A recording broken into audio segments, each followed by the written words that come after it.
I just saw Fate's comment. Thank you, Fate. Alright, tweet the stream. Lights are done. I am live, right? Yeah, I'm okay. I just checked my phone. Very cool. Alright. Let's close these tabs down, shall we?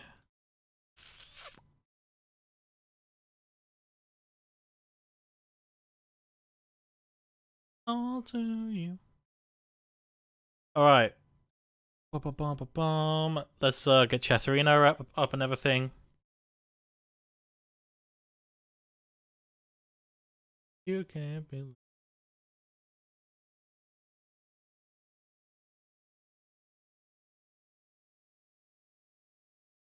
I'm still getting used to the Windows 11 like snapping thing they have now.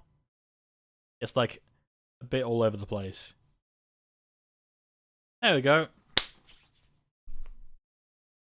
Alright. So, I think today I'm doing Splatoon 3.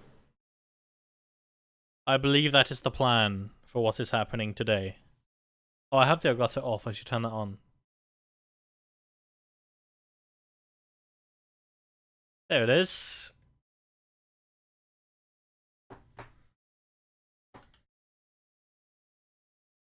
How do you check?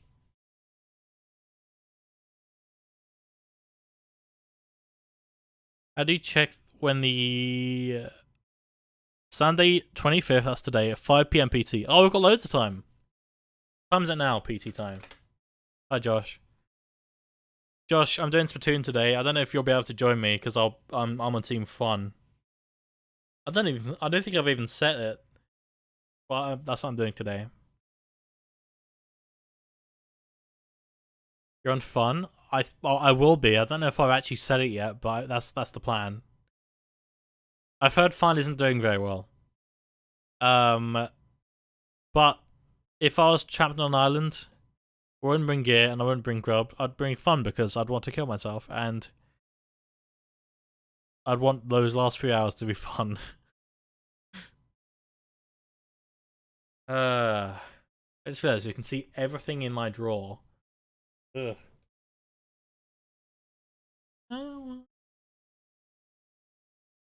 The hell is this? I searched PT time. They gave me this. Ugh. An essay for evaluating the extrinsic pathway and common pathway of coagulation. Those are big boy words. Hi Tom, hi Max. How you guys doing? Let me just double check my desktop audio is working. It should be. Let me try doing a yo. Pause. Yo. Okay, it does work. Cool. Oh, I want to show you guys something I added to the stream. It's so fucking stupid, and it is stolen. I want to make that clear. This is not original. This is stolen from another streamer. Nothing I do is original, but all streamers steal from each other. They all copy from each other, and that's how memes are started anyway. I will demonstrate what happens. I saw the video. Thank you, Max. Did you like it? I'm very happy with that video. It was a pain in the ass to get out because it was like what? I don't know. It was a good few hours of content to get through, and there, I wanted to make it more engaging, so I zoomed in on my face sometimes. But I was very happy with what happened in the video. It was very funny, very interesting. It was good content, as I like to say. Okay. So I want to show you guys something that I added last night to the stream overlay. Okay. It's the stupidest thing. I'll wait for the music to finish. Okay. If someone resubs for 5 months or gifts 5 subs to the channel, this happens.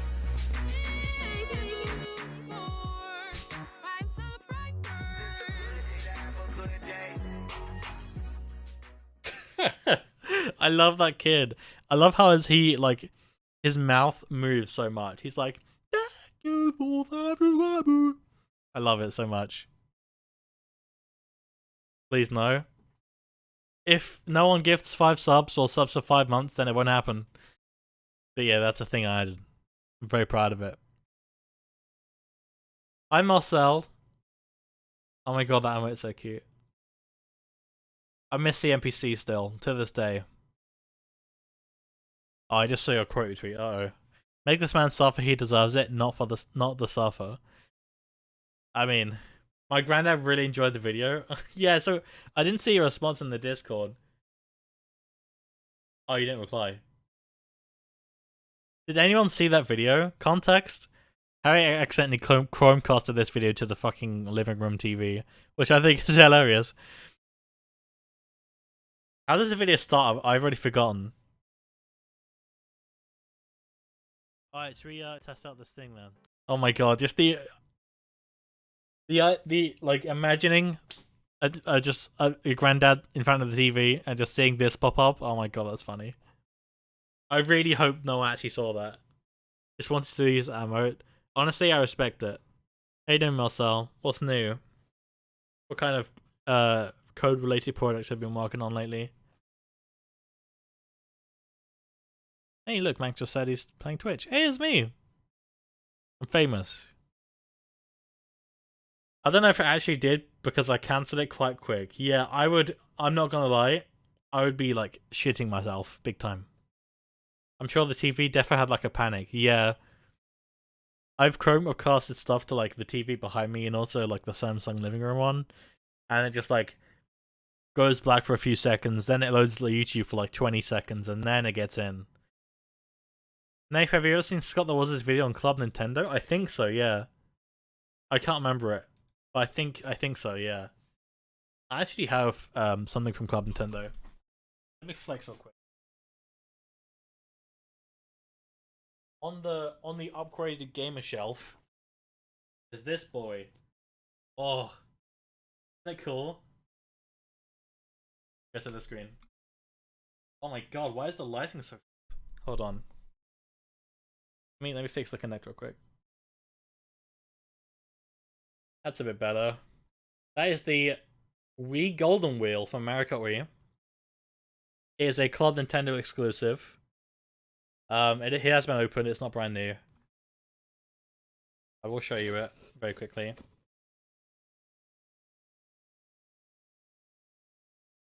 On this little thing,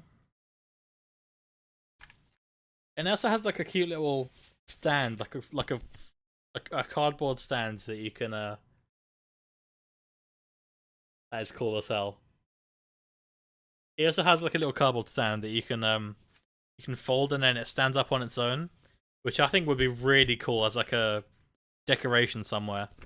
Like if I had my own house, I would probably have that up there somewhere. Green would love this. I know, right? It would go perfect right next to the Wii. Unlucky, Liz. Too late. Could you imagine having to reject the Golden Wii because of your own TOS? That actually sucks big time. Yeah, this is on the gamer shelf right next to oh, the other shit. Got an Ouya, multiple DS boxes, amiibos, the phones, box, Wii U's box. It has actually changed a little bit ever since I did the picture. Where's my webcam at?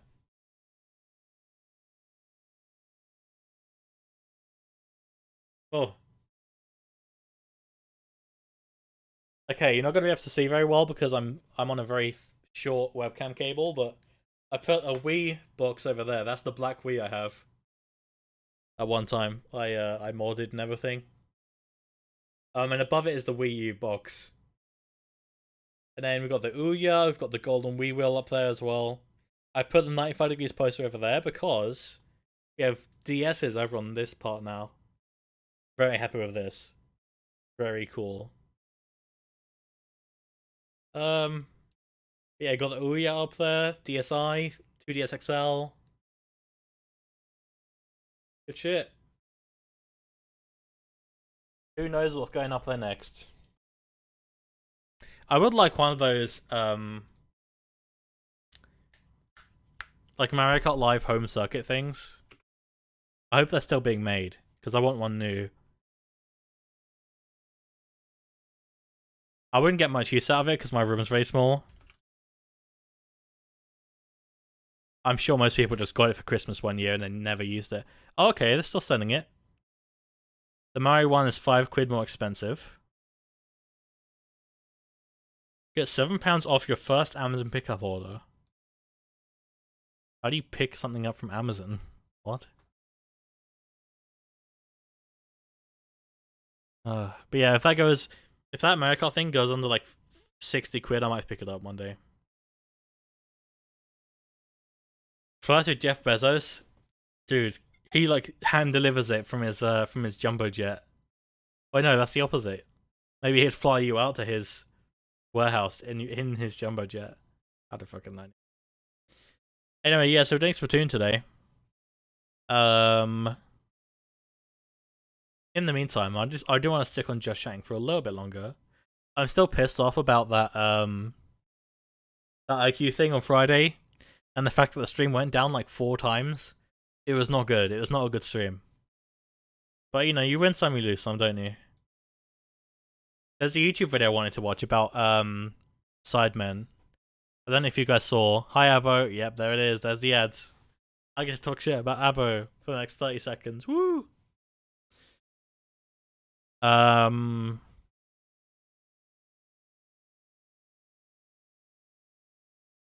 It was called like How the Sidemen Made a $100 million YouTube empire. Yeah, here it is. Okay. Found it. No, don't talk shit. Oh, fuck. That was quick. Oh, you've seen the video, Tom? It's 10 minutes. I don't know much about the Sidemen, so I think this would be a good watch. Why is that so loud? Was that just an extremely loud sound effect at the very start? The hell? Hang on, let me crank all the way down. Sidemen are international superstars. They're creative pioneers, lucrative businessmen, and the face of UK YouTube. But all this fame and acclaim starts with 7 lads in their bedrooms itching for an impossible future. It's a success story for the ages, but can it ever be done again? You need to pay for the travel though, that's why you get some off. Oh yeah. Inspirational journey is a decade in the making. Let's whiz through it. Simon and JJ knew each other in school, as did Toby and Josh. They hung out online for a while before inviting Ethan one day in 2013. Vic joined later that year, and the 6 of them began a GTA group called the Ultimate Sidemen. Fancying one more member, the group was completed with Harry's arrival in early 2014. The key to their success was playing Towery at minigolf. Isn't that weird? Oh my god. I can't believe KSI's played Towery at minigolf. That's so stupid. All 7 were creating individually on their own channels. I don't know if I should say this. I can't remember which one it was. But I looked through the DMs on the Pixeltel Twitter account, and they had DM'd one of the people, one of the Sidemen, and it was about like how the minigolf works. I can't remember what the DM was or who it was. It wasn't KSI, and it wasn't Vicstar. I can remember that much. I can't remember which one it was, but they DM'd like asking how the minigolf worked and how like. I really can't remember, it's been a long time. But isn't that crazy? They DM'd Pixeltel like, yo, I need some help with this. You mind if I record it and see it? Before deciding to join forces. And thus, the Sidemen were born. Let's see. On their own channels. Some of these I recognize, some of these I've never seen. I don't know who these people are. Obviously that's KSI. I know them. I've seen them. I can't remember which of these guys it was. It was either this guy or this guy. I think it was this guy. I think it was that. Yeah, Soka sounds about right. Yeah, I think it was this guy. Join forces. And thus, the Sidemen were born. Oh, also, with the new Windows 11 update, they have a thing where you can caption anything now. So if YouTube captions are shit, just watch this box. Their first year was a quick success. Their GTA videos found traction, and clearly the boys had stumbled upon something interesting. So damn, they so, started on their GTA. Platforms, rising monetization, and flourishing friendship. Oh my god. They left their parents' homes and created the Sidemen House. It's really loud for me. How's the volume, chat? It was here that the Sidemen's output hit maximum overdrive. With nothing to do besides record videos. The mission is a failure. Turn the console off right now. The mission is a failure. Hi, Badger. I guess you saw the video. What the fuck did I pause on? Can I just say? all day Can I? I'm just gonna skip past. and grew. All things considered, they'd landed in the perfect setup. They were doing what they loved in an environment that encouraged it while living with their closest mates. But for many of them, I'm sure this was a crossroads moment. It was a huge risk moving into a house with practically strangers. YouTube was big at the time, but being a YouTuber, it wasn't quite respected. Oh my god, was that with practically Ali A? strangers. YouTube was big at the time, but Wow, he had the triple monitor setup before it was even cool. On that tiny desk as well, jeez. Got the wallet right in the middle, of course. Zerka is huge in TGA No Pixel right now. Damn, if I knew he was huge in Tower Unite, huh? being a YouTuber, it wasn't quite respected yet, at least I'm sure not from their parents. Sure, the value of the job was revealing itself, but there were no guarantees. And they were young. What the fuck? Finding their feet, working out who they were. Was it the right decision? Fuck it. I've got 300 subscribers in an hour. I'm gonna go and do more. They were kids chasing a dream. 7 lads who wanted a different So I'm lost, what is this? This is how the Sidemen built a $100 million YouTube empire. life and wanted to have fun along Thanks, the Alan. way. Shit, man, we're going somewhere. I need to do more of it. I need to do more of it. Play, record, edit, sleep, repeat, over and over. They put the graft in, days at their desks, cultivating something big they were only just sniffing. Something was forming here, and millions began to notice. The Sidemen House really brought the lads together.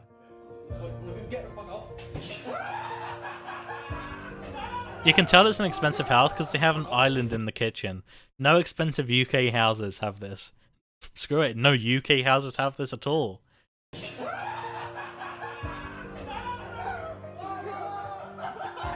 As well as colleagues, they were truly best friends.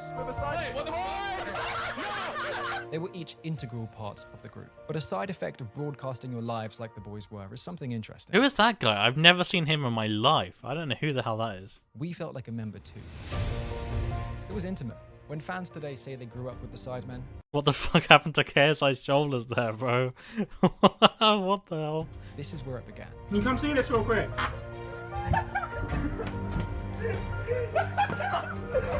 Personalities bloomed, dynamics developed, and the character archetypes were formed. It didn't take long to expect Vic to be bullied, JJ to do something weird, or Okay, some of this aged horribly. Ethan to laugh hysterically.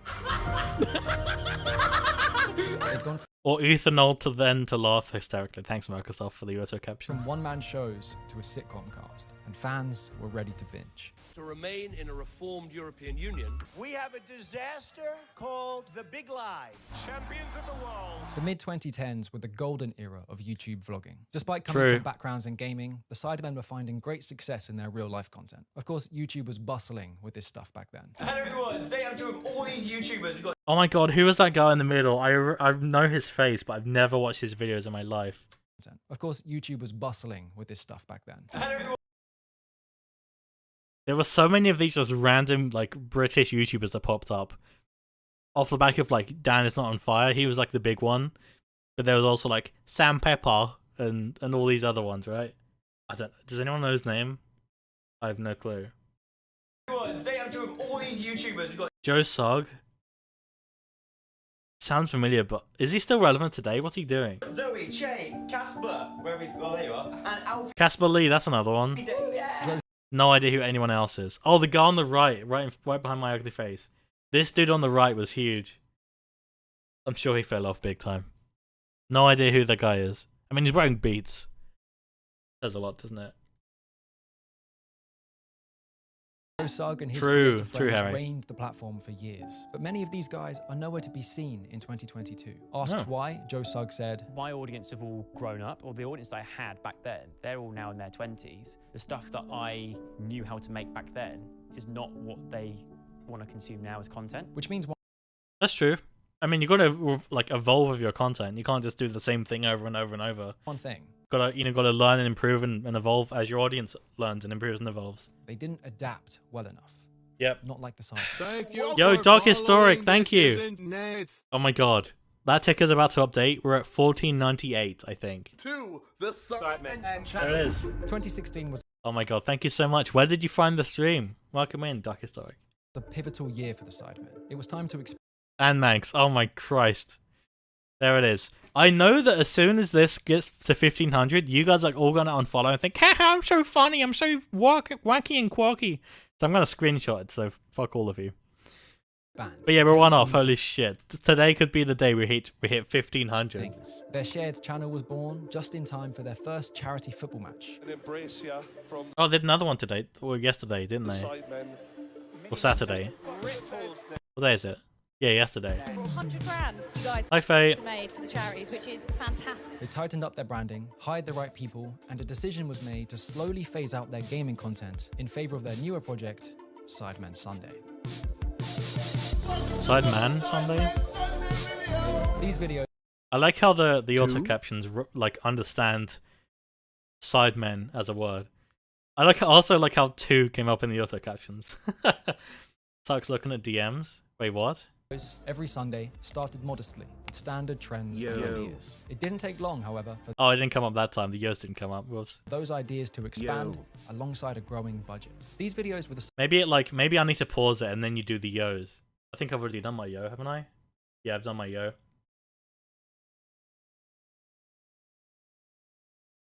So I'm gonna do TTS. Yo.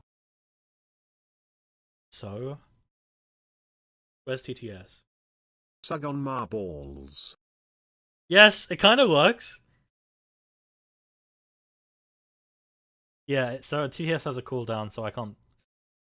Sidemen really It kind of sensing works. their creative potential. The Oh my god, they did Duel or No Deal. This is the kind of thing I would love to do. I want to like do some fun shit with my content. lesson side a growing budget. These videos were the Sidemen really sensing their creative That's awesome. I'd love to do stuff like this. potential. The combination of adolescence and resource coalesced into highly captivating content. The Sidemen channel raked in millions of new fans, and larger corporations noticed. In 2018, the group announced Hello, Maricot Wee. How you doing? Published on YouTube Originals, the 7-part series was the boys' first dip into traditional media. With professional crews and budgets, the Sidemen were now equipped with real production value, as well as celebrity co-stars. This series had all the bells and whistles of larger productions, but still the authentic heart of the The interesting is that these guys did the wheel on the actual set. Wait, what do you mean by the wheel? Did the wheel on the actual set? What does that mean? Sidemen the chase on the actual set when? I'm down. I think they did the chase, didn't they? Sidemen I don't think it was on the actual set though. fans loved. I think we just do a drive-by move, like you get your ass out, we'll just drive by loads of people. How many followers are we at? We're at, it says in the bottom middle. Oh, it's wrong. It's 1498. It's 1499 on Twitch. What it says. So I'll update that.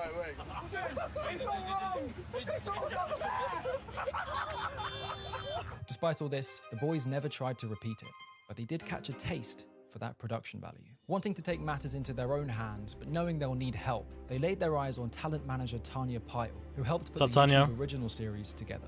And we were just like, yo, like, do you want to be our personal manager? And she thought about it. It's just like, fuck it, let's go. Let's see what happens. Oh damn, they did okay, one thing at a time. Let's see what happens. What's this show? I forgot. The Weakest Link. Don't know what that is. This catalyzed a new era of Sidemen Sundays. Bigger ideas, larger budgets, and longer screen time. Oh my Hours god, of they're doing weekly videos that were an hour and a half? That's insane. content for fans to consume every single Sunday.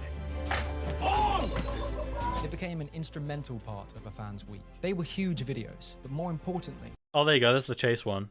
I've never heard of the wheel. Am I like, is that old? Or am I stupid? I've never heard of the wheel. The hell? they were consistent. Please tell everybody your favorite magic spell. That regularity, alongside the boys' hunger to keep The pushing, wheel is recent. I don't watch TV. That makes sense, I forced guess. the Sidemen into the mainstream. This holiday video, in which the boys split up into a cheap and expensive group, went platinum. I'd watch that. That sounds fun. I'm such a cheapskate. I like to squeeze every penny out of everything. On paper, it's 2 hours of the lads abroad, but the views don't lie. That's why I use a Kinect as a webcam. This video is pure entertainment. The Damn. extensive planning and absorbing performances, there's an effective story here. and some real heartwarming moments. I'm happy right now. The Sidemen were now operating at their highest potential. Isn't it crazy? I've never seen their videos come up in my suggested or anything. But this looks awesome. I'd watch this. Which means they had a lot to lose. How could See, if I was rich, chat, this would be all of they us. ensure all of this Nathan, you sure you want to watch the Team versus Holiday video abroad? Why, is it bad? success didn't start crumbling? It's literally a 2.5 hour video?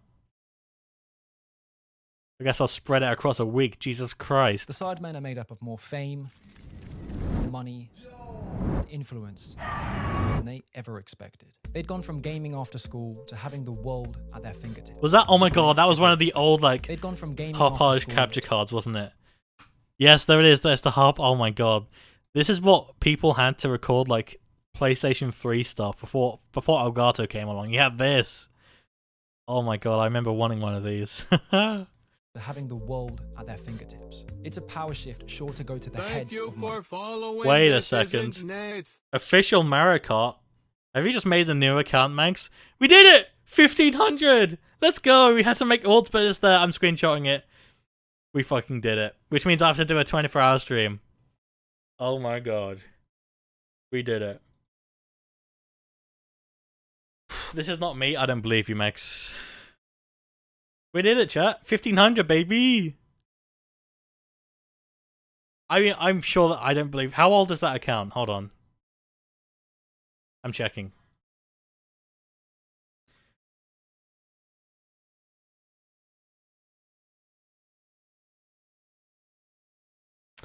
I mean, I don't really believe you, to be honest. I appreciate the effort, though. Thank you. Oh my god. It wasn't Manx? Oh, was it you, Fate? Damn. Well, whoever it was, thank you. Did you see they were going to use the slash user command? What? Why? That's stupid. We did it, though, chat. Let's fucking go. Taking one more screenshot. Okay, Nath. Max, I know the official Mario Kart Wii one is you. Okay, so shush. Also, I'm surprised official Mario Kart is like a username you can just have. Twitch has weekly meetings to see which features to remove for funnies. I know, right? Same with Twitter. Alright, Max. Okay, I'm backing off. Don't worry. We did it. Let's go. So now I need to add to that text at the bottom of the stream. I owe you a 24-hour stream. I will do Fortnite at some point as well.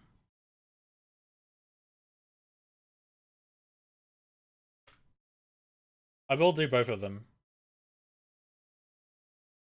There we go, chat. We did it. They're gonna remove IRC chat, which some bots rely on, and apparently slash user too. IRC I can kind of get. It's such a weird kind of thing to even have as chat in the first place. But thank you all, everybody, for making it to 1500. I guess I can remove the follow goal now. We did it, chat. Ladies and gentlemen. Oh my god, wait, I should have made a moment. Crap, it's too late now. Damn. There it is. We made it. Unfollowing? Good one. I'm not even going to look at the follow count now because I know you guys are going to do it. But there you go. I got my screenshot and that's all I care about. Let me just quickly look at my stats. When was I at 1,000?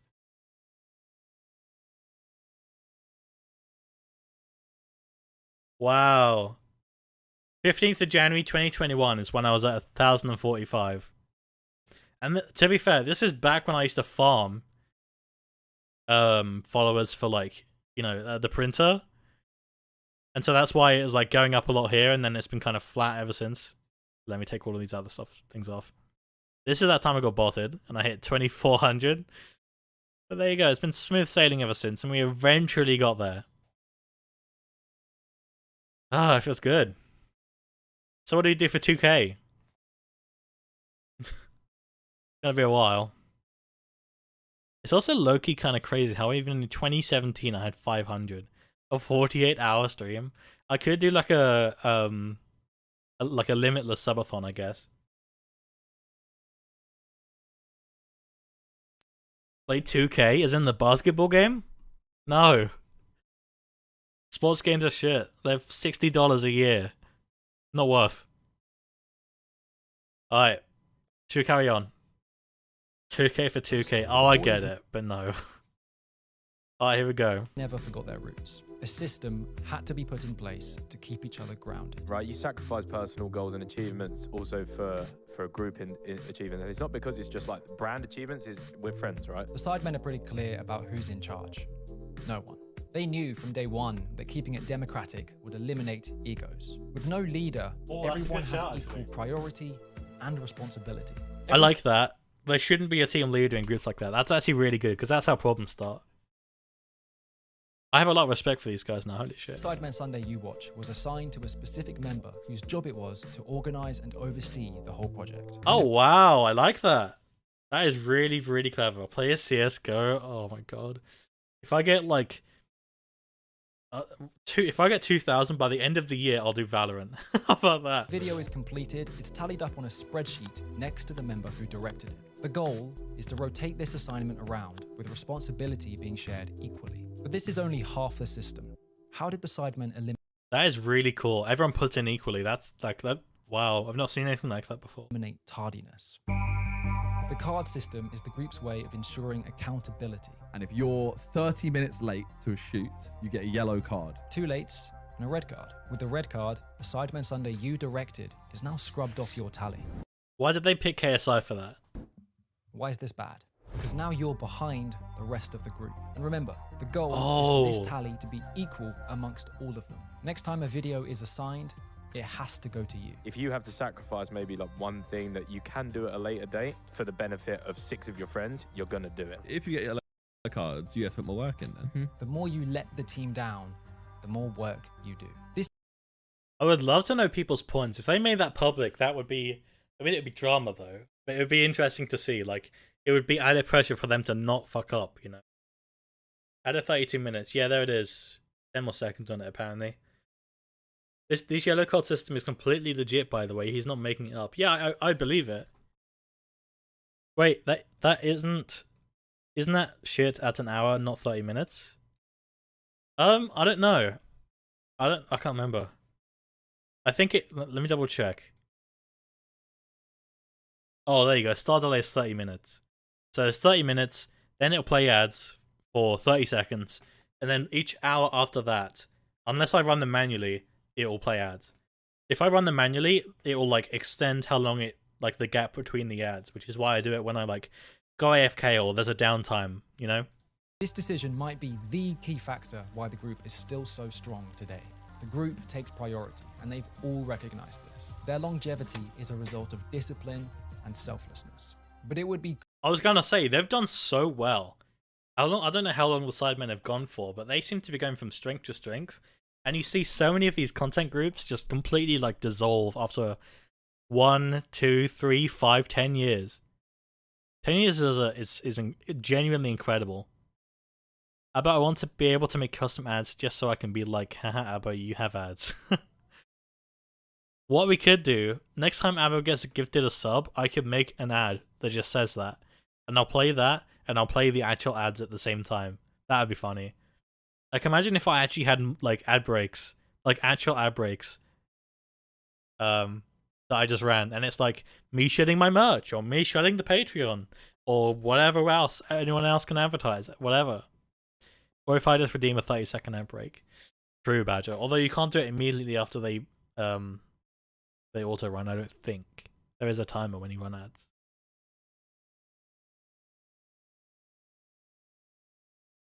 Me too, because I would be too lazy to do anything with it. Oh no, Simon Minimeter has definitely disclosed their points tally on his podcast in the past. Just redeem an ad break, you numpty. Oh. So do the ad break or refund me, Kek. Did you? I didn't see it here. Oh, let me go back to my stream manager. I didn't see it at all on here. Okay, cool. I love the way TTS Brian says Kek W. Kek Dubs. Oh yeah, 30-second ad break. Oh, okay, here we go, chat. I'm sorry, Abbo, I had to do it. There we go. He's disclosed the points tally on his podcast in the past, so we know people that are behind and need to catch up. Oh, okay, interesting. It'll be 9 years in October. X-Axis is on their branding because they start on October 19th. That's so cool.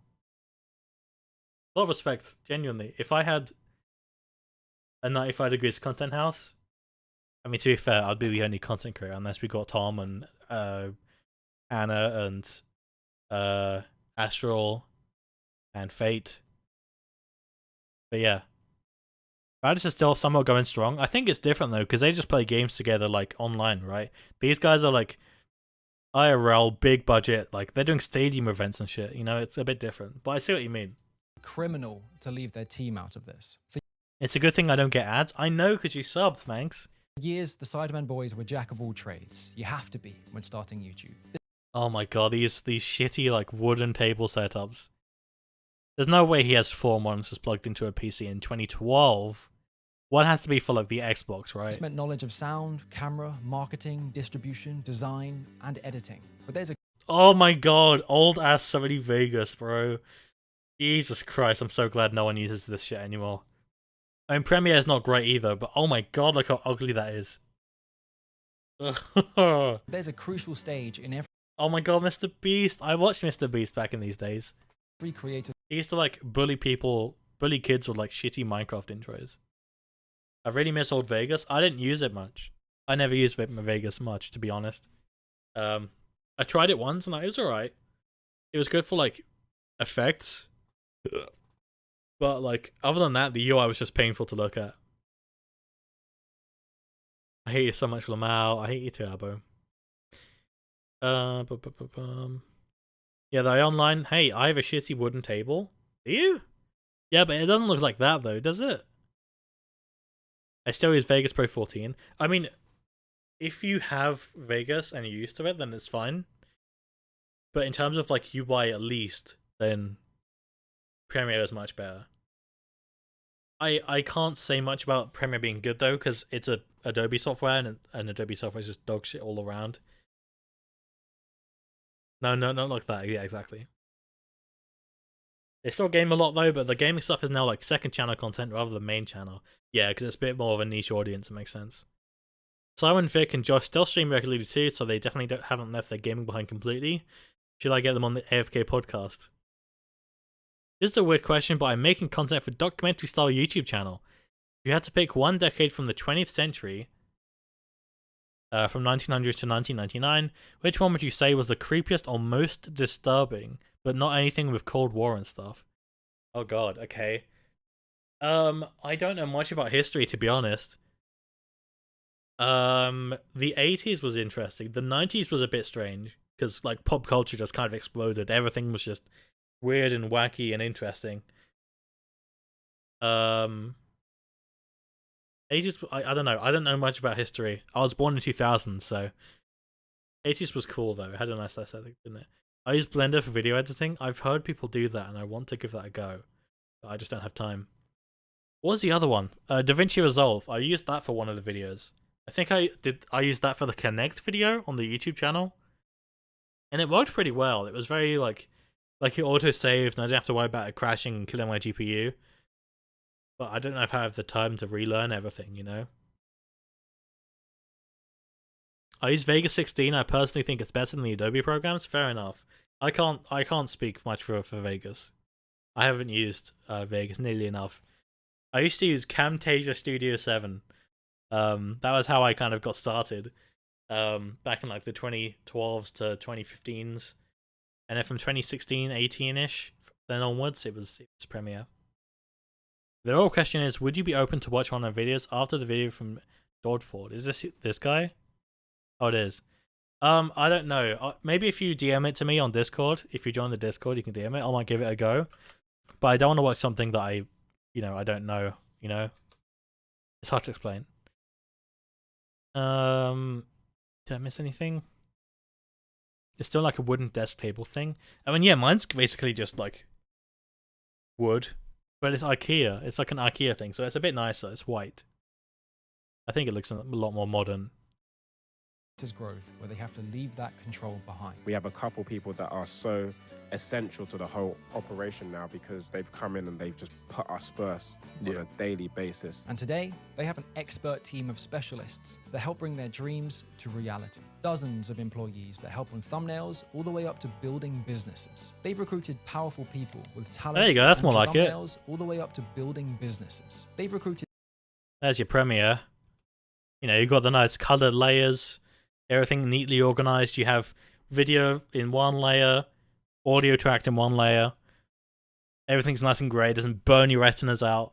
Much nicer, I think, in terms of UI alone.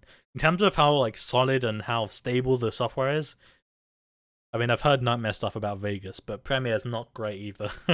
It's very, very poorly optimized. You can't DM me? I don't know then. Maybe tag me on Twitter. Same username. I still use any video converter ultimate. Oh my god, any video converter. That's a throwback. Yeah, I used to have that. Have a look. What does it look like these days?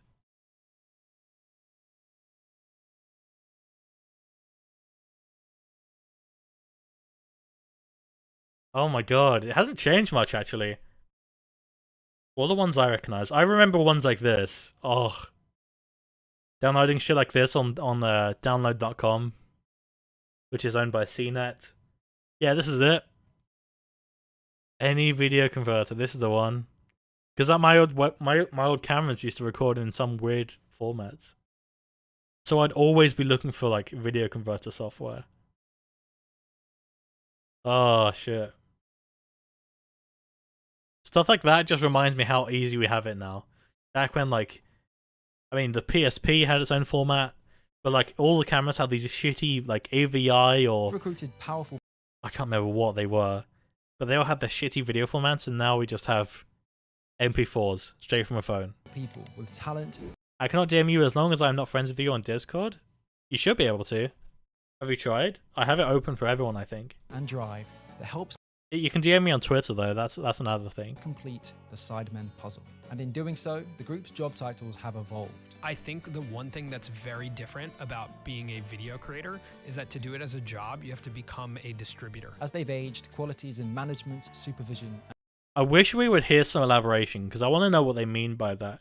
I assume it means spreading content across multiple platforms. Do it as a job, you have to become a distributor. As they've aged, qualities in management, supervision, and leadership have had to DM's on Twitter, thanks. I'll check it after the stream. form a spirit for I don't want to watch something on stream that I just don't know, haven't seen before, no offense, but enterprise who knows? emerged, and many successful business ventures are thanks to the behind-the-scenes help. Because of this rock-solid foundation and guidance, it's really hard to see the Sidemen slowing down anytime soon.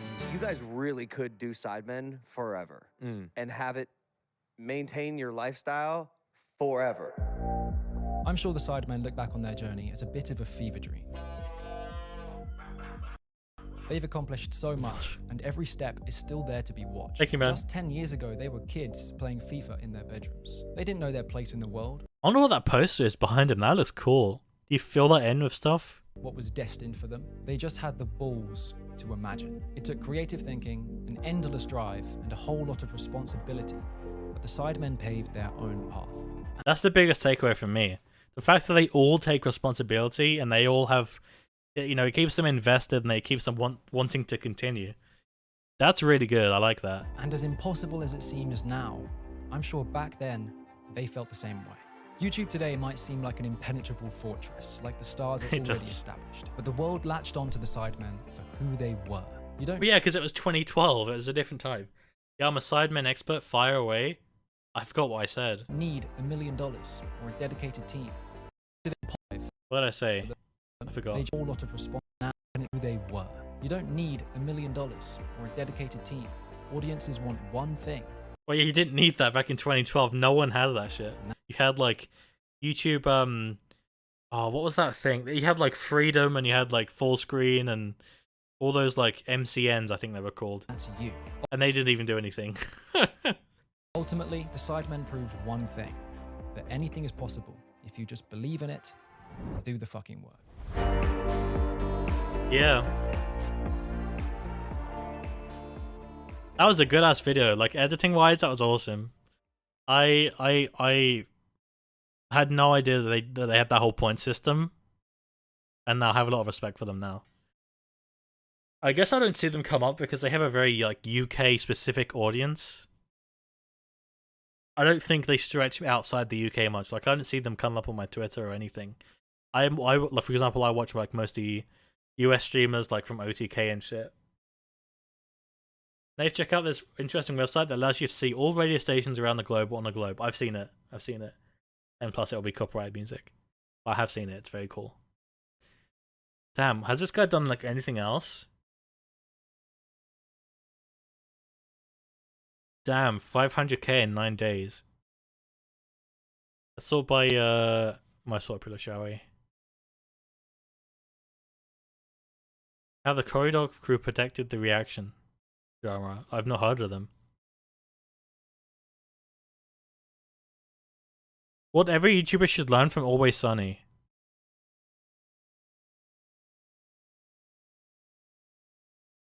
Damn, so this video was like completely different to all these other ones and it did really well for him. Literally, I think Vic, one of the Sidemen, found the video and said it was sick. Yeah, I saw, he did comment, I saw. Yeah, fair enough. I want to see this one. What will YouTube look like in 2023? Which creators will find success? And how do both of those questions tie in with these guys? It's Always Sunny and Philadelphia's gang are the perfect YouTubers. We're just not there yet. Here's why their storytelling format is going to be perfect for this platform and how you can adopt it to stay ahead of the curve. In its current form, YouTube kind of feels like this. I know about Radio Garden before I got popular. Let's go, as I go. Let's go. Shit like that is why I just... Oh, YouTube turns me off so much these days. You know who I've been watching a lot this week? Let's see if he pops up on my YouTube channel, on my homepage. I bet he will. I fell down a YouTube rabbit hole. No sign of him yet. The fuck is this? The Uxos make thousands of children die by saying cunt / Lewis calls the queen the cunt. Let's see, where is he? Well, there's a clickbait shit. Is he... Actually not there. Wow.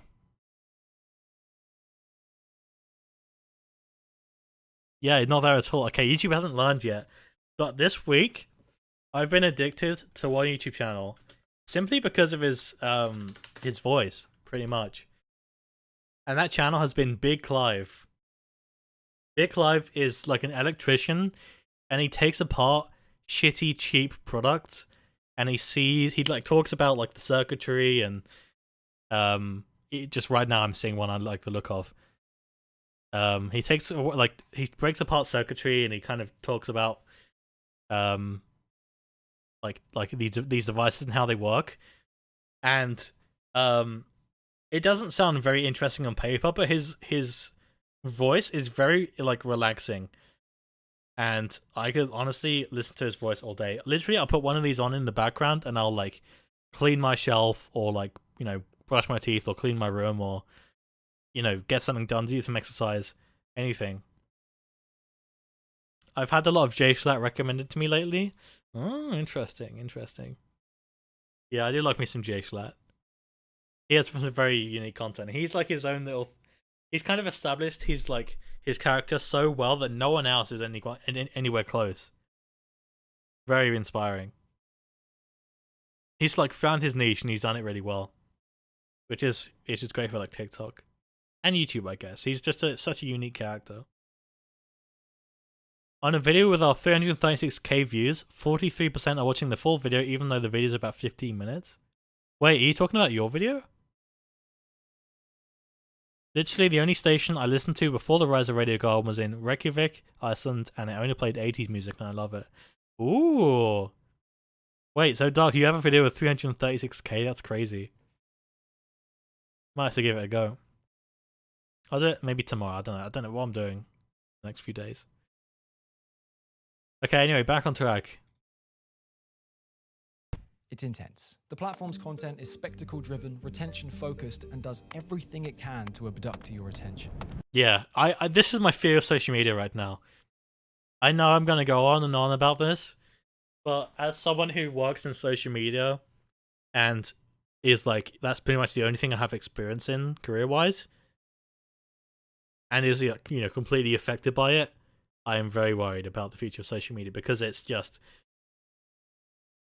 shit like this, just shitty over the top content that's like fighting for your attention, and there's so many quick effects, there's so many sound effects, text popping up on the screen, and it's like closing in your attention span, and it just drives me nuts.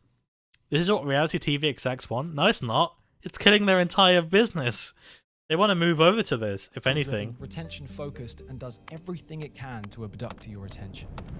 There's a winning formula. I saw a TikTok where a guy was like going through like a 30-second Mr. Beast segment, and I'll see if I can find it on BlueStacks actually. And he kind of went through he set markers for each sound effect, thing that pops up on the screen, camera cut, music change, all of that. Mr. Beast videos are really good at taking those and just running with them pretty much. I think it's because of the rise of short form content like Vine, TikTok, etc. So they try and grab people's attention as quickly as you can. Well, yeah, I can see why they do it, but it sucks that they it's come down to this. It's honestly quite sad. I wish it wasn't quite like that. Yeah, I'm just launching TikTok. It's probably gonna... Let me turn the volume down. And I'm gonna go through my bookmarks, because there's stuff that like reveals my location and stuff. Scroll past. Always Sunny does the job relatively good. Our video with 3.4 mil plus views, which is 12 minutes long, has 21% of viewers watching the video to the end. Oh, okay. Fair enough, fair enough. What kind of videos do you do then? I assume it's like dark, creepy history stuff based on your username and stuff. And seemingly a recipe for success, which ultimately has led to an ocean of copycat creators. The phenomenon has even been referred to as Mr. Beastification. But of course, YouTube has had many phases. Oh my god, the annoying orange. Over many years. And this evolution is needed for things that want DMs. I have so much going on. I have this YouTube video. I have DMs. I have TikTok I'm scrolling through. I have so much to get through. Alright, Tom, cheers. Scrolling, trying to find this video. To stick around. 2005 saw the birth of not only YouTube, but also a little low-budget sitcom created by these three fellas. This show, of course, was It's Always Sunny in Philadelphia. Boys are out tonight, huh? And 17 years I mean, later, you could look at the page of our YouTube profile without pressing on a video. I could do. Let me check my Twitter, hold on. Give me a sec, chat. I've got like 100 tangents going on at once here. Classic, every single time. Every time I do a Just Chatting stream, it just ends up like this.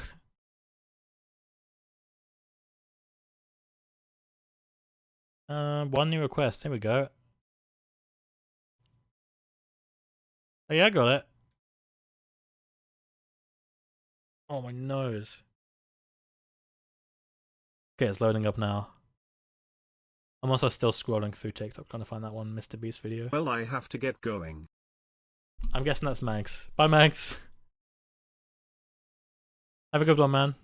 Keep your tab open if you can. God, where was that video? Okay, I found it. Oh my god, this is you?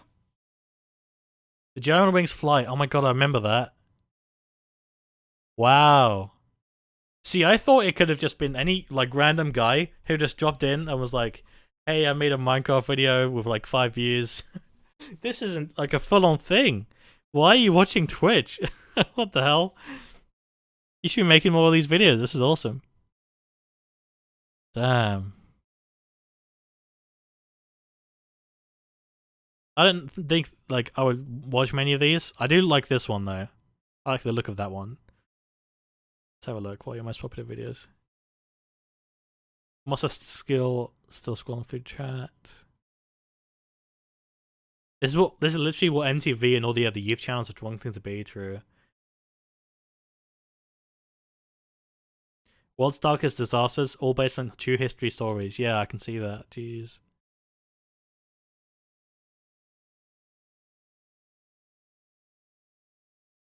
Jeez, 3.4 mil. That's impressive. Good job, man. Oh, I mean, you could look at. I've already read that. But does he own a Steam Deck? Yeah, true. The most popular one is bad, my opinion. I think that our latest ones are better. Damn, so you're learning though. That's good. That's huge. Oh, no, not oldest. I don't want that. I'll have this one I might watch later. I might watch it either now or in a bit. I'll leave the tab open. I'll think about it. I found the TikTok I wanted to show you guys, by the way. Okay. So if you need more proof that, like, YouTube is kind of closing in, I don't want to sound like tinfoil hat here, but if you want more proof, I guess, like evidence or an example of just over-the-top editing to kind of, like, zoom in your attention, watch this video. Let me minimize everything. Mr. Beast, from an editing perspective, is actually insane. I'm gonna ask Gordon Ramsay which one tastes better, and be brutally honest. I counted 176 moments in the 45-second video where your brain goes, ooh, what was that? On average, that's 4 every second. He's doing it himself. It could be as simple as a cut. It could be keyframed camera motion. It could be those word-by-word subtitles where your eyes are like... Because you need to keep up with the really fast subtitles and you don't want to miss anything too important. You know what I mean? The point is, Mr. Beast knows how close we all are to scrolling. And even with an already interesting story with 2 well-known people, he needs to make sure you're not going anywhere. And those tiny little spikes in brain activity will make sure of that. Sounds kind of psycho when I put it like that. That's pretty much what it is, though. Like, that's exactly what it is. We can't see the video, you handsome son of a bitch. Oh, fuck! Alright, here we go again. The video from Mr. Beast, from an editing perspective, is actually insane. I'm gonna ask Gordon Ramsay which one tastes better, and be brutally honest. I counted 176 moments in the 45-second video where your brain goes, ooh, what was that? On average, that's 4 every second. It could be as simple as a cut. It could be keyframed camera motion. It could be those word-by-word subtitles where your eyes are like... Because you need to keep up with the really fast subtitles and you don't want to miss anything too important. You know what I mean? The point is, Mr. Beast knows how close we all are to scrolling. And even with an already interesting story with 2 well-known people, he needs to make sure you're not going anywhere. And those tiny little spikes in brain activity will make sure of that. That's all it is, though. Like, do you guys agree? Do you guys see it now?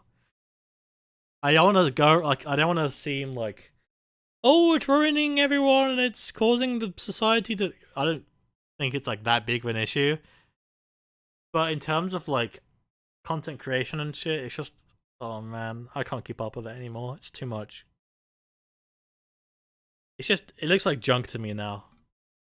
All these YouTube channels trying to do, like, over-the-top shit. I don't know. It's just too much. Yeah, like, we're at the point now where we're tapping deep into the psychological, like ways of keeping someone watching a video. Keeping them stimulated mentally. You can't go 5 seconds without something interesting happening on screen. Just to keep people watching, you know? Oh, it's so depressing. Also, yeah, chat, I'm so sorry for not showing the video. This is why we have TTS for free.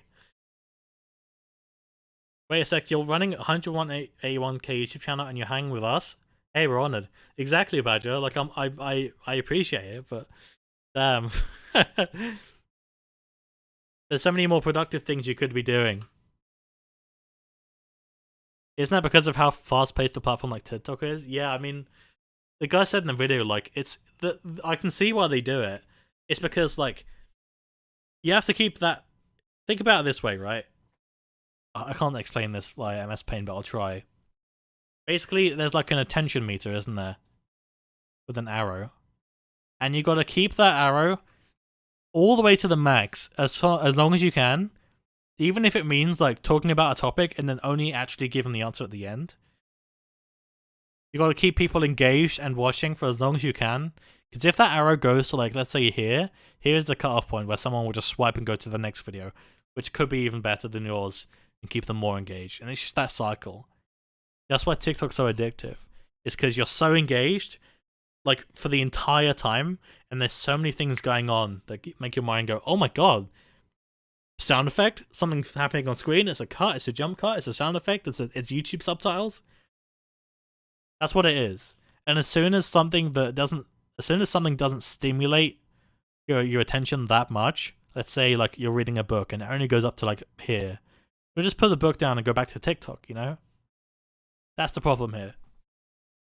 I can see why it's a thing people enjoy, and I don't want to say it's bad and everything. I don't want to be like a Facebook mom. But I think as long as you moderate how much TikTok you consume, it's okay. I only watch TikTok when I need to waste time. Like if I'm waiting for something to happen, if I was just about to get in the shower and my parents walk in and start showering themselves, I have to wait 10 minutes. So I just open TikTok and waste 10 minutes of my time.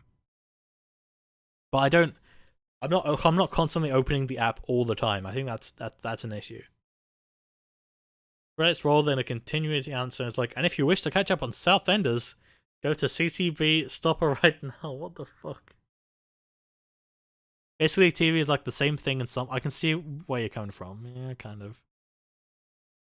More productive? I mean, I already asked you what I wanted. I could have just left any time, but I didn't because we really don't have stuff to do. We're only a team of about 4. We don't even work 24/7. Fair enough. Fair enough.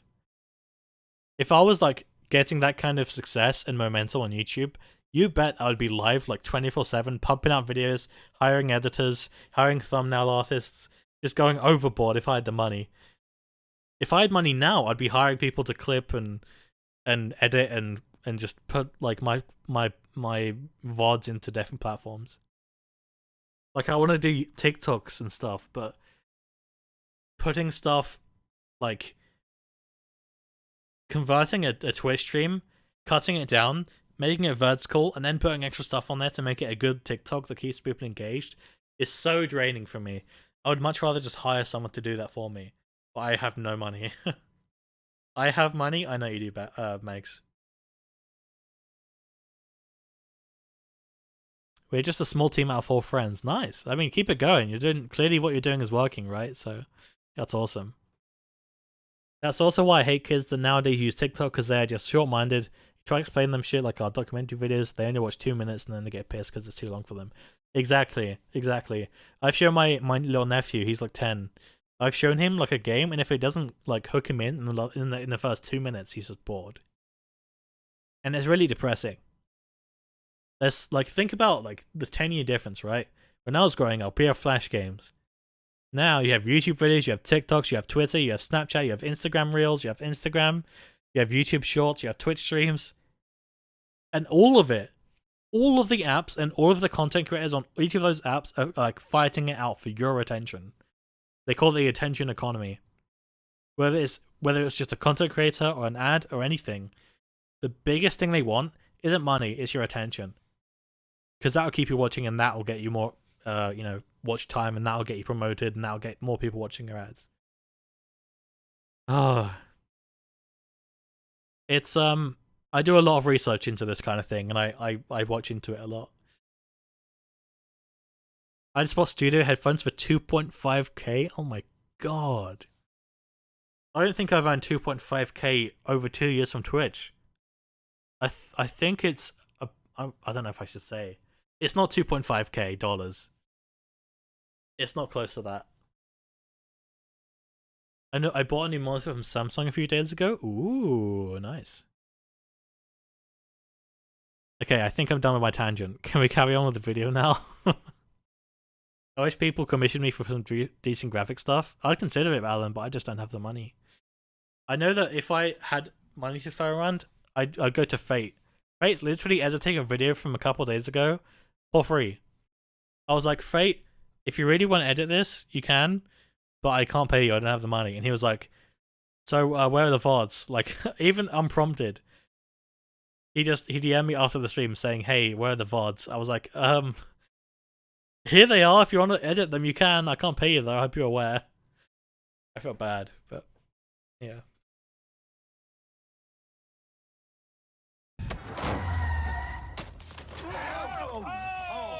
It's still here. Credited as the longest running live action sitcom in American. He shows me him editing sometimes. Yeah, you guys were in VC, weren't you? I saw like you two were in a voice chat in '95.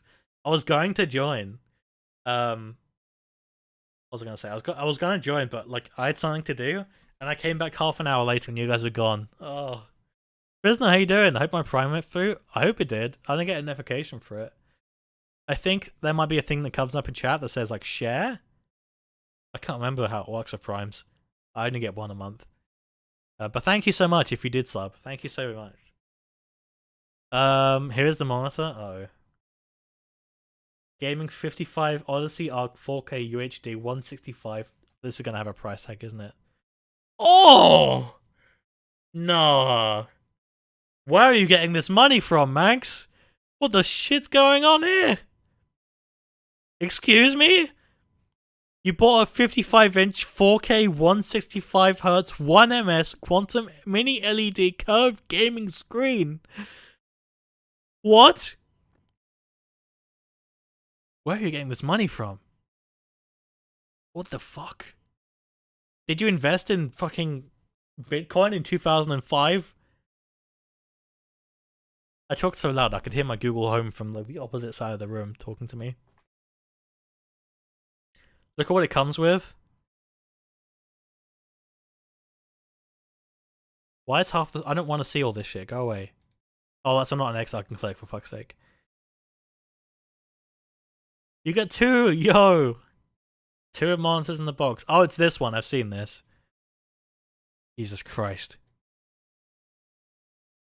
I would rather... I can't. Jesus Christ. Oh, the remote thing. Yeah, I saw like Marcus Brownlee did a video about this. Cockpit mode? Nice. Good name. I saved up my money just to get this. Jesus Christ. And here I am, like, debating whether I can buy, like, you know, a DS for 50 quid. I'm so depressed. The sub button says gift a sub now. I am subbed, so no fancy message. Oh, Prisoner, I'm so sorry. Actually, I can manually do one for you. Hold up. Hopefully this will work. Emulate. Driver event. Custom. Prisoner. On the numbers. 136. Okay. I don't know how many months you've subbed, so I'll say 1 Prime. I can just manually put one through. Hopefully this works. There you go. There's your Drake. Prisoner 136 subscribed. Yo. Yo. By the way, Nate, you can see what I do by clicking on my Discord name. Oh yeah, Rich Presents. Yeah. Oh, wrong server.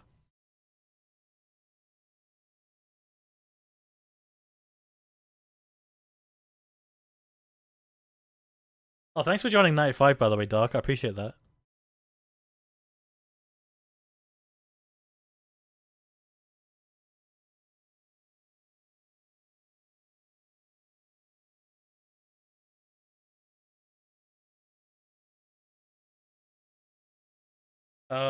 What was I gonna do? I forgot. Oh yeah, Rich Presents. Yeah, I did point this out, Max. That's me!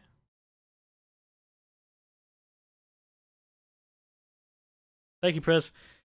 At Max, I would mean I would buy it through. I would buy it though I'm not into big curved monitors, mostly any widescreen curved, and then the big 2 monitors upwards. So yeah, I've not tried 4K, but for me personally, I just like how a 1080p looks.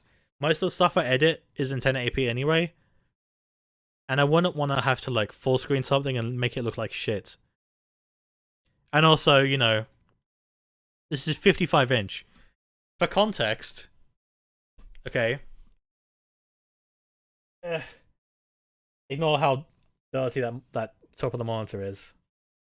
That's like dirt from when the shelf went up. That is a 45-inch TV. Your monitor is another 10 inches on top of that?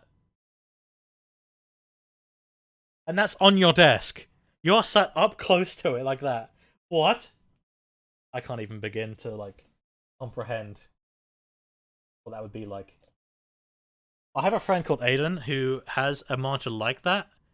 I don't know what size it is, but it is 4K and it is ridiculous. It's not curved though. It's from Dell. I'm a graphic designer. God damn it! Tell me what I need to do. Do what every other graphic designer does, Alan, and just go on Twitter like this. Please don't be something bad on my front page. Oh, what is this? Okay, well, whatever. Okay, here's what you do. Okay, you go to Twitter search. And you type in need Twitch banner. And then you go for latest. Boom. Oh, okay, this one's a bait. You look for someone who's like, oh, I need a Twitch banner. Except, what is this guy doing? Okay, here you go. Gordita Ramsey. That's it's Gordon's daughter. Yo, I'm a big fan of your dad. And then you just paste in like Nath.com. Oh look, Miska's here. What is that trend though? I don't know. I did have some dream shit on my trending page. Obviously we use there because it deserves it. Also search for people filtering it out because there's a lot of bots and such. True. That is a good point. True. What is this? Oh, 3DS. People are talking about Nintendo 3DS, of course. Yo, Miku. Alright. I'm music producer, video producer, web designer, graphic designer, programmer, game designer, 3D live 2D advertising designer. That's where I get my money. Damn. Who have you worked with then, Max? I remember making one post merely joking about getting more emotes, and I got like 50 replies and 10 DMs, and it fucking scared me. You know what I should do? Just gives me an idea.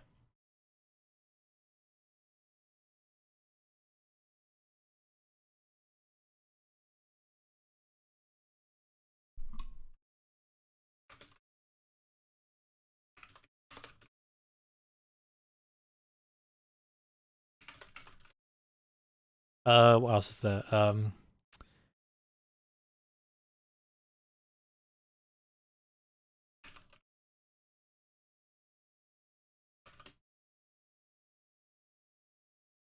then just the YouTube link in there somewhere. Do you think that would work? Should we try it? What else is there? There was a copy pasta that someone had. Let me go back and search. Need YouTube. No, what is it? Need banner. Okay, I really need to go. Good luck on the rest of your stream. Alright, bye Max. Have a good one, man. Thanks for tuning in. And have fun with your monitor. Jesus Christ. Man, getting my ass beat in the Splatfest. I'm gonna stream it like in a bit. I've not actually had a chance to drop in yet. I've been too busy getting that YouTube video out.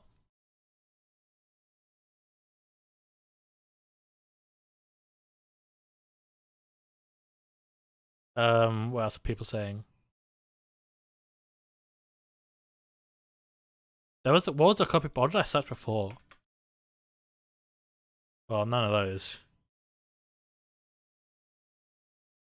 Damn. Why did this person like a tweet from 2018? Who the fuck are you? Jingleberry Scott II. Why did you like this tweet from 2018?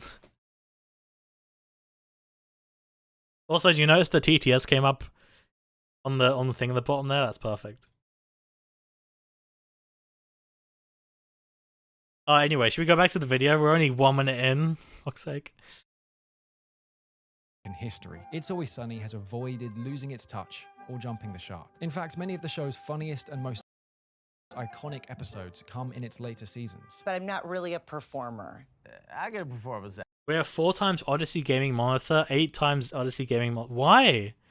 Surely as a business, it would be like, it would make more sense to like just buy like a 1080p monitor that you actually need and then save the money in case your business goes under. 24 hours 0 minutes 0 seconds Twitch stream. Please can we get this in writing so it's illegally bindy? Yeah, hold on. Bindy? Oh, cut off. Hold on. With so many other TV shows losing steam or falling flat, what keeps bringing us back to Sunny? The first thing to mention are the episode titles. Made up of the gang or a character's name followed by a humorous event, we know in an instant what to expect in the episode. Because we're gonna bang. Oh.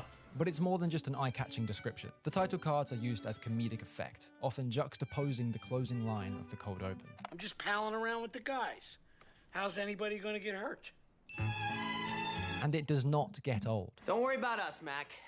We'll be just fine. Never. I'm gonna save my dad's life. They found their formula here and hardly budged. Making sure we have a grin on our face as we lead into the opening credits is vital and gives us the energy to continue. But let's not neglect those cold opens themselves. These opening few minutes waste no time in setting up the dynamics, encapsulating the entire episode story in only a few minutes. You have to be a real low-life piece of shit to get involved in politics. Obviously, cold opens are nothing new in TV, but we're also used to seeing these opening scenes have no real relevance to the rest of the episode. During the episode, there'll often be a main plot and a side plot. It works because it keeps things fresh, as well as increasing urgency to return to the story you care more for. One of the reasons Sunny has stuck around is that it's purely character-driven. The gang get up to wacky events, sure, but the focus is always not on what they're doing, but more how they're doing it. It's an emphasis on situation and response, as opposed to spectacle and reaction. The fact that we care so much about these characters means Sunny has some of the funniest bottle episodes. They really can stick the characters in a room for 20 minutes and provide gold. That's kind of tough. Did you overcook this? And that effort put into nourishing these characters is why they're still here 15 seasons later. The 4x Odyssey gaming monitor, 49-inch, a widescreen curved monitors, and the other 8 times have we put above the widescreen monitor. Yeah, but to make YouTube documentaries, you don't need that, right? I think that's a bit overkill, I'm gonna be honest. I mean, it's your money, you've earned it. But oh my god! Later. We've come to know these guys pretty well, which means a lot of the fun is predicting what they're gonna do, or being subverted. Wait, so is this for work, or is it for, like, home? Because if you're playing, like, Forza Horizon, then yeah, go ahead. But if you're making YouTube documentaries that are probably only a 1080p. Oh, you do gaming? Okay, that's fair enough then. Okay, that makes more sense. Longevity for us and for the actors. So, YouTube has changed a lot. Many would claim its golden years are behind us, but there's no denying viewership and attention has never been higher. And in a weird way, that's worked against creators. The result is I love that emote, Chris. I want to change out some of my emotes, but that one's definitely staying. Of creators going all in on what works right now, but the elastic band is about to snap. Ryan Trahan really proved it this year, revealing that we're hungry for personality. His series was a refreshing blending of genres, combining the intimacy of the vlogger generation and the spectacle of today's wizard. I heard about this dude. We get sick of things fast. It's why trends die quickly and kids cringe at the same memes they laughed at once it reaches their parents. Right now, we're thirsty for storytelling. A new formula needs to be written. Now, if you're a creator who loves telling stories, you might be licking your lips at the way Sunny is constructed. Or you just don't see it yet. Here's the similarities I think we'll see. You may have noticed those Sunny titles are remarkably similar to what we see every day on YouTube. It's the exact same recipe, and it's because it works to get our attention. I don't expect that to change. On a platform of clickbait, it's helpful to be literal. But I do expect there to be a real introduction of conventional cold opens. I knew it! The first 30 seconds of a YouTube video is its most important, and I think throwing ourselves into the deep end with a scene that encapsulates what's to come may be the strategy moving forward. I'm going to deconstruct MrBeast's Squid Game video shortly, reorganizing it in the same vein as Sunny. I truly believe before we know it, the greatest YouTube video of all time is going to look outdated. The difference between current YouTube intros and where it could go next all revolves around character. Most intros right now tease the situation, the stakes, and the spectacle. But Sunny doesn't need any of that. In fact, it usually just looks like this. There's such a trust in the writing and the essence of each character that we're already imagining what they're imagining. They don't have to show us what's coming. They're just telling us why we want to be there. In a sense, we're seeing the ideation process of a YouTube video in real time. CD, people like us, we don't get got. We go get. And when that title card hits... That's right. You won't see us getting scammed. No way. Now we're in for the ride. It's such a natural way of starting the story from the very beginning without anything dragging. Then we have A and B stories. Many YouTubers use this technique already, as cutting away from action at its height instills urgency. Having two plot lines that move forward in parallel and then meet at the end is... Oh my god, that happens all the time. You know what I realized this is from? The two plot lines thing? The Simpsons. I grew up watching The Simpsons, And all the time there would be 2 plot lines that meet at the end. Every time. Every time.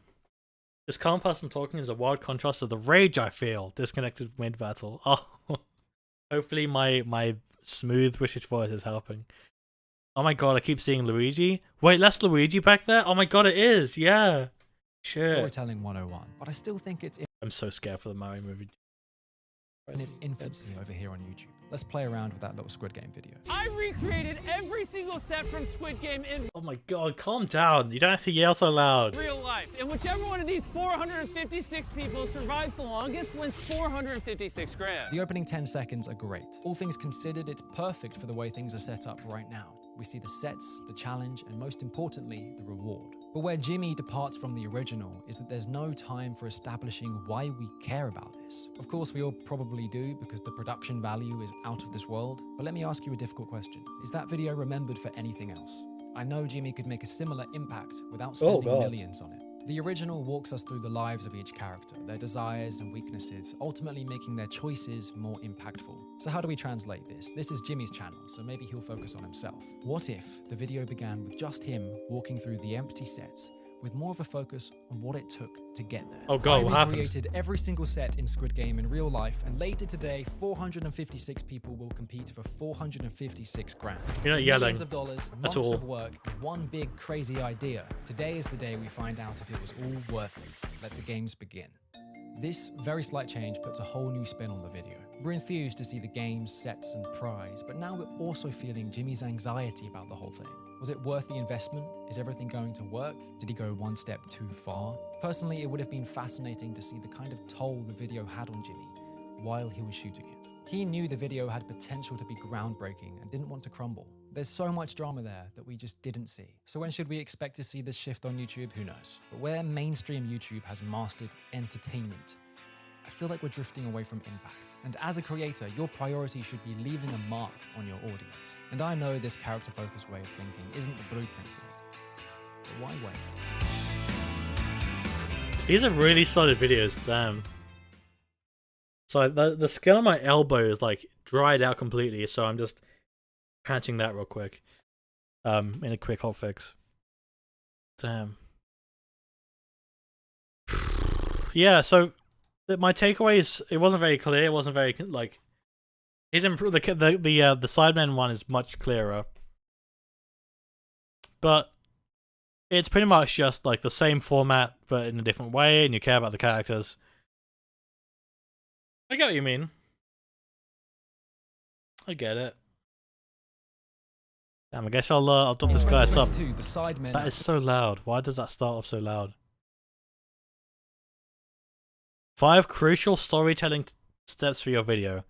Oh my god, the video quality is so much worse, and it's 54 minutes.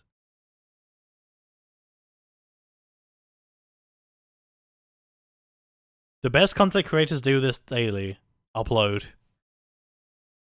Network. If you're new to creating, my biggest advice for you is this. Start and finish a new project every single day. That's it. But hold on, I don't even mean posting. These projects aren't for the world, they're for you. Because these are proof of concepts. If you want to be a successful creator, there are so many things to learn, like a daunting amount. So the best way of really improving your skills is to try something new every day. I know it seems a bit of a cop-out to say that the best method to improve is to practice, but in this video, I'm going to explain why this method is so underappreciated and how specifically it's helped me to become the creator I am. I mean, yeah, he does do like a fuck ton of shorts. Yo.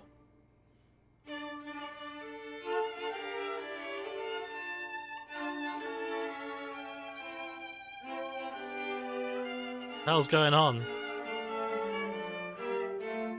Oh, clean Let's that say you're keen top. on making videos. Well, where do you start? Anywhere. Learning doesn't have to be chronological. You don't have to take baby steps when deciding what to improve on. The only baby steps you should take is in the scale of your project. Buen dia, Maybe señor. Me gusta una hamburguesa porque esto es McDonald's. True. All I heard was me gusta, hamburgers, McDonald's. That's all I could take away from that. So true. To try a new quirky lighting setup, or a new storytelling technique, or a funky editing effect. Anything. Pick one, Oh, I like the text tracking there. You see a that? storytelling technique, or a funky editing effect. Anything. Pick one, Very clean. try it out, and move on. It's important to keep that consistent variety. Otherwise, you'll get too bogged down in the details and start overthinking it all. Yeah, but if you do something new every single day, you burn out. Remember, it's good advice, but I would personally burn no out. one has to see any of this. You might be thinking that you don't have enough time for this. Being a creator means posting as much as you can, and now you're saying that you should be making extra stuff on top of that? Yeah. But again, this could take you 10 minutes. Today you decide that you're going to finally understand the 180 rule, or light a shot with only one practical light. It's the principle and discipline in forcing yourself to learn something new every single day.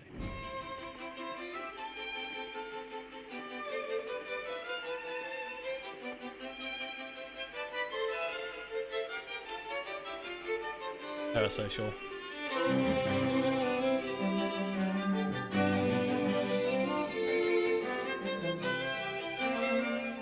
Sooner or later, you'll find that you can integrate these daily challenges within your normal content, which is ideal, because not only does it lift your workload, but it sprinkles something unique into everything you create. So how has this benefited me? Well, 2 years ago, I was the type of person who'd launched... Oh my god, he looks like...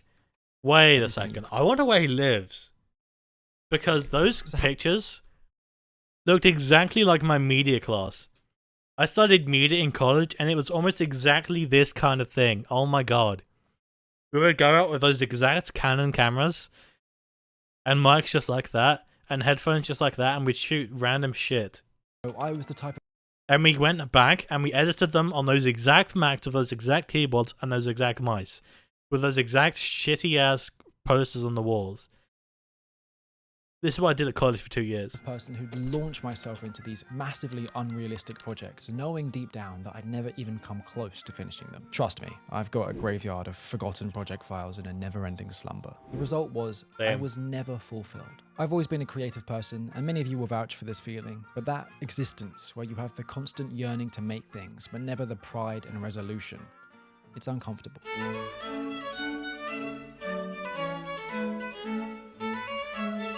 Oh, why are you pouring it like that, you idiot? Teabag in, then the water.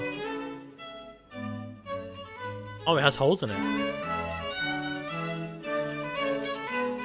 But now I can look back on the last 18 months and show you hundreds of test shoots, editing experiments, and completed videos. As a writer, an editor, as a creator in general, I've improved more than I could have imagined. For example, around this time last year, this was the extent of my ability when making titles. Before I knew it, I had this, then this, then this. And these were... Okay, he's surpassed me, like, by a long shot.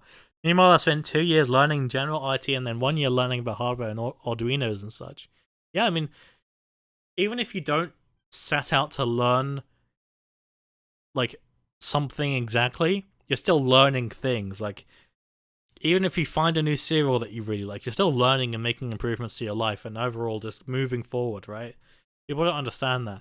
People are always, to me, you know, they always come up to me and they're like, oh, I don't know anything, I don't have any talent, I'm no good at anything. You are, you just don't know it. There's so much untapped potential in everyone. Unconscious progressions. I was never trying to make that improvement in one day. But by working on the bigger picture in harmony, it meant all of my skills were growing. By this point, I'd worked on all the surrounding techniques that I didn't even have to research how to make it. It's clearly paid off for him. He's really good at editing. I just knew.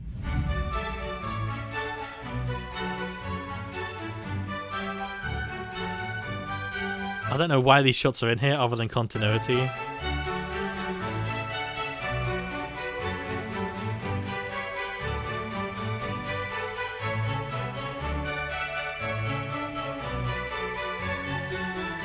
Nice lighting there.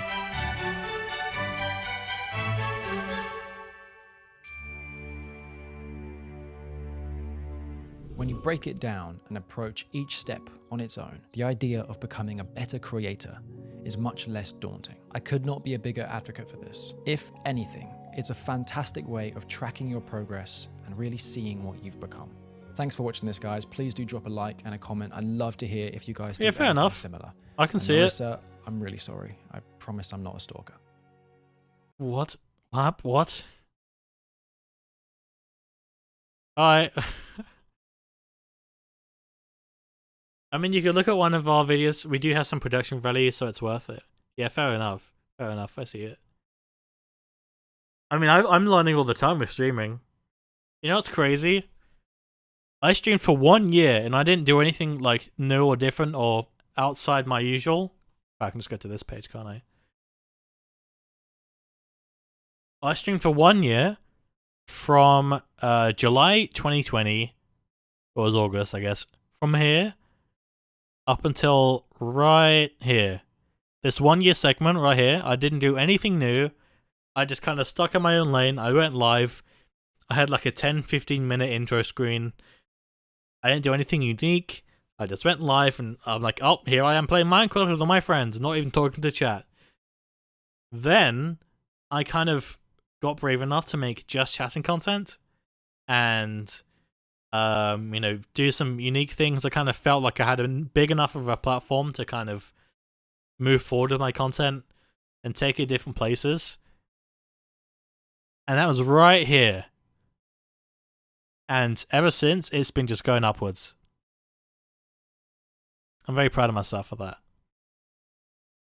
This is why I say, like, if you want to start streaming, as long as you can get the ball rolling and you know that streaming is for you and you can keep doing it, just keep doing it and then occasionally throw something new at the wall, see if it sticks, and then if it sticks, keep on doing it. Also, another thing I didn't do for that 1 year segment is I didn't change my webcam position. For the longest time, my camera was like this. It was widescreen like this. I think it was more like that. And it was right here in the corner. Do you want to know the problem with that? It was either right here or occasionally like down here. But you know, one of the problem with having a webcam right in that corner, I'll show you. When you're going through your Twitch just chatting, if Twitch generated a thumbnail for me right now, my entire webcam would be stuck behind this live screen, this live little button right here. No one would see my face cam. And so no one would click on the stream. Simple as that. I mean, think about how YouTube has faces all the time for thumbnails, even if they're barely relevant. People naturally respond to seeing faces all the time. And, you know, that way you can express emotion, stuff like that. People just like to see faces. Simple as that. And so you see here, no one here is doing that. Middle left, no face cam because there's lyric. Bottom right, top left, but it's just to the right. Bottom left, bottom right, bottom right, bottom middle, bottom right, bottom left, middle left, top right. No one is doing top left. And that's because no one's going to see it tucked in this little corner. And that's crazy to me. Like, no one talks about that. But no one's talked about that. But it's such a big thing.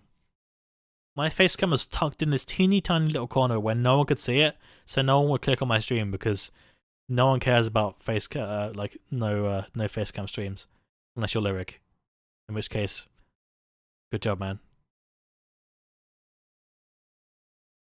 I'm being a bit harsh when I say no one cares. Like, people do care, but it's so much harder to, like, establish a connection with your audience if people can't see you or you don't have anything kind of representation. If you have a VTuber avatar or a PNG or anything in the corner, then yeah, that's something people can associate with. But if you're going live with no face cam whatsoever, no one can, people like to pair faces to voices, right? I've heard that the reason why you look around when you're on the phone is because you're trying to find the face of the person you're talking to. But yeah, your face cam has to be there. It's just the truth. I'm not trying to throw shade, it's just a thing. It's just the truth. I heard a lot of conflicting arguments about face cams. Let's hear them. I guess we have an idea of maybe doing like a documentary style video for smaller streamers like YouTubers. I mean, if you need a subject, I'm down. It'd be an honor to have my own documentary. There should be an option to say, like, my face cam is on the top left corner, then the live option getting moved to the lower right corner. Yeah. Yeah, I think I don't think Twitch would do that because they don't really see it as an issue, and it would look kind of rough just if these live icons were just scattered around. It would just kind of look like a mess. It's clustered already, but having these like all in different corners would make it even worse. But yeah, from what I can see here, there is not a single person that is being covered up by the live icon. I try and avoid the top right as well, because if you have, I think it's better Twitch TV, it shows the uptime of each streamer, like right here. So I try and avoid this. So what I do is, like I've got right now, I'll just have my face cam on the right side. So my face cam is about like this big, which is big enough for someone to see it and click on it probably. Nate VTuber avatar when? At 2,000 followers. Marsh, hey Dan Finn. Finn, we hit 1,500 today. 1,500 followers, let's go! Nate, if I ever do that, I'll let you know, but you gotta let me go on away from keyboard. You don't stream much though, Badger. You know, you gotta stream more to, otherwise you won't have anything to talk about. Come on, man. If I have notifications on for any stream, I would know. From personal experience, I only wanted to stream after I got my webcam because I felt like the viewer could connect with the stream when they see the person that's playing the game. Exactly. Hands down, that's exactly what it is, Tom. People like to see voices with faces. And I understand if you're nervous about streaming, like you're nervous about showing your face to people or whatever. That's totally, that's totally fine. But if you're aiming to make it big, you're gonna have to show your face at some point, because otherwise it's gonna be 10 times harder to get an audience that comes back and follows you and interacts and subs and engages with you. My only problem with streaming is just not looking bored. Oh yeah, same. Especially when I do like reaction streams, I worry all the time about like, do I look bored? Because my face is very neutral. I don't know if you guys have noticed.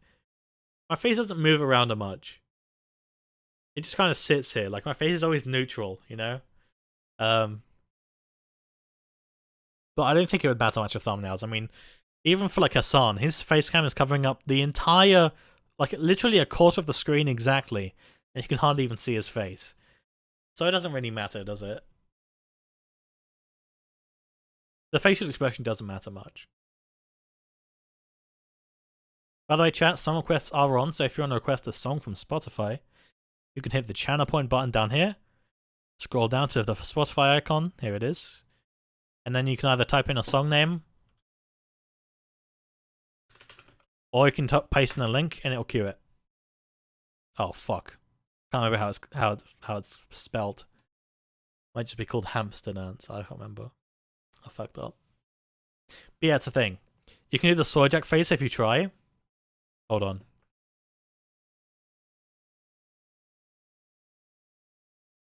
Where is it? It is.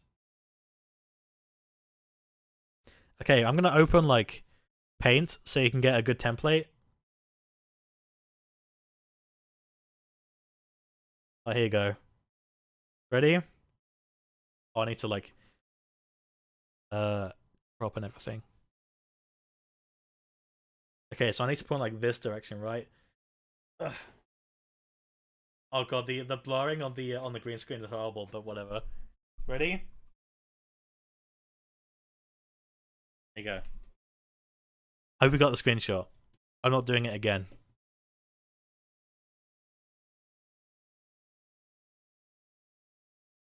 Let me turn the green screen off. There you go. That's more like it.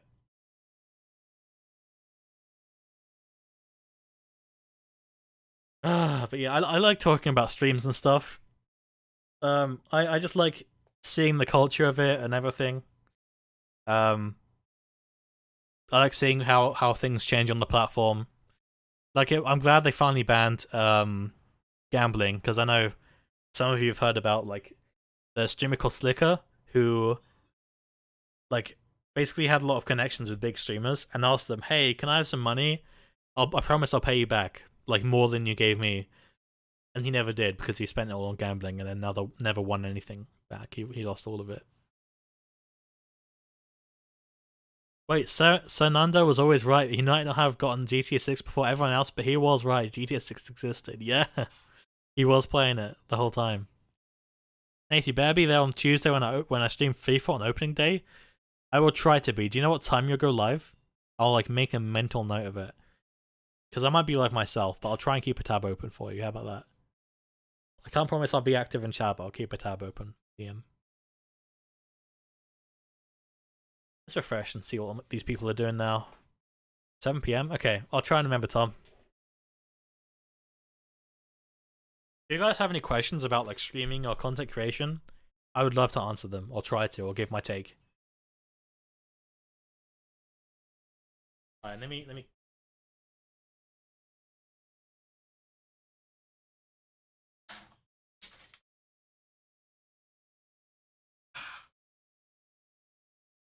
It looks so weird without my headphones on. Ugh, I don't like it. Oh no, you got the clip? Uh-oh. Good Chano hovering over? Oh no, what was it? Was it Hassan?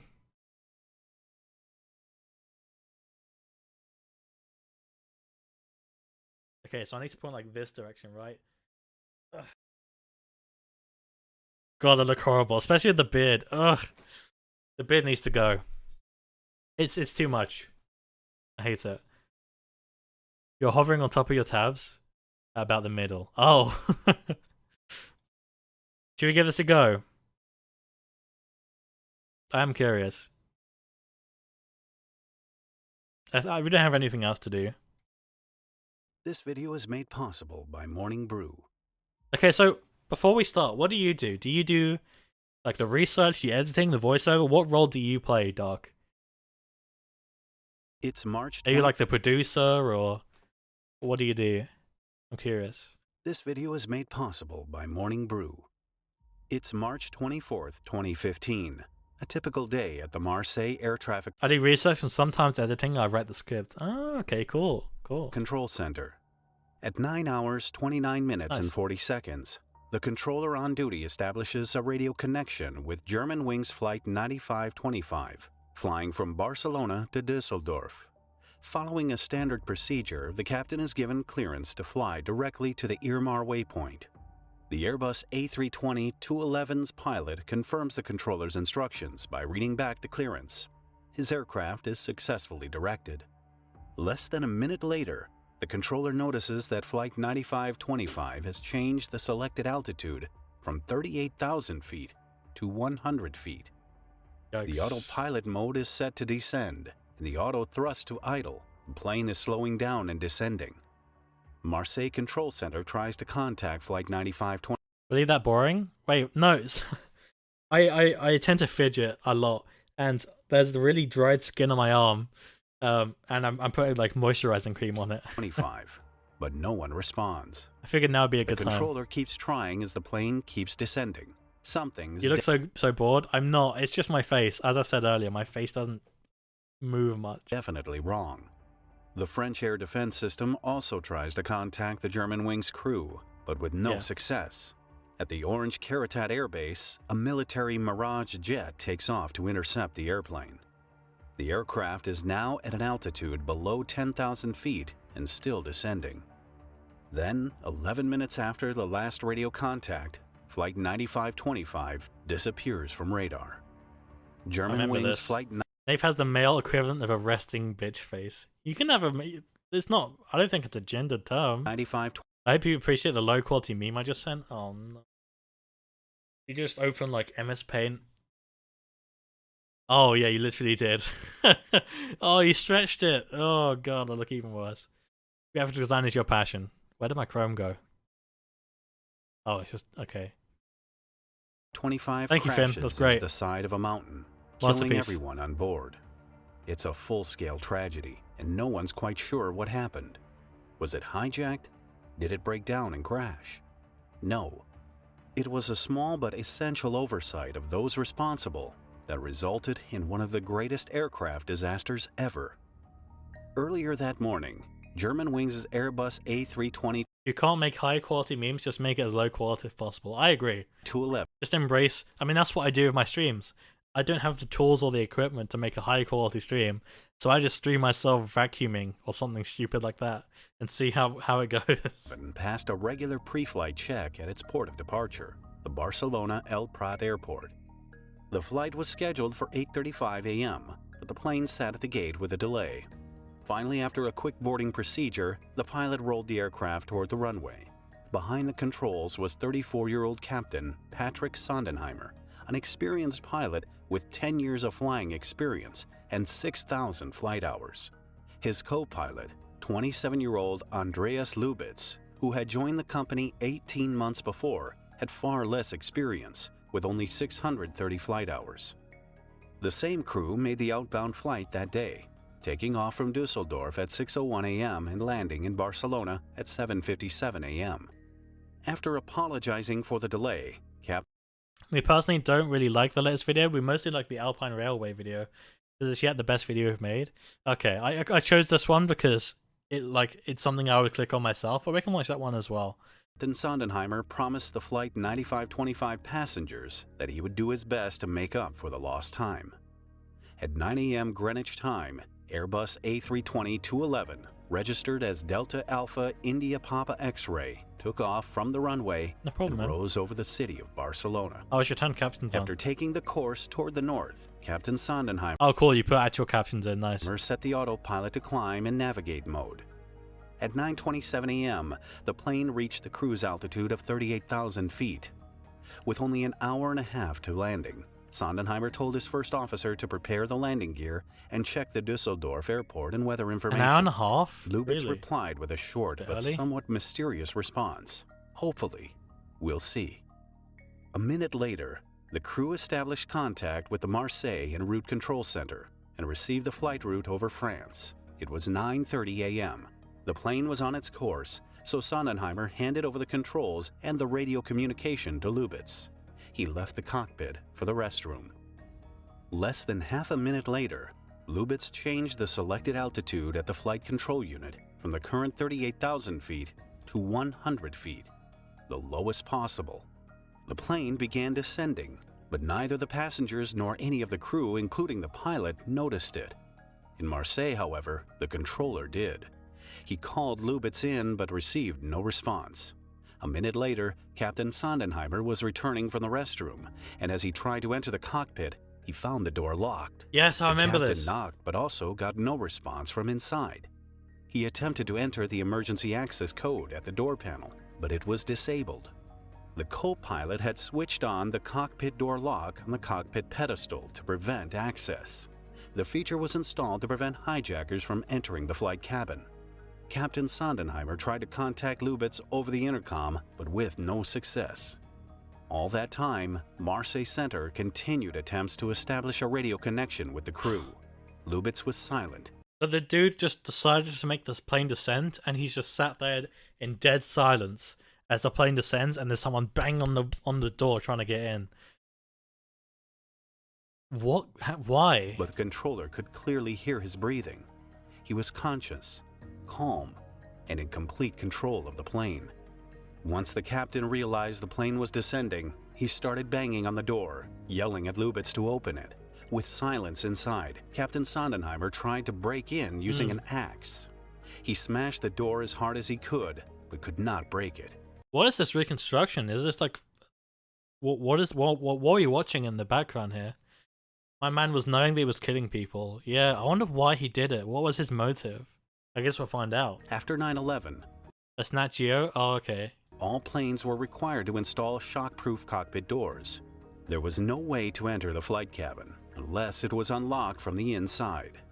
The noise the captain was making while trying to break in caught passengers' attention. At that moment, the plane was at an altitude of 10,000 feet, with the peaks of the French Alps mountains dangerously close. There was panic in the cabin as the passengers I just see the Nat Geo logo in the corner. Screamed in fear. For the Alpine video, we bought unused Nat Geo content. Oh, okay. The captain kept I wonder why it went unused. Did they make a documentary and they just never air it? And banging on the door, while from the inside of the cockpit, a warning message could be heard. Terrain, terrain, pull up, pull up. Oh yeah, I've heard that from Flight Sim. The beeping became more frequent as the airplane rushed unstoppably toward the mountain slopes. The flight recorder that tracked the entire situation and allowed the reconstruction of these events stopped working at 9:41 a.m. Wait. Stopped working. The recorder that tracked the entire situation and allowed the reconstruction of these events stopped working at 9:41 a.m. Oh, so it wasn't a failure. It just At that was when it blew up. 10:15, the Marseille En route Control Center informed the French Bureau of Inquiry and Analysis for Civil Aviation Safety, or BEA, of the Flight 9525 crash. The crash site was located at an elevation of 5,085 feet. Damn, so for the entire flight, well, not the entire flight, but from that point onwards, the plane just ascended further and further, and the guy was just sat there like just dead silent, calm and collected. The fact that it was such a slow descend as well, that's rough. That's so, I don't know, it's scary, isn't it? I can't think of a worse series of last moments. Sitting as a passenger plane is descending rapidly, and a flight crew member is hacking away at the door with an axe. The minutes of helplessness and terror. Yeah, exactly. Everyone was just so powerless. The guy went up to pee. He was locked out. Couldn't get back in, and the plane nosedived. It's so simple, which is terrifying. Like, it wasn't hard. There wasn't any it was literally just malicious intent from the pilot. On the southern slopes of the Tete So this could happen again, I guess. de Travers Peak, which is at Alpes de Haute province in southeastern France. At the moment of impact, the airplane was flying at 435 miles per hour. Yeah, exactly. That's exactly one knob, and then it. Yeah, that's rough. Causing total destruction of the aircraft. I'm surprised. Why would they not surely there would be like autopilot or some kind of automatic safety feature that would prevent that from happening, right? Or did he disable it? Plane wreck was scattered across an area of 2 square kilometers. The following day, on March 25th, French gendarmerie helicopters transported 7 BEA investigators to the crash site. They were accompanied by the search and rescue teams. There's no such feature in the plane? Oh, really? Oh. But what if a pilot falls asleep or passes out or collapses or something? Surely there's some kind of autopilot mechanism, right? Yet there was hardly anything to rescue. The largest piece of the wreck was the size of a car. None of the 144 passengers and 6 crew members survived the crash. The scale of the airplane destruction, coupled with the harsh... That's why there's always 2 pilots? Oh, I guess, yeah. I'm surprised. I thought there was always some kind of automated autopilot system. Weather and terrain conditions at the site led investigators to focus their search on finding the cockpit voice recorder, the so-called black box. After finding the voice recorder on the first day of the search and the flight data recorder the following week, the inspectors could reconstruct the course of the event. BEA included inspectors from Germany, Spain, the United Kingdom, and the United States in its investigation. While the investigation was ongoing, the owner of the Germanwings airline, Lufthansa, organized the transport of the victims' relatives to the crash site. At Marseille, Germanwings established a family support center to help the relatives identify their loved ones and organize the transport back home. Passengers on board the plane were citizens of 18 countries, most coming from Germany and Spain. After a month of investigation, the BEA prepared the preliminary report on May 6, 2015. The report concluded that co-pilot Lubitz deliberately crashed the airplane by setting up flight control inputs. Further, it was confirmed that during the outbound flight from Düsseldorf to Barcelona, Lubitz practiced the same procedure. While the captain was absent from the cockpit, he set the altitude to 100 feet and had Bordeaux air traffic control Just warn 30 him. meters, Jesus, that's nothing. The altitude to 100 feet and had Bordeaux air traffic control warn him. It was a shocking claim. What makes a pilot who's supposed to fly people between locations safely commit mass murder? I couldn't imagine just watching the plane slowly descend with all chaos erupting around me, knowing that we're all gonna die. That's almost like watching yourself die slowly without the physical pain. Exactly. The fact that it was such a slow, like, impending doom, you know that you're gonna be trapped on it, that you know there's no exit. Fuck that, man. Good thing I'm not getting on a plane anytime soon, huh? Was he a terrorist? Was he insane? Lubitz was born in 1987 in Neuburg an der Donau, Bavaria. He was young then. But grew up in Montebor, a small town in the Rhineland-Palatinate state in western Germany. As a child, Andreas Lubitz was quiet and normal. He dreamt of becoming a pilot. When he was 14, he joined the Westerwald Flight Club, where he flew gliders. Jesus, flying gliders at 14? As an adult, his friends and colleagues said he was a diligent and determined pilot. Definitely not the man who would deliberately crash a plane. Airplanes and flying were Lubitz's passions. For him, it wasn't just a job. It was a dream come true. He was about 30, yeah, but in terms of, like, being a pilot, right, I'm sure it's quite young, because you need lots of experience, don't you? You need to be properly educated, you need to be trained, you need to be, you need to be experienced. When he was 20, Lubitz applied to join Lufthansa's flight academy in Bremen and was among the 5% of applicants who joined the program.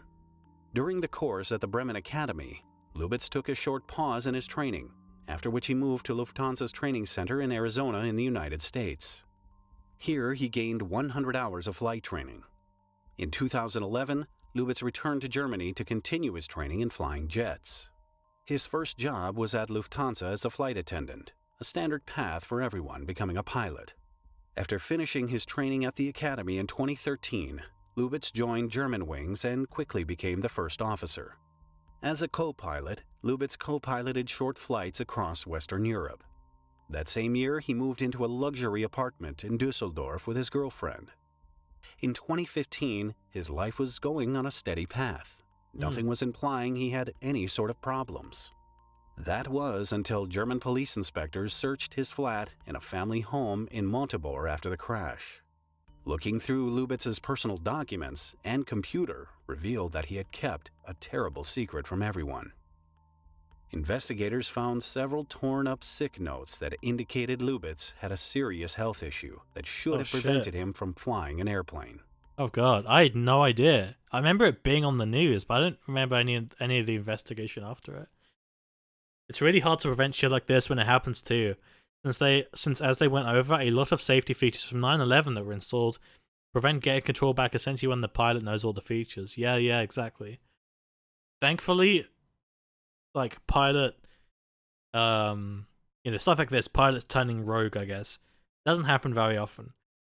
But it is kind of scary that all these people's lives were in that one person's hand. That's concerning. He was suffering from a psychosomatic disorder, an anxiety disorder. The co-pilot initially thought he was losing his sight and may have That's why our documentaries change from other documentaries. I can imagine, yeah. Lost his pilot. And it's free. I can watch this anywhere I want. I don't have to, record a TV program to find out. Pilot's license and job as a result. However, neither of the dozens of ophthalmologists that examined him found any problems with his vision. On the other hand, some of them noted Lubitz had developed obsessive fear and hypochondriacal disorder. Over time... Yeah, well done on the research. This is a lot of information packed into 16 minutes. His mental health deteriorated to the point that he began to consider suicide. In the months leading up to the incident, his computer's browsing history showed he searched the web for the most effective means of doing so. Oh, shit. At that same time, Lubitz again started seeing private physicians for his vision and sleep problems. One of them diagnosed him with possible psychosis and recommended psychiatric hospital treatment. The doctor prescribed him antidepressants and sleeping aid medications. Yeah, I like that stock image. He looks like he's writing like a doctor. You can't even tell what it says. The doctor prescribed him antidepressants and sleeping aid medications.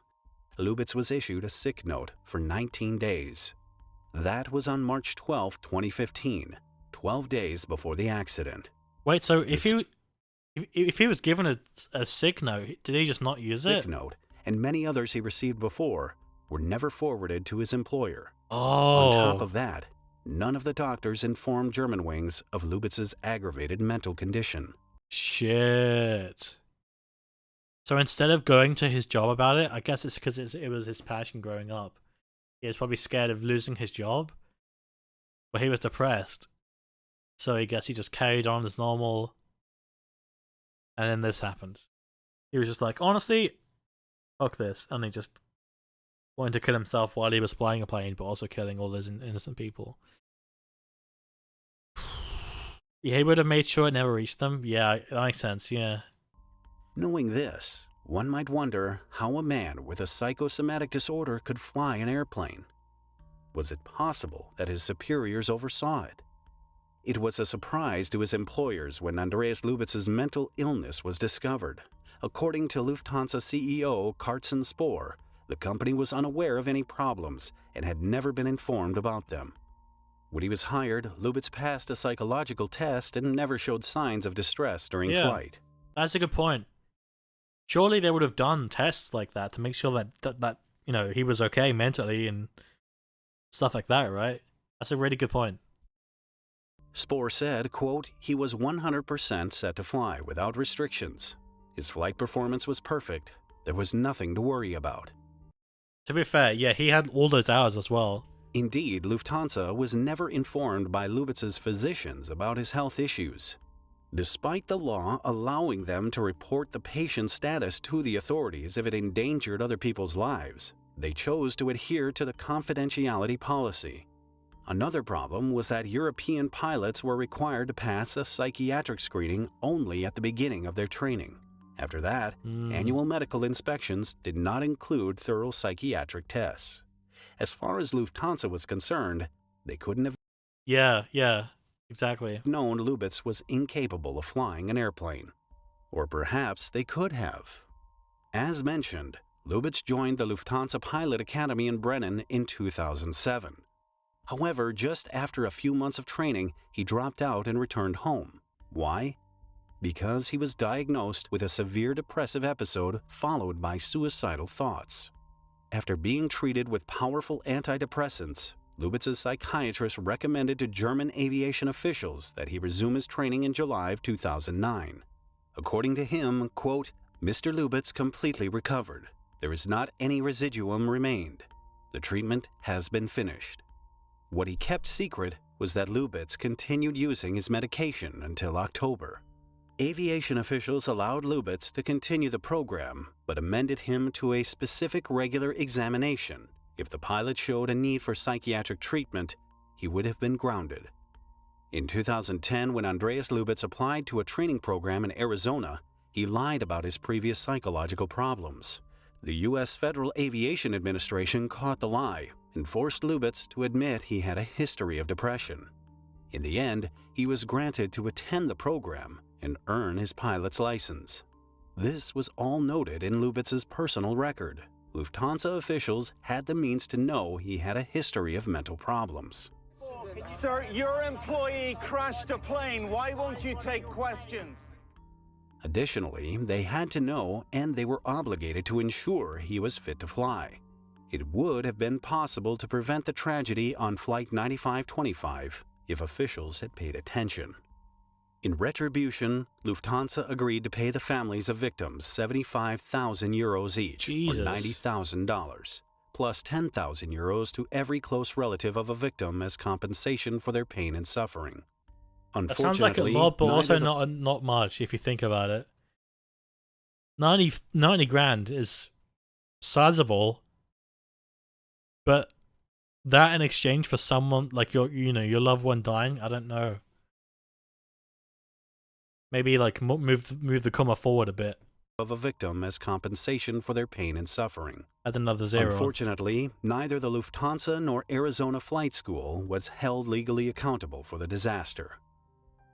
In response to the tragedy, the BEA recommended that all pilots in European Union airlines undergo routine, in-depth psychological testing.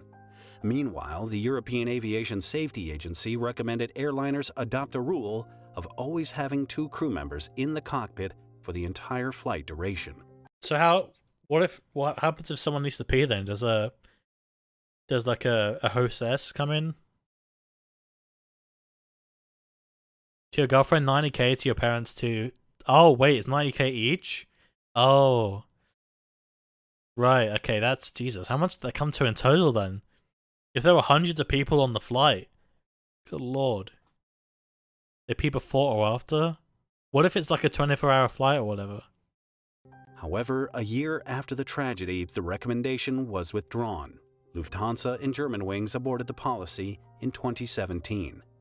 Today's episode is sponsored by Morning Brew. Wait, they aborted the policy that... The agency recommends operators to reassess the safety and security risks associated with flight crew members leaving the flight crew compartment due to operational or psychological needs. Operators are recommended to implement procedures during requiring at least 2 persons authorized to be in the flight crew compartment at all times, or other equivalent mitigating measures to address risks identified. So they did that, but then only for 2 years. So this could happen again. Interesting. 2017. Today's episode is sponsored by Morning Brew. Well, there you go. If you're someone that likes that was really good. Well done, Doc. Unnecessary ads and that's awesome. I'll let your ad play because you know you get paid. Chat. If you haven't already, give Doc a good a sub. Go check him out. Into an enjoyable 5-minute read. Their witty and informative briefing has already become part of my daily morning routine. Damn. It's an easy way to that was get really up to good. Speed on what really matters, instead of spending part of your morning aimlessly browsing through social media.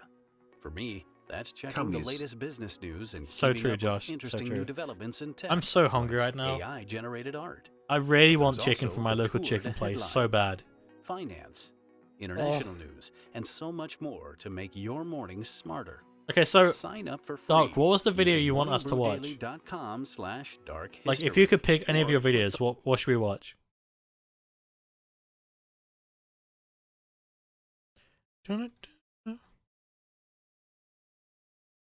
Oh, here we go. Alright, cool, thank you. It's November 11, 2000, and winter sports are in full swing at the picturesque Come on. alpine village of Kaprun. There we go. The 9 a.m. It's November 11, 2000, and winter sports are in full swing at the picturesque alpine village of Kaprun. The 9 a.m. funicular train is carrying 161 passengers up the steep track to the slopes of the Kitzsteinhorn mountain. After just a few hundred yards, the train disappears into the tunnel leading up to the summit station. It's a trip that shouldn't take longer than 10 minutes, but the train car doesn't arrive. Instead, the power goes out, and the connection with the conductor is lost. Oh, if you're driving a train through Instead, the power goes out. Through a mountain, then you're fucked, right? How does it power itself? We try to learn the words in the language it comes from, so our voice actor is now able to say 13 German words and 2 Spanish words. Oh wow, that's awesome. With the conductor is. These are really well made. You know my biggest takeaway from this? I always try and find YouTube videos that I can listen to, but I don't have to look at. So I can put like headphones on and I can, you know, run some errands, I can clean, I can cook, I can do stuff while listening to YouTube videos because I like to consume information. So this would be perfect for this. I can just put this on, walk away, and just carry on listening and just listen to like a story unfold in my mind. This is awesome for me, specifically. Is lost. Now, there is no way to find out what's happening in the tunnel. About 20 minutes later, clouds of thick black smoke are billowing out of the tunnel's upper end into the Alpine Center station. Something inside is on fire. If it's the train, all the passengers and the conductor are cut off deep in the heart of the mountain. Jeez, A yeah, you're in the trap middle of nowhere. That's almost impossible to escape. Ultimately, only 12 passengers defied their instincts to escape the Kaprun fire disaster. They avoided a tragedy that nobody saw coming, caused by a seemingly incidental, deadly detail. The possibility of a fire breaking out in the tunnel was close to zero. There has never been an accident like this on any Austrian cableway. After all, there was nothing in the tunnel or the funicular to incite the blaze. The recreation footage was the footage we bought off Nat Geo. Nice, nice. The Gletscher It funicular works really well. had no engine, fuel tanks, or other parts of a standard railway. Using steel cables, 2 trains traveling in opposite directions are hauled by a powerful motorized winch system. Oh, I didn't even know that was a thing for trains. Austria has over 20 of these railways, including Gletscherbahn Kaprun II, which was built in 1974 and modernized in 1993. The single track was 4,265 yards long, of which 3,600 yards were in the tunnel. As one train ascends, the other descends on the same track, bypassing each other at the passing loop. Each of the 2 trains comprise 2 carriages with 8 compartments accommodating up to 180 passengers. 2 cabins were positioned on either side for conductors responsible for opening and closing the doors. Usually about halfway through, it divides into 2 tracks, and that's where they pass each other. Yeah, there it is. Most of the people Literally. inside the train that day were frequent guests of the Kaprun ski resort and had ridden the funicular many times before. I've never gone skiing. Because of this, none of them suspected the train would break down. I'm too big. I just roll down and start becoming like a giant snowball. And catch a light. This ride would shatter their assurances. Thomas Kraus, a passenger in the rearmost compartment, was the first to notice something fishy was going on.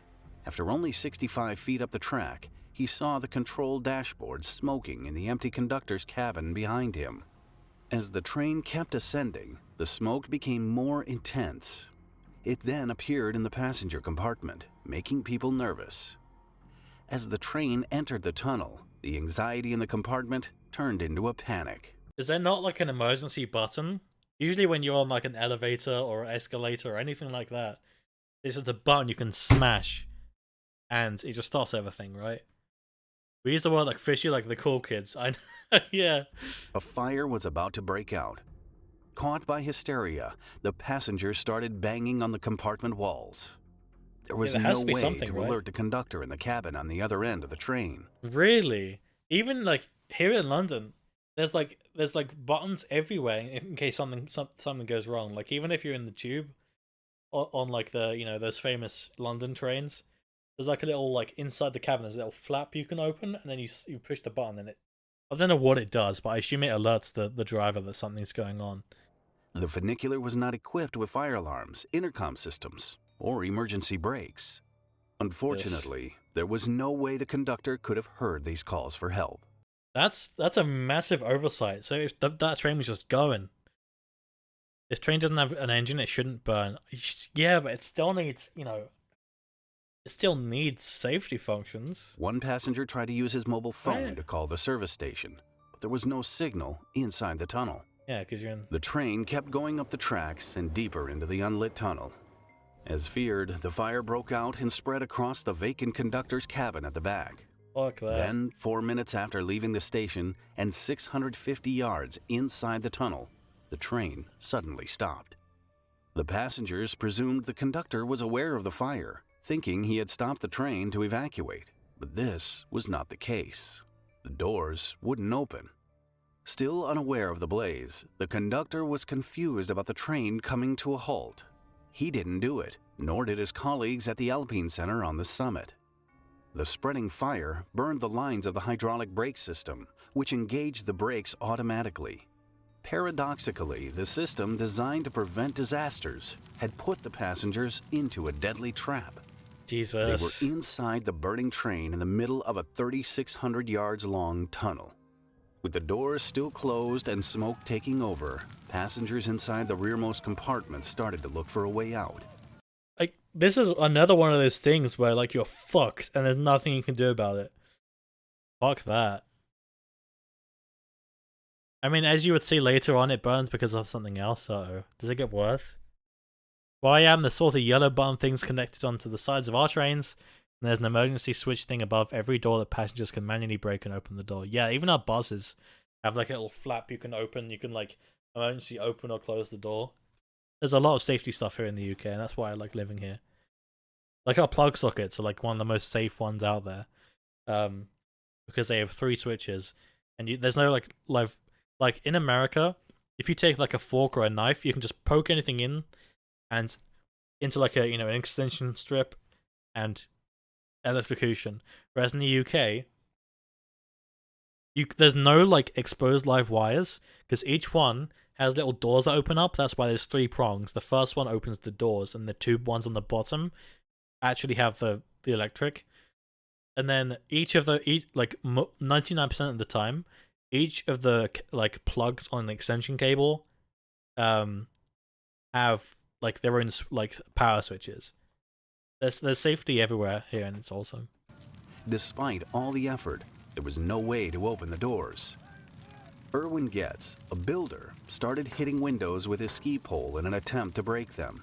An almost impossible feat, as the windows were made of break-resistant acrylic material. Oh my god. It was a race against time as the fire began to break into the compartment. Gates was hitting as hard as he could and finally managed to make a crack in the window.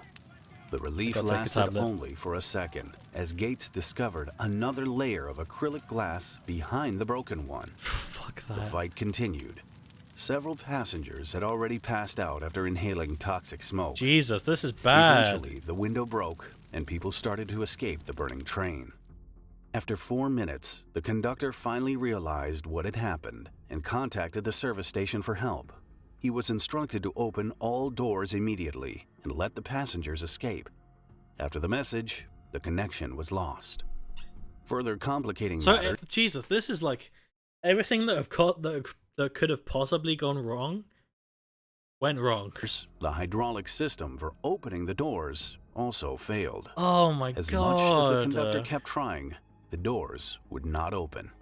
The smoke was entering the rest of the compartments, and it was just a matter of time before the fire engulfed the whole train. Luckily, the conductor was calm enough to leave his cabin and engage the door's manual lock. He managed to open all the doors, allowing the people to leave the train. It was a moment of relief for all the passengers as they escaped the flaming train in the nick of time. For a moment, it seemed disaster was avoided, and it would have been if passengers hadn't made one deadly mistake. In the pitch black darkness and with their ski shoes on, yeah, they didn't see shit. I just realized. The passengers tried to move away from the fire, so they climbed uphill. As they struggled to move through the tunnel, they didn't notice that all the smoke was going in the same direction. Oh no, yeah, that's bad. That's bad. Kaproun Tunnel's 30 degrees steep angle created a chimney effect, which caused all the heat and smoke to travel upwards. None of the passengers who went up the tracks survived. Oh my god. The cloud of smoke was too thick, and the concentration of carbon monoxide was too high. Nobody. Why would you go up though?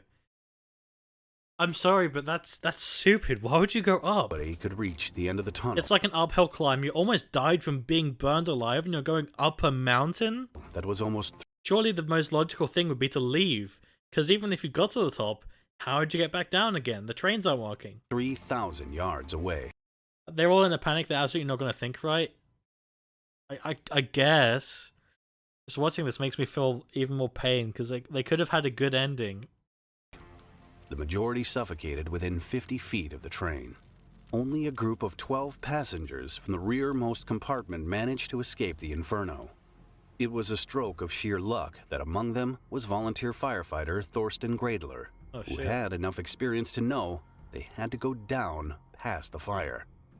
He shouted at the other passengers, "I know fireplaces, and when you open the flue, the fire shoots upwards, so you..." Flue? What does flue mean? "You have to go down. Hold each other's hands. Believe me, we have to go down." Pretty gay. Sorry. With Gradler leading them, 12 passengers passed the burning conductor's cabin and reached the smoke-free zone below the train. They were forced to walk slowly because of the weight of the ski boots. Despite escaping death in smoke and flames, the group's agony did not end. The flue is a duct, pipe opening, and a chimney for conveying exhaust gases from a fireplace. Oh, I've never heard of it. Fair enough. They had Damn, you've done your research. to cross 650 yards of the track inside the tunnel. With the fire raging, there was the risk that the haulage cable might snap and send the train down on them. Oh no, no, no, no. If the train falls and everyone gets knocked down like bowling pins. No. Oh, that was Wikipedia. Still. You've done the research more than I could. I couldn't be asked. Luckily, it didn't happen, and the group reached the lower end of the tunnel. They were saved. Oh, thank God. The remaining 150 people, including the conductor, died from suffocation from heading upwards in the tunnel. Sadly, the death toll increased by 5 more people. Inside the twin train that was coming from the opposite direction were 2 people, a conductor and a passenger. They too failed to escape from the smoke and died of suffocation. The smoke spread fast, and it spread far. Ultimately, it reached the Alpen Center at the summit, where the staff tried to recover the power. When they noticed the smoke coming from the tunnel, they raised the alarm inside the station and adjacent shopping mall. In a rush to save their lives, the employees left the emergency door wide open, increasing what the hell is this? The server room? Chimney effect. The employees left the emergency door wide open, increasing the chimney effect in the tunnel. It flared the fire in the tunnel and brought more smoke into the station. By then, the service station down at Kaprun had alerted local firefighters.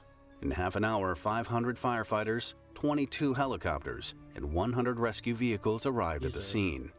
Helicopters transported firefighters to the summit, where they rushed into the station to rescue anyone still inside. 4 staff members were left inside after the evacuation, unconscious from smoke inhalation. Although the firefighters managed to take them all out, it was too late for 3 of them. The train was fully engulfed in flames by the time responders arrived. There was no chance of getting to the other side.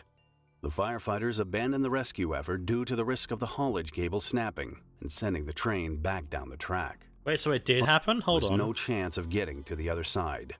The firefighters abandoned the rescue effort due to the risk of the haulage cable snapping and sending the train back down the track. Yeah, fair enough, honestly. A total of 155 people died, including children. Most of the casualties were tourists from Austria and Germany. Others were from Japan, the United States, Slovenia, the Netherlands, the UK, and the Czech Republic. Among the victims were world champion freestyle skier Sandra Schmidt and 7-time Deaflympic medalist Josef Schauper. Deaflympic? Is that a thing? The nation was eager to find out how it happened, especially because the responsible claimed such a thing was impossible. So, what caused the fire? The answer is rather bizarre. Just 4 days after the accident, the examining judge of the Salzburg court had appointed an expert, Anton Muir, to investigate it. The Ministry of Interior had also sent a unit from the KTZ Forensic Center to investigate the fire scene. Unfortunately, that comes the part that normal documentaries don't do. Oh, I'm ready. The subject of the investigation had burned entirely, leaving no traces behind. Therefore, the twin train was used to determine the source of the fire. Investigators based their research on the testimony of Thomas Kraus, who claimed the smoke came from the dashboard of the conductor's cabin at the rear end of the train. In general, funiculars are built without parts that could cause a fire. No engines nor fuel tanks. Yeah, but anything could cause a fire. Like, there's nothing guaranteed not to make a fire. Upon inspection, it was determined that the only item that could have caused the fire was a cabin space heater. As it turned out, no one had considered that such a seemingly irrelevant installation could end up burning down the entire train. Jesus. The heater became the center of further investigation. Since both trains had the same heater installed, the one from the twin train was removed and taken to KTZ laboratories in Vienna. The investigators discovered that the heater's heating element was the fire's most likely source. They believed that it came loose, made contact with the plastic housing, and ignited it. Shit. The fire slowly spread. Isn't Dark History a high sub YouTube account? Yeah. And they're in my chat. Let's go. By flammable materials inside the desk. It ate into the How did you find the stream, actually? I'm curious. Did you just go through just chatting? Spread, fed by flammable materials inside the desk. It ate into the lines of the 42 US gallon hydraulic system, which eventually burst. The released oil and rubber flooring... Wait, I lost... Most likely... Oh, I stopped paying attention. Oh, you found it through just chatting? Nice. They believed that it came Must loose, have scrolled pretty made far. contact with the plastic housing, and ignited it. The fire slowly spread, fed by flammable materials inside the desk. Yeah, that's what I mean. Like, anything could cause a fire. It ate into the lines of the 42 U.S. 181k isn't much. I have 87, and I'm like, wow, look at me go. gallon hydraulic system, which my buddy has 950k, so he is bigger than I am. Yeah, but no, don't compare yourself to people bigger than you, because otherwise you'll always be on an uphill battle. You know, you gotta pat yourself on the back for what you've done. You know, you've got much further than I have or anyone else will ever get to. Eventually burst. The released oil and rubber flooring fueled the blaze that spread across the cabin and later the entire train. The controversial fan was installed in 1993 when the funicular was subjected to modernization. Salzburg public prosecutor Ava Danninger-Soriat used reports filed by both Muir and the KTZ. I mean, Social Blade says I'll reach 1 million in about 1 year and 5 months. I've used Social Blade for like Twitter stuff and YouTube stuff. It is so far off. It'll fluctuate. Because, like, you know, some YouTube videos might do really well, some might not do well. Some people might react to it and give it lots of, like, a huge boost. You know, not me though. But, you know, who knows? XQC could be watching this next. KTZ team to build, and then Moist Critical, and then Hassan and everyone else. the indictment against 16 people. 3 managers from Gletscherbanen Kaprun AG, the company in charge of the funicular. 2 managing directors of the Austrian Swoboda, Karasori and Stahlbach GmbH. The business. GmbH? Is that how that's pronounced? I've never understood how it's pronounced. This word here in the bottom right. I mean, in the past 8 months, I had made 181. Exactly. That's crazy. Can I have 181k subs in 8 months, please? I'm working hard. I did a YouTube video today. It was a banger, to be fair. Business that carried out the... I mean, you've already had A6D, yeah, but that wasn't, you know, 181 subscribers or 321,000 views. I wish it was, and I'm very grateful for A6D, but... Jeez. Modernization work and installed the fan heaters in 1993. I just need the XQC raid. Come on, X. 3 employees of the German Mannesmann Rexroth AG who installed the hydraulic lines. A6D has reacted to you? Yeah, so the context is he was looking for someone to raid, and he looked on the Minecraft category and looked for the tag English, which I was on the Minecraft category, but when Twitch recently changed the way categories work, it automatically removed all the language tags. So only a few people, myself included, had actually added those tags back. So he searched Minecraft, put the English tag in, and there were only about 10 streamers there. I was one of them. And he was like, oh, this guy looks fun. We'll raid him. So he sent his viewers over, and then this happened. Highest recorded number of concurrent viewers, 61. And I got a whole bunch of followers from that. 8 here, 5 here, 1 here, 1 here. Where is it? 15 followers from that one stream, which is crazy for me.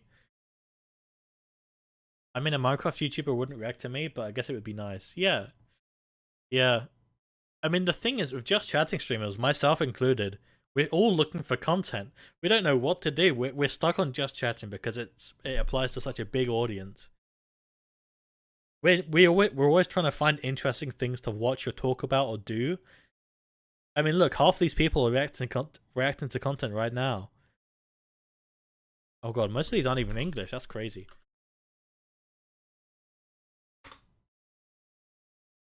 There we go. So we got, let's see, who we got. This person's the VTuber, they're just talking. This person's reacting. This person's reacting.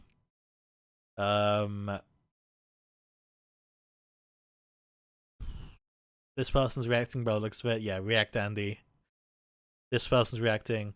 So most of us are looking for content that applies to wide audiences, and that's Just Chatting. And then we're looking for things to do, which often results in YouTube videos. I mean, I would be open to messaging like some big ass content creator on Twitch, but they instantly ban me or will just ignore me. Yeah, you need there is a Ludwig did a video about this. It's called I'll play it after this. He made a video called I made a YouTube channel to prove it's not luck. It's really good. I'll show it after this. Ludwig Luck. But yeah, you need like a YouTube streamer. What am I saying? You would need a streamer to like see your YouTube link and then click on it, which is extremely unlikely. I don't think you can just hire them to watch a video. I don't know how you'd go about it, to be honest. You'd need to just be lucky. I think once your videos get like, if you've got enough views. Basically, if your videos get enough views, they'll come up on their YouTube accounts. Like what am I saying? I'm talking so quick. Once you get enough views, streamers will eventually be like, oh, people actually enjoy this. Maybe I'll watch it. And then my audience might like it, I think it's just something that they'll eventually find themselves. It's not something you go to a streamer and be like, hey, watch my video. I don't think that'll get you very far. I mean, I'm doing it for free. I'll do anything. I'll take any sponsor. I'll do anything. I'll do this all day for 24 hours if you pay me. I'll do anything.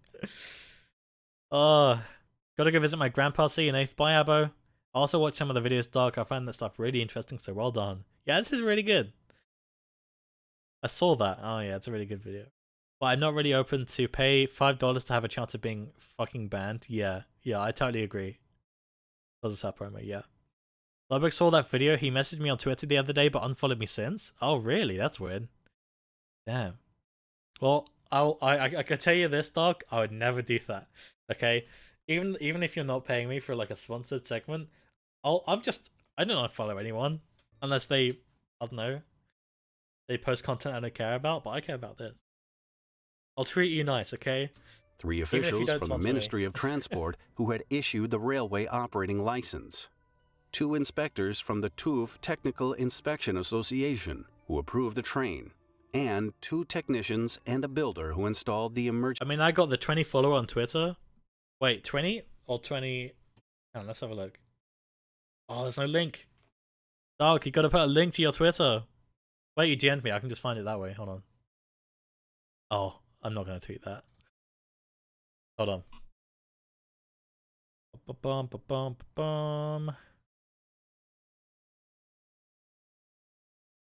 Oh, I didn't. I just saw you linked the. Here it is. There you go. I'm your 21st. There you go. I guess you should tweet like, I don't know. You should link the Twitter in your YouTube and be like, "Hey guys, what video should I upload next?" Or just talk about your uploads. Keep it relevant to what you post. Like, I don't retweet anything on this account at all. Pretty much, I just tweet about myself because that's why people follow me. People follow me because they care about me. I assume, care about the content I produce. So that's why I just tweet about things I'm doing. Anyway, I'm not the best in art, but I look for the outfit I made in 2 minutes. Oh, hold on. Damn, you like 17 of my tweets? Thanks. Wait, what the hell? What's going on here? How are you finding tweets this far back? What? What the hell? How did you find these old tweets? I've not seen these in years. Magic? I'm scared now. Oh, this. What disaster documentary do you want to see next time? Yeah, this is a good example. More of this, I assume. 22 hours ago, so you got the right idea. Yeah, if you need any, like, if you have any questions or suggestions, if you want to, I don't know, if you want to talk about anything about, like, social media or anything, hit me up. Because I do like social media and community management for a living. That's like my entire career, so, What disaster should I make a video about? My career. What makes this event interesting? Nothing, it doesn't. I don't know. You're doing the right thing though. I respect it. I'm so hungry. What? Oh, here it is. Emergency door at the Alpine Center. The public prosecutor was determined to find the culprits for the 155 lives lost in the most devastating peacetime tragedy in Austrian history. I mean, my handle do be Dark History. Yeah, Twitter handles are a pain, man. Like, there's this new username I was thinking of changing to, and the Twitch username is fine. I've managed to like secure that, but the Twitter one is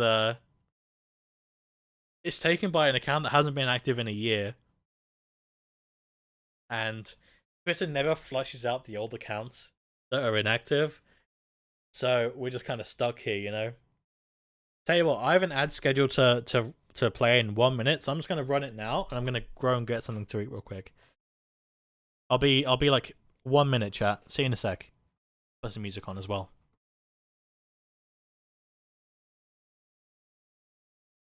Alright, see you in a sec, chat.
I've just realized you've been staring at this picture of a woman for like 2 minutes. I'm sorry.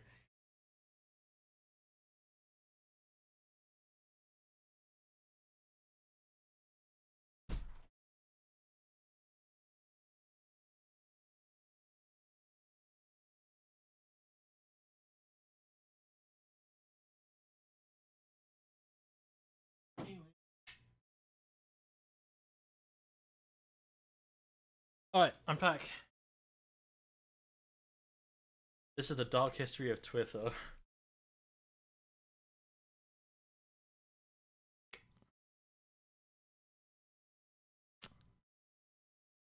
Tour company based in Munich. Oh no, they're active, which means you're never gonna get it.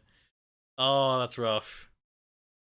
They've got 1,200 tweets and they tweet like now. Yeah, you're not getting this username. That sucks. That's actually really unfortunate. What about Dark History YT? Oh my god! No, what? Okay, it finally worked. Prisoner 136 resubscribed for 3 months. Somehow Thank you. now I have this message option. Woo. Woo. It finally worked. I told you, Prisoner. Thank you so much. There you go. I think this is what I would do, Dark. I'd set it to this. Dark History YT or Dark History Vids. I don't know. Because you want it so that if you type in Dark History, you come up. Because right now you don't, I don't think. I did follow you, right? So it should be there. Yeah. Oh, it's because I didn't put space in. I think Dark History should be a part of your handle as well. I don't like when people take out syllables and stuff. Okay, let's finish this video and then we can watch the Ludwig one. Thanks, Prisoner, for the sub though. The trial started on June 18th, 2002. I have crackers and cheese, like Wallace and Gromit right here. The prosecutor claimed the accused had made a series of oversights in designing and inspecting the train. The key argument was that the fan heater, Fakir Hobby TLB, was intended for home use, and the manual explicitly stated it was not to be used in vehicles. Therefore, the fan shouldn't have been installed in the first place. The proximity of hydraulic lines only increased the likelihood of fire. Yeah, makes sense. In addition, no security features were present on the funicular. The entire design was a major oversight. The prosecutor put the reputation of the Austrian cable traffic system and the entire tourist industry at stake. It was a bold challenge to the system. The lengthy process was marked by a lot of controversies. In 2009, the German news reported on the alleged manipulation of the process by the Ministry of Interior and Salzburg Court. The focus was put on the report and the treatment of the expert, Anton Muir, who was appointed by the examining judge, Manfred Seiss. For instance, when he arrived at the scene of the investigation, Muir was denied access to the tunnel. When he finally entered it, investigators from the KTZ Center had already taken away the evidence. Muir only received the fan heater in March 2001, 4 months after the accident. On top of everything, the Salzburg court utterly neglected a 54-page report filed by the expert. In his report, Muir noted traces of hydraulic oil in the heater housing. He also found traces of the insulating mineral wool that the Gletscherbahn technicians had used to stuff the cavities between. Dark History TV, yeah, that works. That works. I'm sure there's other examples of like YouTubers who have done like their name and then TV at the end. Like SFan TV, I guess, is an example. But that's just their username everywhere. Yeah, that works. Between the built-in wooden panels. Finally, Muir was the one who stressed the proximity of hydraulic lines as an essential factor in the breakout of the fire. During the trial, the defense attorneys were allowed to make persistent attacks on Muir, which affected his mental health. At one point, the court found out that the expert had seen a psychiatrist and ordered his psychiatric examination. Since he had been diagnosed with a pronounced depressive syndrome, the court dismissed Muir. According to news sources, the expert said, "It's so dirty in court, I can't stand it any longer." With Muir eliminated, the rest of the experts still engaged in the process and played down the findings of his report. On February 19th, 2004, after almost 2 years, the turbulent process came to an end. In contrast, Judge Manfred Seiss's shocking verdict opened a whole new chapter of the story. It was found that the disputed heater had necessary safety marks and was installed following legal standards of the time. Neither Swoboda nor the employees who set up the hydraulic lines were aware of its installation. That Swoboda logo is cool as hell. The investigation also found that no oil leaked from the hydraulic system. The train itself was inspected according to schedule, and the Alpine Center's emergency door worked as specified. As such, there were, quote, no indications or concerns that funicular railways could be dangerous in terms of fire protection. All 16 defendants were acquitted of charges. The verdict shocked the prosecutor, victims' families, and the Austrian public. 155 people died, and no one was to be blamed. That's crazy. The way Judge Seiss saw it, quote, God turned off the light in the tunnel for a few minutes. The accident couldn't have been foreseen, as nothing similar had ever happened before. And that was it. Case closed. Then Gletscherbahn and Kaprun AG directors made a mistake that cast doubt. It seemed that the entire trial was an orchestrated cover-up. Upon receiving an acquittal, Gletscherbahn and Kaprun AG's management filed a lawsuit against the disputed heaters manufacturers, the German company Fakir. However, what they didn't count on was that the prosecutor's office in Salzburg would hand the case over to their colleagues in Germany. So, in November 2005, the Heilbronn Public Prosecutor's Office took over and asked the KTI Forensic Institute of the State Criminal Investigation Office in Stuttgart to renew the investigation. They were determined to do a thorough job. The first thing they did was to request a fan heater from the twin train to be delivered for examination. When they received it, they noticed a fastening dome on the heating element that allegedly let loose was missing. It was only the beginning of a series of shocking discoveries by German investigators. After that, the truth began to unravel. So you're saying that other documentaries don't talk about this at all? This is like... this is massive. Next, they revealed that the heater was disassembled before the installation. This is crazy. The front and the rear part of the heater were taken apart, mounted on a hole in the control panel, and fastened back together. This meant that the... That's insane. This is this is huge compared to... Like, it's a really important part. Safety test mark was no longer valid, and that the heater housing was violated and lost protection from liquid dropping in. Further, the following discovery brought a whole new light to the Kaprun disaster. While observing the heater, German investigators found red liquid residue inside.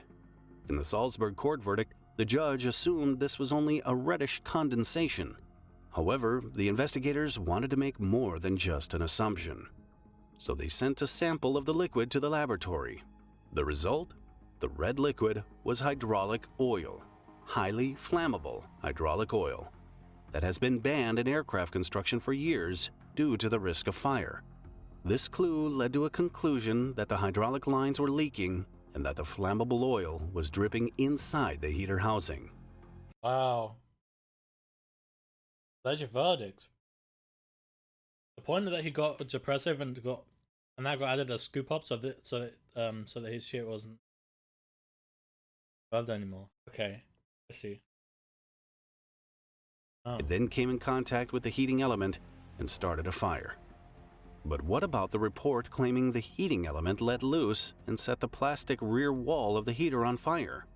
In support of the claim, investigators from the Austrian KTZ Forensic Center delivered a fan of the twin train with the heating element bent and touching the rear wall. German investigators were rigorous in their research, though. According to Austrian investigators' photographs from immediately after the accident, the heating element was intact and a safe distance from the plastic black wall. They concluded that during the inspection, someone had manipulated the heating element by bending it toward the rear wall of the housing. Based on all the evidence, the German investigators dropped the case against Fakir. They further noted that, as claimed by the Austrian court verdict, the fire, quote, could hardly have happened. On the other hand, a fire could break out if there was hydraulic oil inside the fan heater. They also accused their Austrian colleagues from the KTZ Center of being sloppy in the investigation, and even worse, of manipulating the evidence. What the hell? The German inspectors were determined not to let the whole thing pass so easily. So in 2008, they filed charges against 4 Austrian experts for manipulation of evidence. Eva Denninger-Soriot, the prosecutor who filed the initial charges in 2001, wanted to take the case, but the Ministry of Justice declared her biased. Finally, in the spring of 2009, it was taken over by the Linz office, whose prosecutor carried out a lukewarm questioning of accused experts. After 4 months of coordinating the decision with the responsible ministry, the Linz prosecutor discontinued all 4 procedures. The state of Austria and the Gletscherbahn Kaprun AG seemed to have bailed out. They never recognized the blame for the Kaprun disaster. Instead, they tried to ease the anger of the bereaved families with insurance compensation totaling 13.9 million euros. 80 of them, however, are still intent on going as far as possible to find the culprit for the deaths of their relatives. In the wake of the accident, the government passed a series of regulations to improve passenger safety in cable railway systems. Austria was about to meet the standards that France and Switzerland had established 12 years before the Kaprun incident. The Kaprun tunnel was sealed after the tragedy. The tracks and both stations were removed. Today, a memorial at the site is a reminder of a tragedy that could have been avoided. Damn. That is deep as hell. Watch this episode next if you found this video interesting. Nice. Please add a like and leave a comment if you want to support the channel. Well, there you go. Wow. That is deep as hell. Chat, if you haven't already, go give Docker some appreciation. I spiced up the Twitter profile. Ooh. Oh, wait, hold on.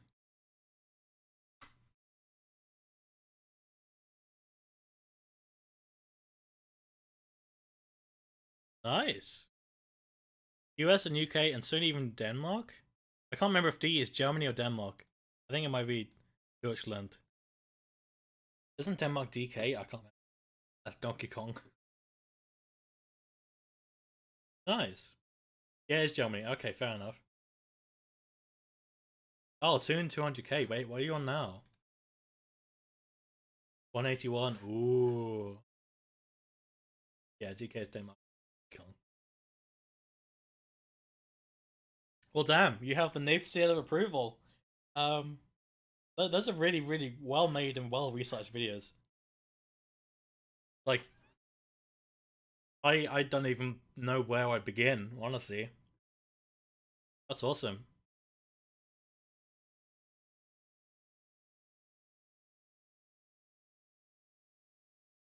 Wow. I'll definitely keep an eye out for the for like future uploads. You know what's? Oh, there's a video about Grenfell. Oh, I have to watch that. Oh my god. On June, I have to watch that. Okay, before I do, I need to make a drink. I'll be back in just a sec, chat.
And us running around. Thank you, Alan. Damn, the Grenfell one. I remember that when this happened. On June 13th, 2017, a warm, quiet night in the North Kensington area of West London looked far I don't live there, but I live in West London. Turning into a chaotic one. Residents of the lower-income Lancaster West housing estate were sound asleep. In one flat on the 4th floor, a strange smell from his kitchen woke up a tenant. When he went to check it, he saw smoke coming from the back of his refrigerator. The fire quickly spread across the poor man's kitchen, who immediately raised the alarm and called the firefighters. The fire seemed like a challenge London firefighters were facing every day. However, once the fire went out of the kitchen window, it turned into a blaze that not even 250 firefighters could extinguish for the next 24 hours. But how can a thing like a refrigerator burn down a 24-story tower? Grenfell Tower. Today, North Kensington is considered an exclusive area of the City of London, one with super high real estate prices. However, North Kensington was not always a posh neighborhood. In the 1960s, the area was inhabited mainly by a working-class population and immigrants. Even today, there are residues of these old times, islands of council housing estates. I see I got someone hooked to my channel. You know what's crazy? When I first saw the channel, I was like, oh, these videos look cool, and it's cool that you have all these many views. But it's not something I would click on. Here we are what, 1-2 hours in? I've been watching them for ages. They're really good. Estates surrounded by upmarket residences. One such is Lancaster West Estate. In the late 1960s, the Royal Borough of Kensington and Chelsea started a project to eliminate the slums in North Kensington and replace them with a modern council housing estate. The project, imagined as ideal for living, was devised in 1972. Phase 1 of the plan consisted of a 24-story tower with 3 lower finger blocks and a landscaped green area between them. When it was completed in 1974, it was a big step forward for social housing standards. The estate and the entire area was dominated by a 24-story building, the Grenfell Tower. Designed by Clifford Weirden and Associates in a brutalist style, quite popular among architects at the time, they projected the building to have 120 flats with 200 bedrooms. Each of the 20 residential floors had 6 apartments, 2 more than the standard at the time. Grenfell Tower was an innovative building for many other things. Like most towers, Grenfell also had a concrete structure. However, unlike other constructions, Grenfell Tower designers refrained from using brick walls for infill. Instead, they used prefabricated insulated concrete panels. The aim was to make the entire structure as solid as possible and avoid any possibility of a collapse, as has happened 6 years earlier when an entire corner of the Ronan Point Tower collapsed.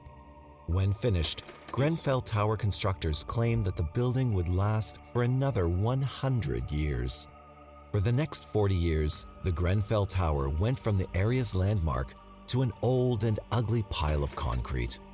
Brutalism was largely outmoded in the 2010s, and the building needed to be refreshed. However, it was because of the lack of proper insulation that the local council decided to invest in the building's reconstruction. Grenfell Tower got a fresh look in 2013. Flats had a water-based heating system installed, and old windows were replaced with new, more energy-efficient ones. For the same reason, the concrete facade was covered with insulation foam and aluminum rain screen cladding.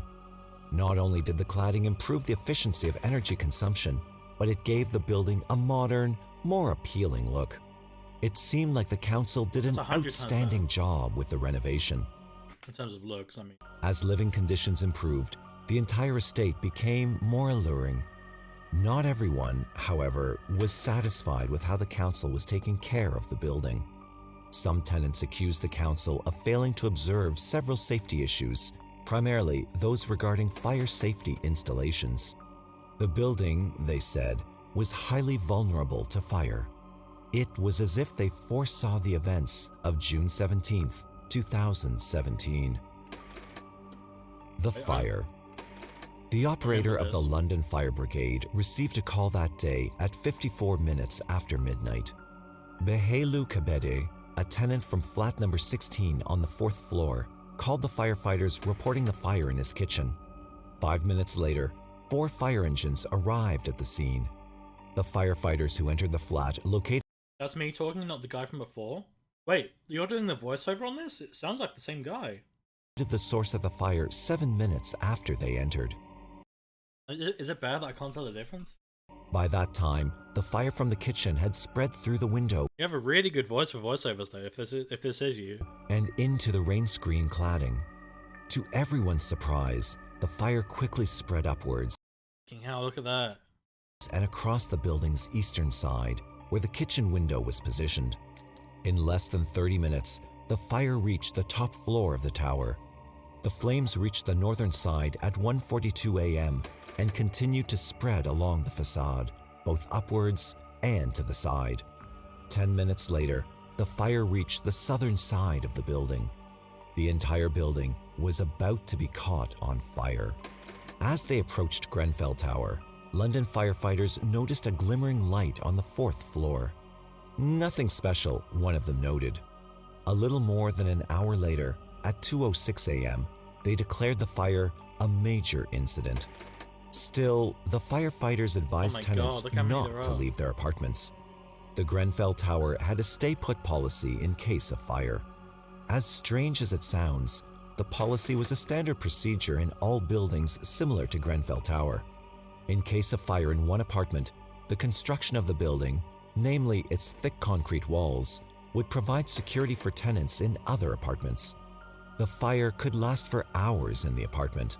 The concrete walls and doors made of fire-resistant material would keep it confined and prevent it from spreading. Unfortunately, the firefighters failed to foresee that the fire would spread along the building facade and reach other apartments from outside. Once they realized that the fire was taking the entire building, the firefighters abandoned the stay-put policy and advised tenants to evacuate. For many, it was too late. Escaping the inferno. It was a lucky occasion that most tenants trusted their instincts rather than follow procedures. By 2:47 a.m., when the decision was made to give up on the stay-put procedure, more than half of around 300 tenants had already evacuated the building. However, 100 or so remained inside. Instead of evacuating, many ran upstairs, seeking refuge from their friends on the top floors. The only thing they did was to find themselves cut off. At 3 a.m., as the fire spread across the building's western side, it became practically impossible for tenants trapped inside to leave the building. Oh my god. That is really, really bad. More than half of the 120 flats caught on fire. Elevators were out of use, and the only staircase in the tower was filled with toxic smoke. Nevertheless, the brave men of the London Fire Brigade were rushing in and out, saving everyone within their reach. The most challenging aspect of the task was locating the tenants trapped inside. Many of them used their phones to contact the fire brigade center, revealing their position. The dispatcher then contacted the officer in charge at the site, who passed the message to the men inside the tower. Because of the noise, it was impossible to use radio communication. Instead, a messenger passed the command's orders on a piece of paper. In every disaster, fear is a man's greatest enemy. Caught in panic, tenants moved from one apartment to another. There were cases when firefighters came into the flat from which they received the call for rescue and found no one inside. Some tenants chose not to wait for the rescue, but tried themselves to find alternate routes for rescue. God, having like an uncontrolled fire like that is one of the scariest things. I have so much cool stuff in my room, and if I lost all of it in one go, even if I wasn't here to like prevent it or put it out or anything, let's say I took like a 2-week holiday to a different country. Imagine like getting a phone call from like your neighbor saying, "Yo, your house is on fire," and everything is gone. Oh my god, terrified me so much. There were some I now have a new fear. Curious attempts to leave the building, such as one tenant who attempted to climb down from his flat using tied bed sheets. Some bystanders even reported people jumping out of their windows in an attempt to save themselves from fire. At 4:30 a.m., the whole building was engulfed with fire. The high temperature inside prevented the firefighters from searching the building for trapped tenants. By that time, they had rescued only 36 of them after the stay-put policy was abandoned. 70 of their neighbors never left the building. Most of them died on the top floors. They tried to escape the fire, believing firefighters would extinguish the fire before it reached the very top of the building. Little did they know. In a matter of minutes, the fire somehow reached the top floors to the surprise of everyone present. Indeed, how did it happen so fast? That was a key question in the investigation that followed. Causes. The last tenant to be rescued from the building was taken out at 8:07 a.m. The fire was brought under control. They were in that burning building for like 8 hours. 1:14 a.m. the following day. It was more than 24 hours after the fire brigade received the call. They extinguished the last pockets of fire on the evening of June 16th. The investigation undoubtedly determined that the refrigerator in flat number 16 was the source of the fire. The faulty refrigerator, that is. Its compressor relay wiring was not fitted properly and therefore caused the overheating and setting of plastic insulation on the back of the fridge on fire. The reasons why the entire building went into flames in just 3 hours were entirely different, though. The investigation showed that the main factor to be blamed for the tragedy was the cladding. When the building was renovated in 2013, cladding installation was the most demanding and most expensive part. The original concrete facade of the building was covered with 150mm thick polyisocyanurate insulation foam plates.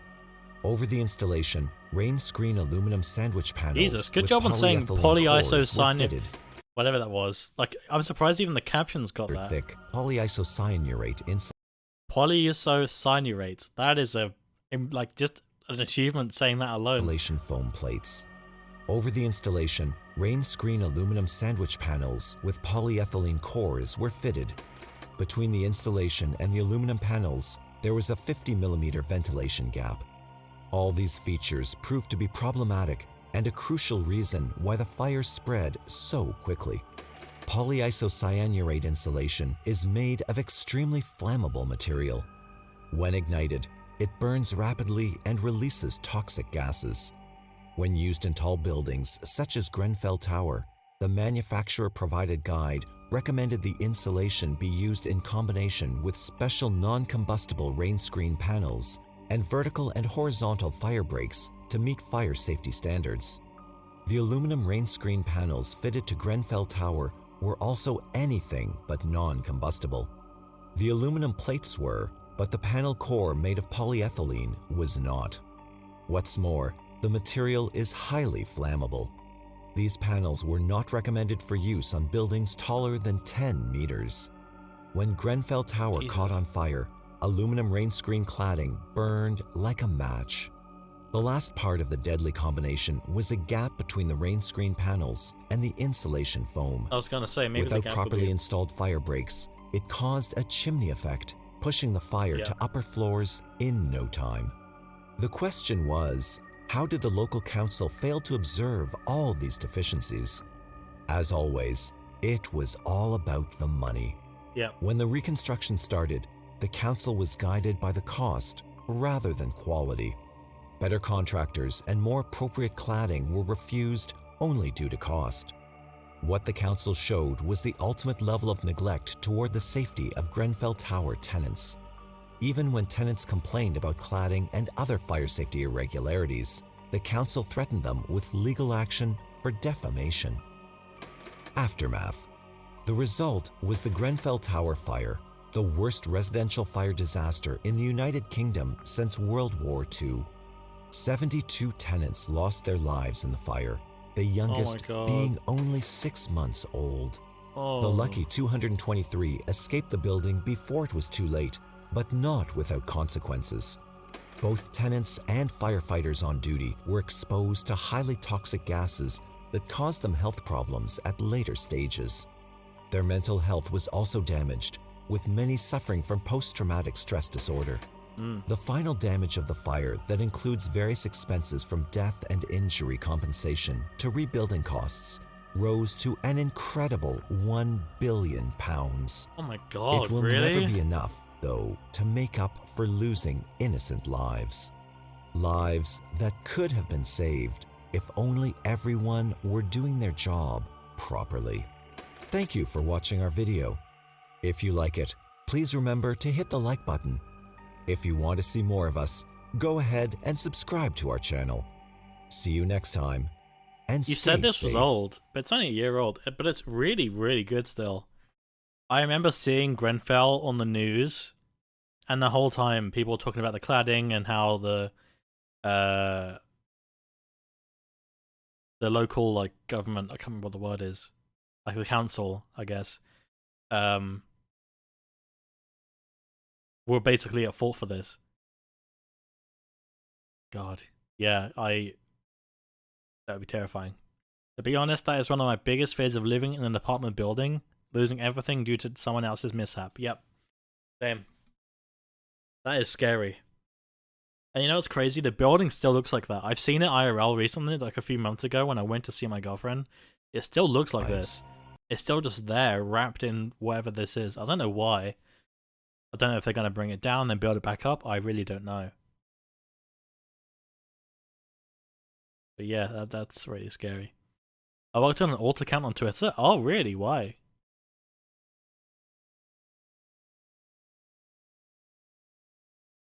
My dad was a fireman and I've been around it all my life. It infuriates me when the fire department / brigade, 911 or 999 services are blamed for the catastrophic events like this. The firefighters and emergency dispatchers weren't the only ones who put the flammable panels on the building. The one that is on Rhydon and the KCTMO for being cheap. Yeah, for whoever made the decision to choose that kind of insulation. Because I don't know how it felt like we don't have work right now. Oh, really? How come you don't have work? Do you just not have anything to talk about, or? I mean, you know what YouTube's like, right? You gotta constantly pump out YouTube videos. Are you talking about like today, or are you talking about like in general? This video is made, it just needs to be uploaded. Oh, right, okay, fair enough. Fair enough. There's so many of these I want to click now because I know they're good videos.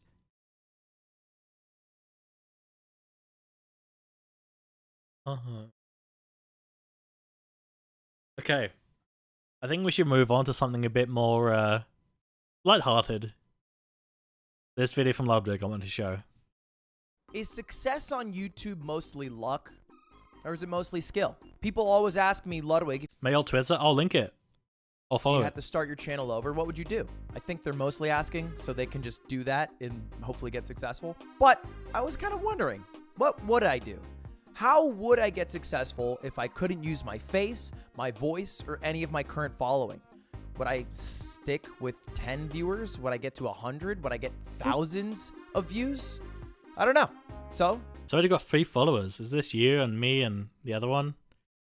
I don't know who this person is, but they've already found your account, apparently. I've made a brand new channel. And today I'm going to find out if YouTube is mostly based on luck or mostly based on skill. I even called up a good friend of mine to Should I leave this, like, should I leave Ludwig on my screen and just go AFK so people click on the stream thinking, Ludwig's back on YouTube, on Twitch? what his thoughts on this theory was. And I think he knows like a thing or two about YouTube. Like he's on his way to success there. Hey Siri, call Jimmy Beast.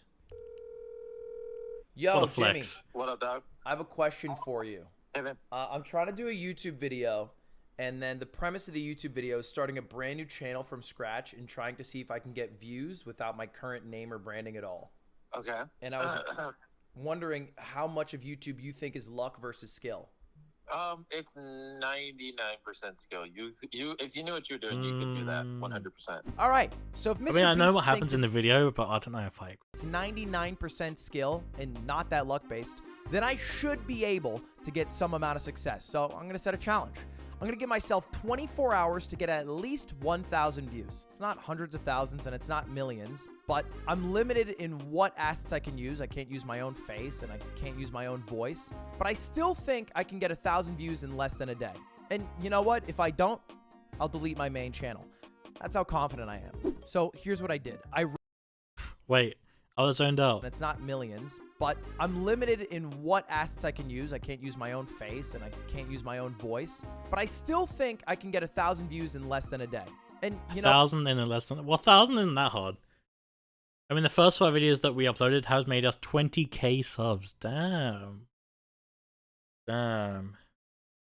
You know what? If I don't, I'll delete my main channel. But in a day though. And this guy only made one, like, oh, say this guy, Ludwig only made one That's one how video. confident I am. So here's what I did. I wrote out a script of a video that I thought would be pretty good. I don't believe when he says, I'll delete my main channel if this doesn't work. Because he can't. That would literally kill his career. He can't make that promise. I have even more issues trying to grow IOX. Well, Hopefully this video So helps. here's what I did. I wrote out a script of a video that I thought would be pretty good. It's kind of like a video essay. Someone in his offline chat in the bottom left. But it's on Twitch streamers, specifically my good friend Mizkif. And then I hired someone on Fiverr to read out the exact script. All right, here's the script I wrote out. It's called How a Door Made This Man $1 Million. And then I recorded myself. The pandemic will be remembered as a time of economic despair, mental isolation, and further polarization of the political parties in America. Why do I sound like a journalist? I sound like a news anchor. But I don't want to have myself read it because people know what my voice sounds like. So that's not really going to fly. So instead, what I did is I hired someone on Fiverr. In total, this cost me $131. The reason for that was mostly because I needed the rights to use it in my own YouTube video for commercial reasons, which is super fair and a really good thing that the Fiverr artist put in. So, you know, I have no problem with that at all. But it should be free for you guys at home. And then I hired an editor, and this also is not something you have to do at home. You could just, you know, get editing tools. Some costs. So what you're telling me is it's money, because sure I can edit it for free, but it is no, you're right. You know, it's skill. It's money, skill. But even those ones you could You get. have to be good at editing. You have to make it engaging visually. It's skill. You're right. If you know exactly where to get it. And then edit yourself. I didn't do this because, you know, I'm doing this on the side. Money makes the world go around, baby. A fun little project. True. Which is why the world's slowing down, because I have none. But here's what the final video looks like. The largest streaming platform, Twitch, has over doubled their monthly Good music average viewers, choice. according to Twitch Tracker. Did you sell kit from America, were you? Looks pretty good. I'm really happy with how the video turned And then you switch to DSI Shop to prove me wrong. out. And now here's my plan. So I've made this video. It's like a 3-minute, 45-second video essay on specifically Mizkif and the I like his shirt. It's distracting me. reason I did it on Mizkif is one, because I think I have a decent amount of knowledge on this, so I'm speaking as an authority. I'm loving the fact that his offline chat is talking. It's just random shit in his chat, and it's appearing in the bottom left of his YouTube video. Writing, but Someone also, said piss I ass, know and now one it's thing just about the stock streamers, there. and it's the same thing that got me to sell merch by using TTS before. They have huge inflated egos. So if I have this video uploaded and somehow get Mizkif to click on the video, he'll probably watch it. I think I was live. No, I was probably one of these 46k people watching this stream. I'm gonna be honest. So that's my plan right now. Wait, yeah, I was. I remember Miz watching this exact video. Oh my god, I was there. I wasn't saying anything in chat because I silently watch. But oh my god, I was there. Skip to click on the video, he'll probably watch it. So that's my plan right now. And if I can get Mizkif to watch... Wait, repeat that, Loic? If I have this video uploaded and somehow get Mizkif to click on the video, he'll probably watch it. If I get him to somehow watch the video, he'll probably watch it. That is literally luck. Am I not wrong? The chance that he will see it? That's not skill, that's just luck. Does he decide to click on it? That's luck. I'm sorry, Lud, you're wrong. So that's my plan right now. I don't like to throw hate on Ludwig because he's really successful. He knows exactly what he's doing. He's well spoken. But in this scenario that you're wrong. It's luck because there's a small chance he can just scroll past and not click the link. Now, and if I can get Mizkif to watch us on stream in front of about 40... I sound like a huge dick, but it's just true though. It's like, yo, Mizkif, I found this paste bin the other day. It has a random YouTube video link in it. You might have to try it. Yeah. 5,000 It's, you know, I'm not going to click every link in my chat. people. Unless it's from someone I trust, but he's making an ult for Well, this. I think that's a win, but also a lot of them will click on it, and I think there's a chance that this video might get a decent amount of views. So let's create the... Yo, V-Riot, sign me up for that. channel. What do I want to call it? What's like something that would be Twitch friendly that either... Because I want people who are on Twitch to come over, but not too on the nose like history of Twitch. Who's the one that goes, why 50% of people live south of this line, Canada? What is that video? Real life lore. What if I just call it online lore? I kind of like online lore. So let's get a profile picture for online lore. Loading screen. I hate that name. It's too many words. If you called it live lore, that would be kind of cool. Game. Like if it's called online lore and then it's a loading screen, that's kind of a good idea. I kind of like this, but just the center of it. All right, let's make that the logo. So we'll do this one, but then we'll make it small enough. Stealing that from someone else. Nice. That's amazing. I also need a banner image. I sound like I'm being such a bitch and being like really hatey towards Lud for a video he uploaded many months ago. I don't want to be. I'm just being silly. I don't mean it. That's like a really cute I feel bad banner. now. So let's just make that the banner. All right, let's publish.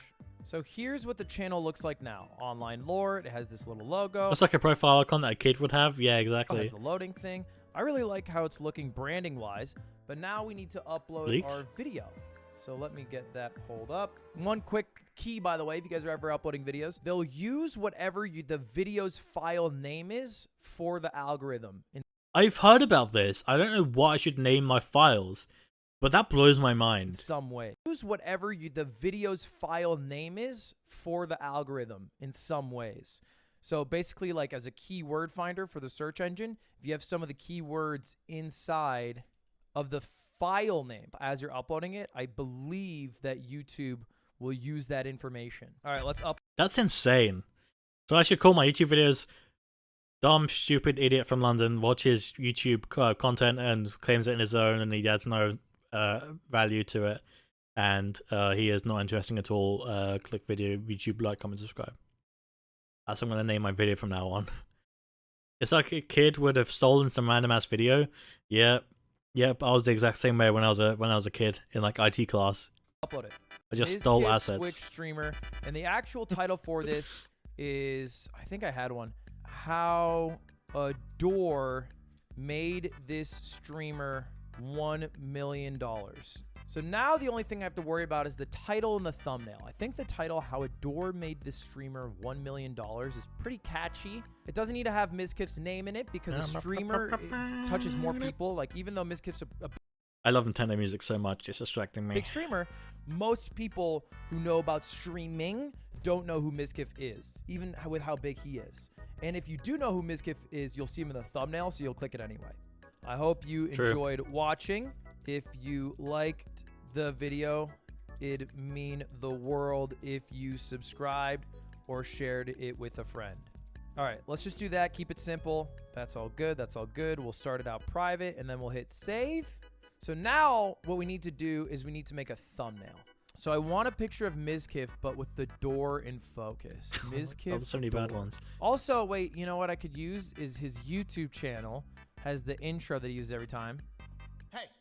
Ooh, I like this one a lot, actually. Yeah. Okay, here's a quick tip for you as well. You can get an extension that helps you screenshot YouTube. You get the extension, then you hit the screenshot button, and then we'll just save that as Mizkif Room, as if I'm organized. That's all for show. And then look, no player. Very cool. I like this image a lot, though. Okay, so I need the full door in it because the door is key. All right, that's really good. Now let's get the actual door isolated. Now we have just the door. We can add a drop shadow. Yeah, I think it looks a lot better. This would be way maybe bigger, we just but cut sure. out the bottom of the couch, and now the door is completely center of the thumbnail. I kind of like that. That seems pretty good. The door seems kind of narrow, though, right? Is it crazy to just literally widen it That looks artificially? completely fine. Get a picture of Make the drop shadow green, makes it look good. Yeah, I noticed you have a green accent in yours. It stands out really well against the black. Your branding is really good. Mizkif. And now the best way to get a thumbnail picture of someone is to just go to their YouTube. These creators literally upload HD pictures of themselves constantly, and you can just take them. Now, yeah, not with pink eye. That's a little absurd. This one's pretty fine. All right, and then you just go. Quit staring at my boxes. Only 50% of you guys subscribe to the channel. Okay, you go thumbnail downloader. Sorry for staring at your boxes, Mizzy. And then we can just yoink That's a perfect that, thumbnail right there. put it I mean, it here. literally is a thumbnail. I'm no means an expert, so there are probably quicker ways to do everything I'm doing. It's just what I'm comfortable with doing. And Oh, I not can the do it at a decent eraser. pace. So, for example, right now I need to isolate just his head. There's like 8 different ways to do this. I'm pretty happy with the way that I do this. It leaves with pretty clean lines. Like the content-aware one has It works, kind of I messy guess, lines, but, which I don't like. And it also works pretty fast. There we go. I'm pretty happy with that. I think that looks pretty good. I think the door doesn't stand out enough, though. The door's just a bit small. There you go. He's gone with the red. Okay, maybe I get rid of the stroke, but I have an arrow. For some reason, the arrow makes it just more visible. And I don't like the red stroke around the door. I'm going to go with the arrow. And then let's cap off the thumbnail. Let's title it Mizkif, Yeah, do green. Go on. Classic YouTube rule. Always title it final. And then let's go to the channel. Here's the video. Gotta title it final. Let's change the thumbnail. Wouldn't be a... Yeah, I think that's pretty good. What's up there? Here's the video. Let's change the thumbnail. Gain access to this feature. You have to verify. Verify thumbnail. Yeah, okay. Thumbnail. Yeah, I think that's pretty good. I think this is really catchy. I like it a lot. I'm just gonna publish it. Now, again, this channel has literally 0 viewers, 0 subscribers. How Door made the streamer $1 million. So I think the first thing to do is go to Mizkif's Reddit. Again, the goal is to hit about 1,000 views. And I think Mizkif watching this video is a good start. Oh, Megalol, Mizzy carried by a door. That's like a good clickbait title. Let's just post it, see how that does. Yeah, the that'll other be good. option is to... I'm so jealous of Lud, man. Not only is he successful, but he knows exactly what he's doing. Oh. A new account on Twitch. And he has so many good ideas for content. He's like everything I want to be. And he's good looking. He has good hair. Ugh. I hate you, Lud. And then spam it in chat, because I think anyone can post links. Password leaked. Sub. I'll just do that, and then viewers will click on it. They'll like the video, and then hopefully they'll send them the video. So let's maybe make a new account. Turbo World News. All right, I think my game plan is I'm going to shower. I'm going to come back, and then hopefully they're done. I think I was watching this stream. And then hopefully by then I can Yeah, he leaked his password. Just a bunch of dots. I have no idea how no one guessed it. And they can watch it. So that's my current game plan. He's got no content now. I'm gripping the donut. Hey, like me. He's watching Emi and Code Miko. We have so much in common. All right, I'm gripping it. Oh, I hope this works. Otherwise, it's such a waste of $50. Okay. Wait, it's got $50. Nice. I titled it. Called you the biggest streamer in the world. Easy bait. How a door made this streamer $1 million. Okay, he's hooked. He's hooked. He's in. He's in. He's hooked. Oh! Yes. Is this gonna stroke my ego? The pandemic will be remembered as a time. How does it already have 22 views? Is that from people in his chat? Notice that. Let's go! Let's go! Hold on, this guy struck my ego. I'm not listening. Parties in America. Or is this gonna show a fucking dick? Let's find out. Unless you are a streamer. Oh, the Reddit post. Oh, yeah, that would make sense. Yeah. I want to read chat. Forgot about that. According to Twitch track. Yeah, and people say Twitch is dying and everyone's going to YouTube and blah, blah, blah, and this, and that. And then when we double our viewership in 1 year, eat my ass, chat. There is a great mystery on what it takes to be one of the biggest streamers. This is... I'm not afraid to admit, I have an absurd amount of channel points in Mizkif's stream. This didn't age well, did it? Oh, you mean the whole Ludwig thing? Not Ludwig thing. The whole Mizkif thing? Yeah, I know he's in a lot of drama right now. I'm sure he'll clear it up.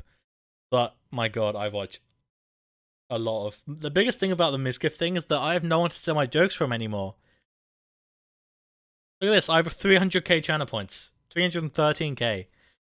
I pretty much only watched Mizkif. Until, obviously, this recent incident. So this is kind of rough. The world. I hope things work out in the end. Some rise to the top with their world-class gaming skills. Others have developed well-thought-out, unique content that rivals cable television. Is Mizkif the one with gambling? He was involved in it, but how do I explain this? Oh my, this is such a big thing to dig into. There was a streamer called Trainwrecks who did gambling. XQC did gambling as well. And basically, Mizkif and a whole bunch of other streamers kind of rallied together and tried to make a movement about gambling being an issue on Twitch. Right after a big streamer called Slicker was caught basically asking all his big streamer friends, "Hey, can I have some money? I promise I'll give you it back." And then he just kind of lost it all on gambling. So he lost it all on gambling, and that's what led to all these streamers getting together and saying gambling is bad. Gambling should be banned off Twitch. And then XQC and Trainwrecks make a lot of money from gambling sponsors, so they obviously were defensive about it. So they took it to Twitter, and Trainwrecks, one of the probably the biggest gambling streamer on the platform, was like, "Are you getting all your friends together to kind of hide all this like sexual assault stuff behind the scenes?" And he basically shone a light on this drama that has been kind of hiding in the background. And what happened was, someone who lives with Mizkif, now his name is Crazy Slick, not Slicker, it's a different guy. Crazy Slick. allegedly like touched someone at a party inappropriately. I think it was last year. There was already a TwitLonger and stuff, like people already knew, but at the time, Mizkif and his then girlfriend were kind of told to, well, they kind of told them to kind of keep it on the down low, keep it hush. That's the allegation. And Mizkif on an alt stream said, "Oh, it's only sexual assault. It's been dealt with. He didn't take any accountability for it or anything, and he kept the person that allegedly did it in the house. And so this has kind of come out again because the person who did gambling kind of fired this nuclear shot at Mizkif, saying, "Hey, if you want to, ban gambling, then why don't we talk about the sexual assault you're hiding?" He didn't do any of it himself. It's just that he was trying to protect his friend who had done it. But yeah. So that kind of opened a whole new can of worms. That opened up another stage of this drama. And long story short, Miz kind of got the bad end of the bad ending, because the short end of the stick, or whatever that saying's called, because he was kind of found out to be protecting someone who's done sexual assault, and he also downplayed that sexual assault, and as a result of it, his org, OTK, his kind of streaming group, have kicked him out temporarily while they do an investigation on him and the situation. Miz did do a TwitLonger. Let's have a look. What did he say? Because I forgot. But that's basically the summary. It's a whole can of worms. It's a whole mess. Let's see. Oh yeah, someone that Mizkif used to work for, also just randomly tweeted screenshots of him from 2018 and 19 being saying a bunch of slurs in Twitter DMs, just kind of jumping on the bandwagon for hating Mizkif. He's already Mizkif has already addressed that in the past. He just got quote unquote exposed because I don't know, he wanted to spat farm clout. I don't know. If you want, we can watch a Ludwig video. Ironically, Ludwig did a really good video summarizing all of it.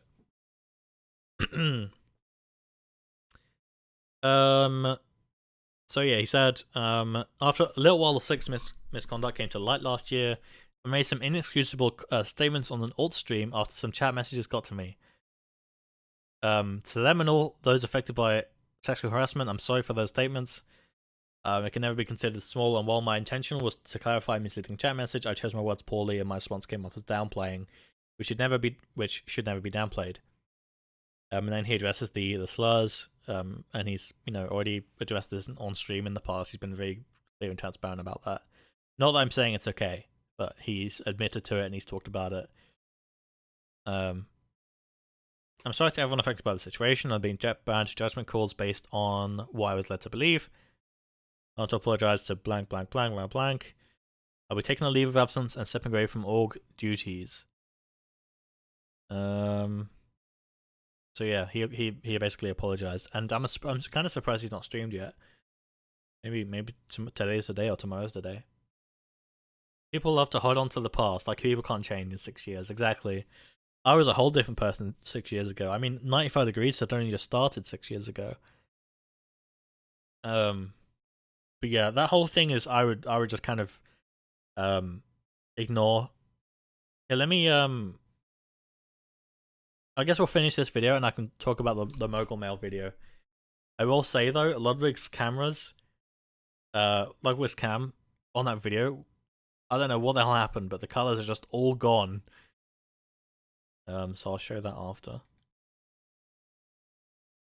Let's see, which one is it?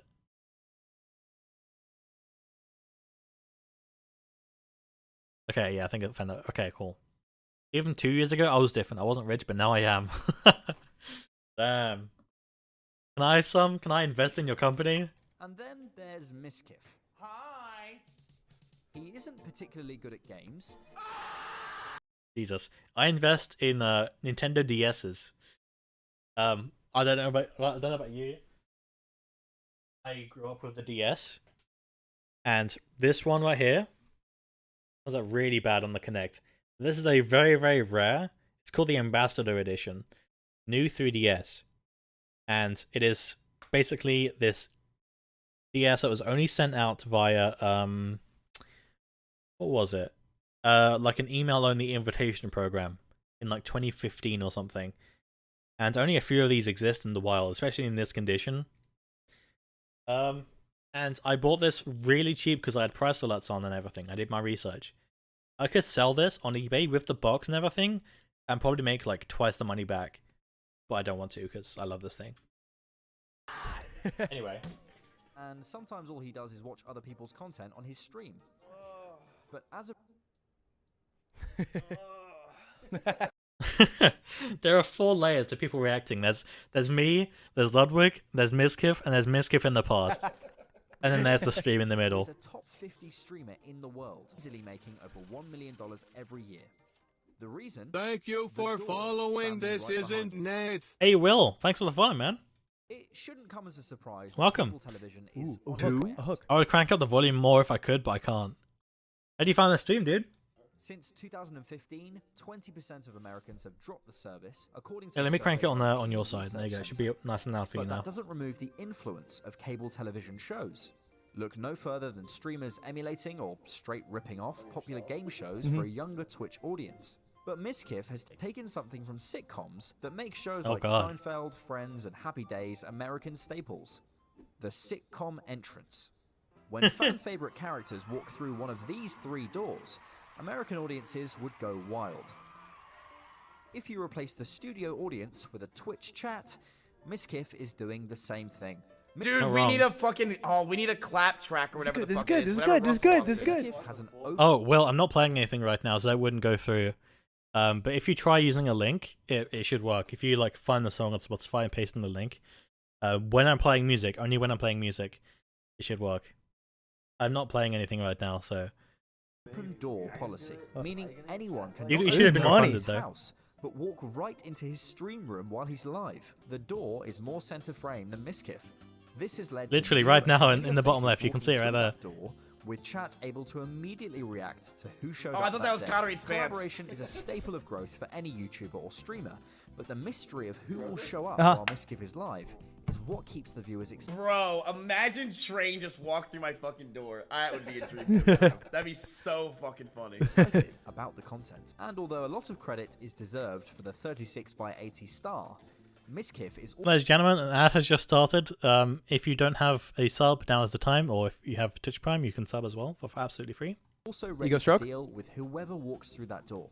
He takes an inherent risk, not being able to control who shows up, and even the most disgraced streamers have walked through that door and rehabilitated their image, to the point where chat begs for them to come back.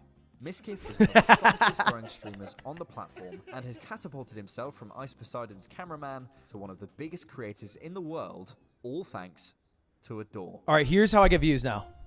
Thanks for watching this video. If you enjoyed, make sure to subscribe so I know to keep making more You don't videos even have other videos, dude. You gave me $50. You know what you're doing. Look, I'll post it once. Woo! I'm a cheat Woo! coach. God, you're so Let's bad. go! So how many did he get? Let's find out. Yeah, that was big. I liked it. Oh, and it's getting blown up in the goddamn... I have an open door policy for one reason. Because I have no content of my own. True. That's everything I'd be doing the same thing if I wasn't his. I'm gonna be honest. So Nate, how many more followers do you need? We did it. We got to 1,500, and that's why the bar's gone down here, and it says I owe you a Fortnite stream plus a 24-hour stream right here. We actually did it. All right, we now actually the pulled question it is, off will people with like hours on the clock? On chat, click on it. Oh! Holy shit! No, look at the likes. 225 likes. The goal was 1,000 views. We're already at 260. I'm curious now. Alright, now is my time. I need to pay Mizkif fucking $50 to get views. I don't know if you know Miz. He has severe ADHD, like genuinely. He is like bouncing off the walls, always playing music, always playing something bright or colorful. He would not be able to sit through like a 10-minute video, let alone 20. I would love to see it, but play Slat or Ludwig or something. Pay me! Pay me! I'm charging from now on, okay? I'm charging from now on. You have to pay me to watch your videos. I've watched 3 of them for free. Your free trials run out, okay? I'll take my payment via Stream Elements if you do !tip or gifted. If people click on it, the positive reception, if I get good watch through. Shit. Oh, look at I'll block you so that you can't watch any more yourself. Let's go! Let's go. Yes, I know. Holy shit. Jesus Christ. Look at this. This is I know that Miz had like, what, 40, 60K, but that's insane. Wait. That's crazy. Yeah, everyone was so nice. I know. Because it was just good content, which is one of the key takeaways. It was actually good content, and it was 3 minutes and 48 seconds. But I don't know if I agree with the video. It is luck because he just happened to click it. If this was like a 15-minute video, Mizkif would have clicked out probably. You know what's actually funny though? Yo, Badger with the tip. Hi, watch my video, smile. Oh, give me a link, Badger. I'll watch anything. You know what's actually like terrifying and like miserable about this entire thing? I was there watching it live when this happened, and I clicked on the link, and I liked and I subscribed because I was like, I really like this video. It's talking about Mizkif. I would probably like to see more videos from them. Lord hooked me in perfectly, and when I found out that it was like a bait, my mind was blown. I got baited hard, big time. I mean, if it would have been $50 and not $1 or $2, damn. I mean, if you're, you know, I don't quite have Miz viewers or XQC viewers, but you know, I'll do anything for a penny. One F can now afford a gumball. Let's go. I'd afford like a bouncy ball from the local, like, you know, those machines where you put a pound coin in, you twist the thing, and then a bowling ball comes out, or like, you know, a few M&Ms or something like that. 4 minutes in, he would have stopped farming jokes, been like, I'm tired of this. Yeah. And then he would have moved on. So luckily, it kept it short, kept it sweet. I'm curious how this will do in a week. Look at this. This is going to hit 1,000 almost within the first few minutes. It's been about 4 days since I uploaded this video. I spent about $600 to make it with the editor, the voiceover guy, and then the marketing efforts. And here's how it's doing. Currently, the video is sitting at about 11,000 views. Jesus. And you can tell the exact moment the algorithm's like, holy shit, this is good. Look at that right there. The algorithm's like, people are liking this. I'm going to promote it. Meow. The channel is at about 1,000 subscribers. And you can check right now, this isn't all views from like direct clicking. You know, those are the views that I quote unquote paid for, right? That's the view. Next stream or Tommy Ennett stream will be a reaction stream and constant links on my channel video to that chat. No, it's never gonna. Oh, I don't know who would be a good streamer for this. Someone that is desperate for money and will do nothing on Just Chatting all day and will say they're gonna stream Splatoon and they never do. Oh. Here's one of my Cydia videos. I had to resist the urge to do my Steam Deck unboxing. You have a Steam Deck unboxing video? I'd watch that. Okay, it's 3 minutes 15. Okay, I'll watch it after this. Views that Perfect. I got Mizkif to click it, and then everyone from I would actually like to do a media share stream, but I'm obviously not big enough or popular enough. But there's a type of stream people do sometimes where streamers will do a media share stream, and basically all it is people donate and they include a YouTube video, and there's a player in like the top left. And it plays, and it's like, I don't know, $1 per 30 seconds or whatever you want to do, and you can just make random videos play on the screen. It's great, but obviously I'm not big enough, so no one would pay me to watch a 5-second video. They just link it. But I mean, I won't pay. If you don't pay, you don't play. Didn't you know that the rich don't lose money to make money? True. Okay, let's finish these next chat went to watch minutes. It, but the key to all YouTube success is views under this category. That means algorithm views. And 30% and it's also luck that the algorithm picked it up, so it is luck. % of all the views in this video are from the algorithm. 3.5 thousand, which is huge. That's a big number. And this, although it doesn't look that good, 43% viewer retention, it's not that bad. If the line is flat, that means people who figured out what this video is about, and, you know, the people who didn't click out immediately, liked the video. They sat almost all the way through it. Obviously, there's a huge drop-off because a lot of these people watched it with Mizkif and then immediately left, or whatever it was. Jesus Christ, man. Come on, you're British. I get it, but let me do my thing. Really good stats all around. I'm really happy with it. Honestly, after this video goes out, I'm sure it'll blow up a lot more. I think this video will end up with 100K views, so it kind of got a little out of hand, but I really believe in this video. I really believe in the process that made this video, and I'm really happy with how it turned out. It's not millions, it's not enough to go full time, but it's a start. And it's better than 95% of YouTube videos uploaded. True. And all it came down to was good content, good thumbnailing, good titling, and also, admittedly, a smart way to get it in front of people who are interested in this type of content. So that's the only thing I'm missing. I am very proud of the YouTube video that went out today. I'll quickly show the stats for it, I guess. Context is, I installed like a Japanese channel for the Wii, which was never available in like Europe or America or anything like that. It's called Wii Room, and it's just weird. Like it asks for your blood type. Here's a link. Anyway, I'm gonna go donate that to Miskiff. Here's the views though. It only drops like what, a few hours ago, so it's very low. But let's see how the reach is doing. Traffic source is external, so this would be like Discord, Twitter. Browse features is interesting. This is probably people like from my channel. Oh, homepage. Oh, okay. Subscription feed and other browser features. Oh, okay, that's not bad. Director unknown. That's external is. Yeah, so this is YouTube. Sorry, Discord and Twitter and shit. Notifications, 10% interesting. YouTube search is 5. That's interesting. I don't know what people were searching for. Channel pages 1 impression.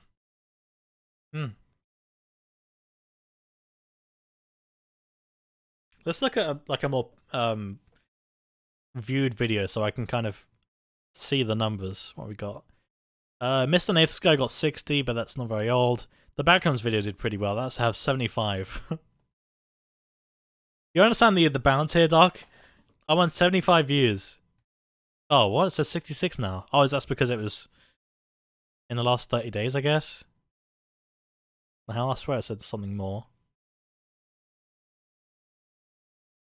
And you're here like, oh, yeah, I get 10k, 20k, 100k. So I wasn't live yesterday. I was, yeah, 75. Why did it say 75 there and only 66 here? The date ranges the whole time. Anyway. Well, there you go. If what was said was right, 26 are the amount of people who figured out what the video is. I like it. Kept them interested for 12 minutes. They did really well in terms of compared to typical performance. Oh yeah, I will get to the vid. Sorry, Badger. I should probably do that, shouldn't I? We have like multiple things backed up right now. But it's okay, which means I have content. There we go. What is this? Okay, so I need to check these things out. I've seen quite a few videos of these bloody next pop things, so I'm curious about how fucking crazy they are. I've got 3 of them. Obonga. Oh my god. What the fuck? What is that? Oh, Jesus. Okay. Yeah, you just moved together, right? Right, how about this? I've not played. Oh my god, I've not played Gmod in ages. Fuck. Oh Jesus! Oh no, that looks terrifying. Nope. Jesus. Oh dear. This is going to be problematic. Yeah, it's a optimal objective. Oh Jesus Christ! Nope. You can't get me a Bungu. I like your voice, Badger. It's so comical. I love it. Oh my god. Where's he gone? Also, I'm surprised I'm not subbed. Oh no. Here comes the nerd emoji again. Oh Jesus Christ.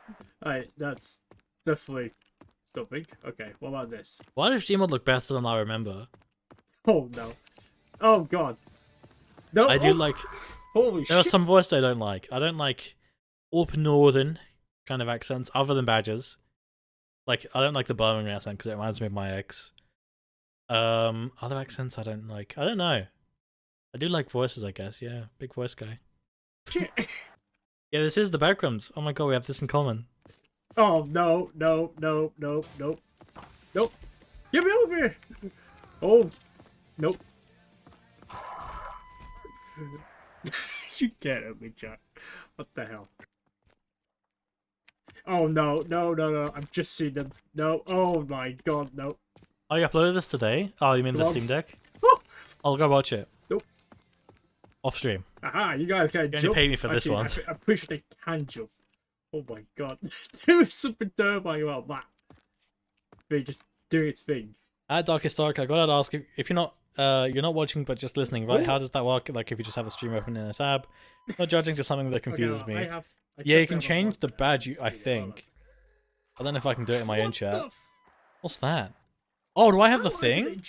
Okay, right. Fuck this. Chat, do you have this icon as well? Because this used to be the cheer icon, but now it's a money thing. Which is doing that thing where you can change, like instead of doing like cheers, it's like you just donate money directly, so it shows like, oh, they've donated $5, which I think is a lot better. I've not seen that icon before. Oh, interesting. It's like a selective rollout kind of thing.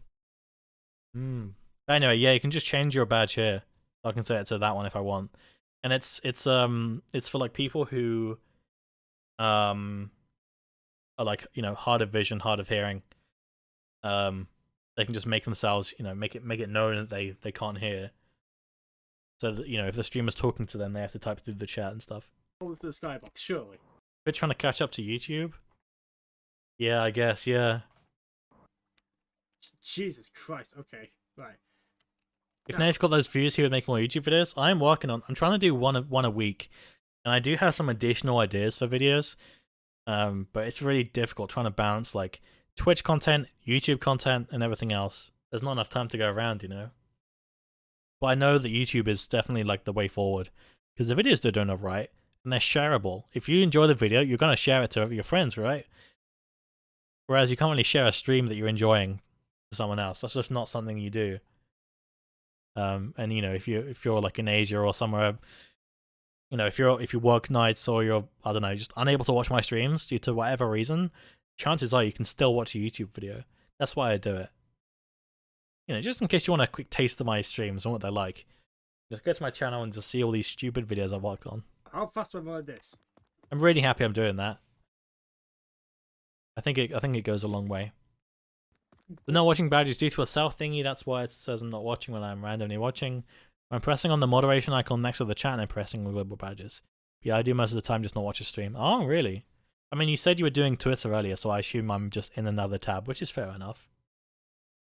One of my videos had a search term of hot, sexy MILF. Did they get what they wanted? Oh, it was one of the disaster videos. Oh. How did they... did their horniness just take a U-turn?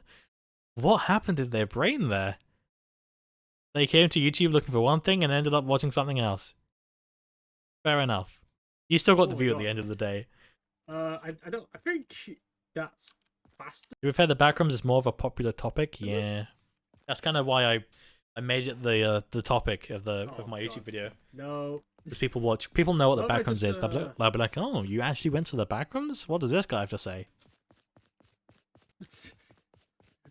Jesus Christ. The video that I was talking about with 300k subs and 40% of people still watching by the end.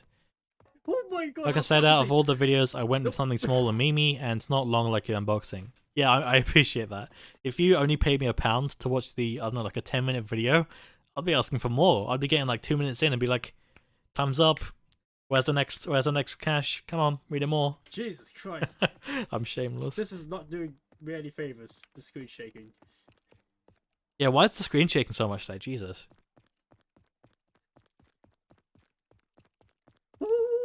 Jesus Christ. It's only and at exactly the end, we had 55% of viewers apparently watching. You know what I always think about? I think about people who fall asleep to YouTube videos. You probably couldn't fall asleep to mine, but ones where they're talking about like you've got a deep kind of relaxing voice. I feel like that people could fall asleep to that. Like I know someone who falls asleep to like Shroud and Germa and shit like that. He just opens like a Twitch stream and goes to his following list and finds whoever and just falls asleep to the sound of Germa playing a game. Kind of interesting. Which is why, like, when something extremely loud happens on stream, I try and mute it immediately in case it wakes them up. It's stupid, but like an actual fear of mine. I love how you guys are using their mods emote. I love it so much. The monkey going. I think I only recently added that. It's so good though. Leave me alone, Abongu. Abongu again. Oh god. No. Ah! Ah! Definitely big mistake. That's a good video, Badger.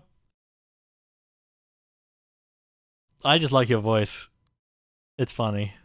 What the hell is this thumbnail? My goofy uncle is holding me captive. I'm not clicking that. Okay, let's close some of these tabs, shall we? Oh,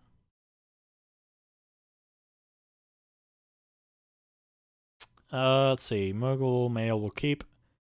Video stats will keep. Just chatting will close out of. Nath Soyjack, I'll close. The monitor, close. Okay.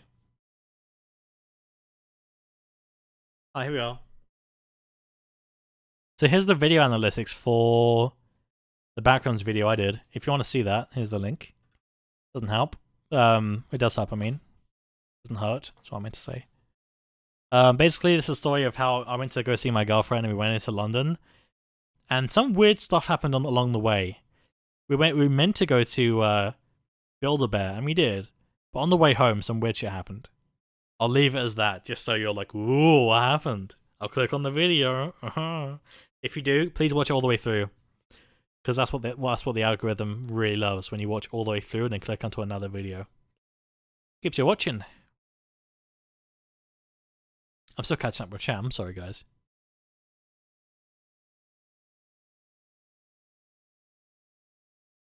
I've read all this. Like I said, out of all the videos, I went with something smaller. Mimi, yeah, I've already read that. I have graphics mods on. Oh, I didn't realize there'd be graphics mods. That makes sense. He liked mine, but he liked mine. He likes my voice actors one. He liked yours. Yeah, I do like a lot of voices. I don't know. You guys just have good voices, I guess. I know about changing the badge. I do not.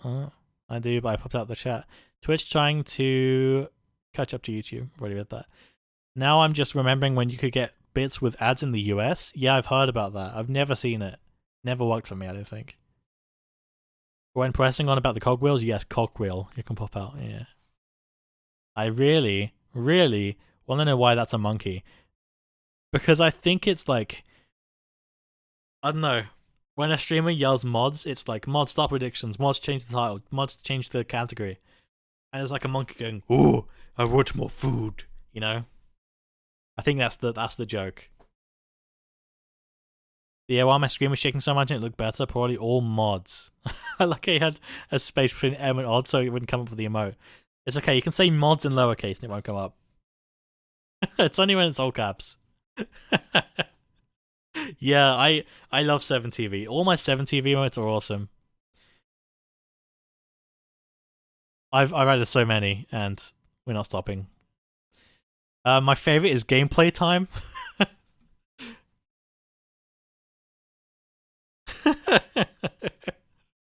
I love it so much. I would love to know the context. Why did 7,000 people leave this streamer? Such a good emote.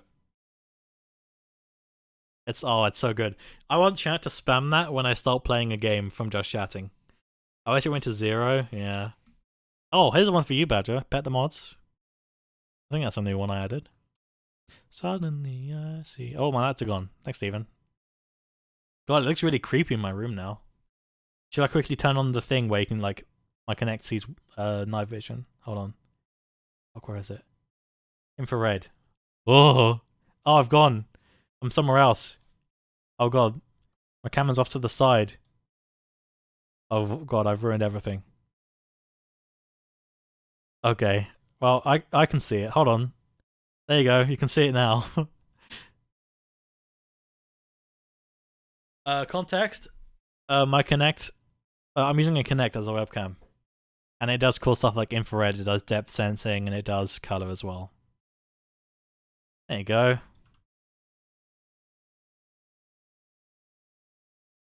Oh god, thanks for the lights, guys. They're all queued up right now. There you go. It's 30 seconds each. So. Poggies is a good one as well. What else is there? I don't know why I've died of cringe. That's quite a toxic one. Banger is a good one. I like Banger. Ads is probably my favorite when you just say ads in lowercase. Like, oh damn, I got ads. It's just an arrow pointing to Twitch Prime. I love that so much. I saw that and I was instantly like, yes, I need that. Also, Joel is a good one. I almost called him Carl. Ads are just like mods, exactly. Very Pog is a good one as well. It's a good one to use when drama's happening. Fate, my mod, made me add this one. It's called Triangle Bitch. This is my newest favorite though. It's just called Cock. I enable this one in my girlfriend's chat as well. There's some really good ones in there. Stop streaming as well. Jeez, the lights are really bright today. My retinas are being burned out.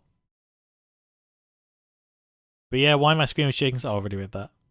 Guys mod definitely does not look that beautiful, lol, but I installed a third-party tool that modifies the graphics and does some wacky stuff. It's almost Cocktober, aubergine, Oh, jack-o'-lantern. You know what that means. Eyes, tongue, dick-sucking Eyes. awareness month, Fuck speechless yeah. face. I am very much aware of that month. Oh yeah. Oh Jesus Christ, that's bright. I've got a few videos with some examples you can see in your off time. Yeah, it's like I assume it's like like Optifine for Minecraft. I prefer Pet the Badger. Oh, that's cute. That's a really cool emote. Scam. Holy shit. That almost made me cackle out loud. Yeah, that was good. Thank you, Macan, for that. Wonderful insight. Anyway. Oh, wow. This is interesting. 21.7% of this video's views are from suggested videos. Wow. I actually didn't expect that. I don't know if that's from people subbed or not. Does it show? There is a way to show, isn't there? To see like how many people here are subbed. Oh, look at this. Proportion of your total traffic. Discord 36, Twitter 36, Discord again 5, YouTube 5.3. Content suggesting this video. 5 rippers worse than Jack. Do not watch the Backrooms found footage. It is cursed part 2. Mr. shares how funny and cute Luca is in real life. The man from the window came to us. Boneworks. Noob versus pro versus hacker. Minecraft pixel art. Killy Willy. Poppy playtime. Oh no, what kind of people are watching my fucking video? Oh my god, no, not my chat descending into hell and copy pasta. Oh my god. I've been in a bad mental state recently. Thanks for letting me shitpost. That's okay, Macan. Hit me up if you need to vent or anything, anytime. I like just this stream being flexible and just...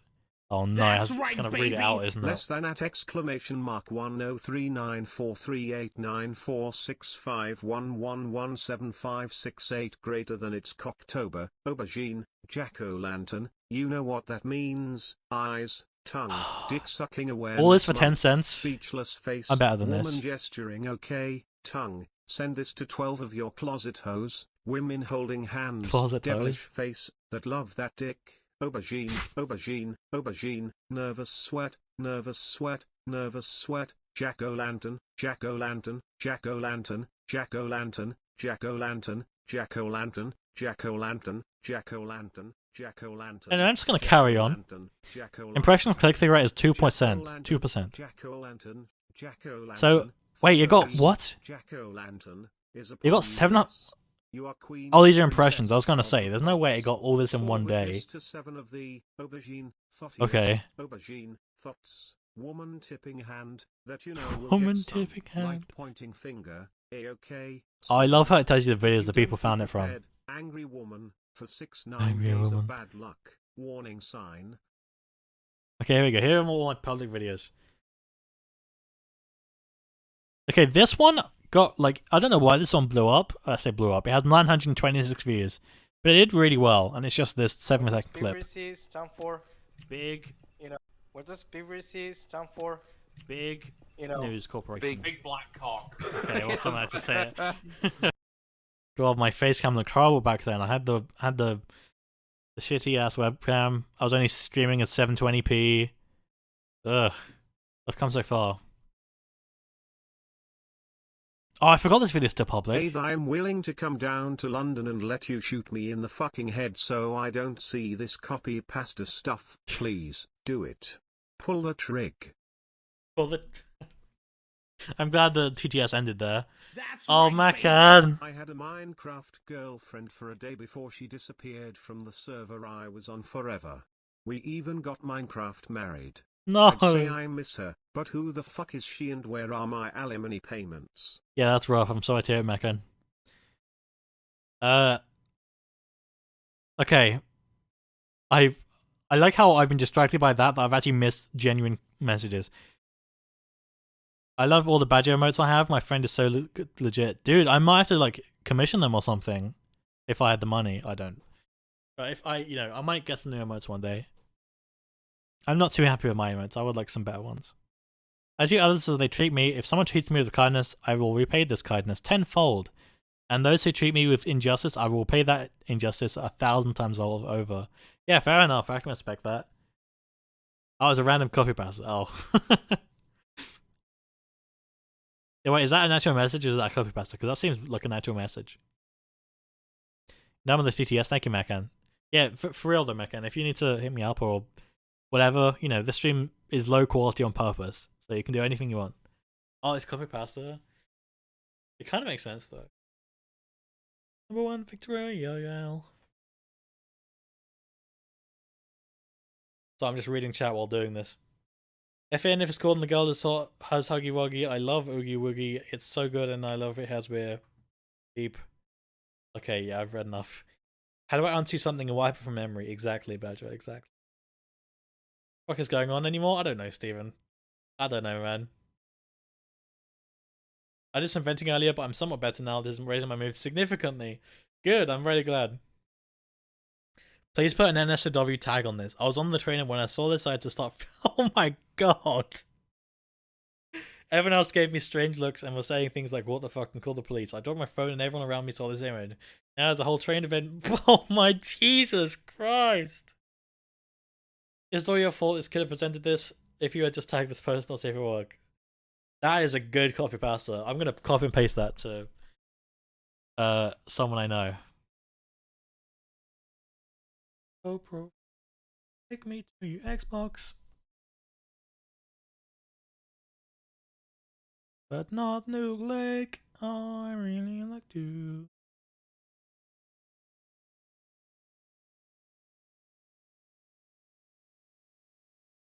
Where is he? Okay, there we go. Oh no, it's getting worse. I can just see my chat moving in the background. Oh no. Am I gonna win this weekend? Take me to the lake. Okay, anyway. Nathan, I'm willing to... I've already heard this. Reload is... Okay, Reggie, we can do it right in chat. No! Guys, it's a serious thing. I'm going to explode from the inside. I can barely type as I'm sobbing the 8th ocean of the world. I cannot even chat with her to make sure Night Chief thinks it's got to be a prank. Darny Roblox, someone's got to feel my pain out there. Thanks for that good dick. Send this to 7 of your best hoes to let them know you're thankful for November. Oh my god, it's coming up. Couple months. I have to confess, okay? I have a confession to make, chat. I have to be honest with you, and I need to be very transparent. I want to be transparent, and I want to, admit to my faults. I've already bought a Christmas gift. In September. I'm really sorry. I wanted to put that out there. Anyway, how did people find this video? I would love to know. That's normal? In September, though? Wow, I've never seen his pines before this. Apart from why he was showing an editor cover of the album with his penis off. This is blowing my mind. I've never thought this penis was there. I think I'm gonna die in peace now. Okay, so at some exact moment right here, the algorithm was like, yeah, this is good shit. It went from 97 to 449 in the space of like a couple days. What?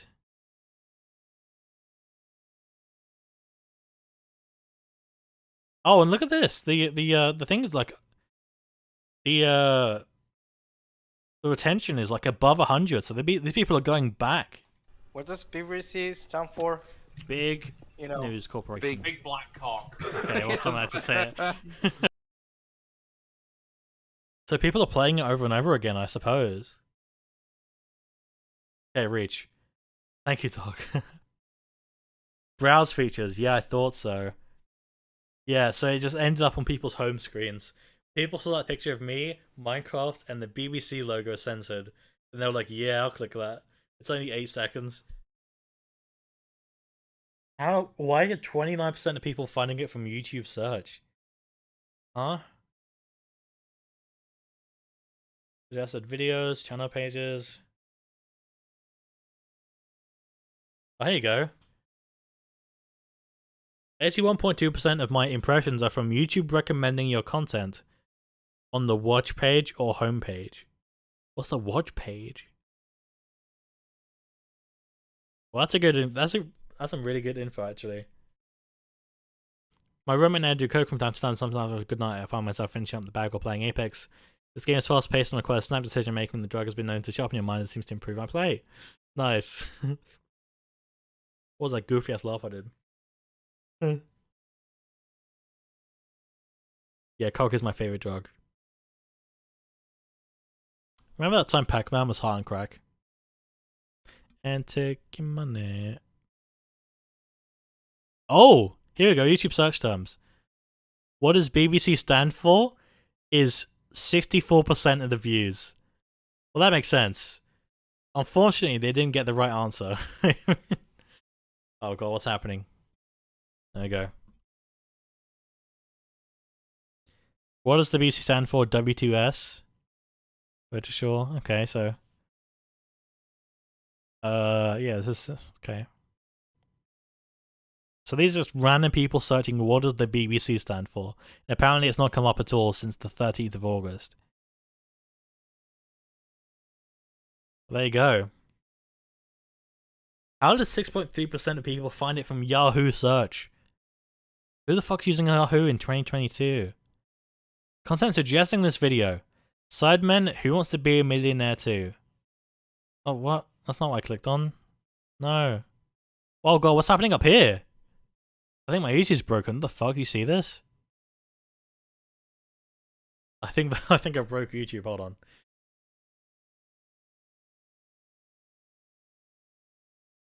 Oh no, the song requests are up. What the hell is that? Macan, what is the thumbnail for this song? There are very clearly a pair of giant tits in the corner of that quote unquote album art.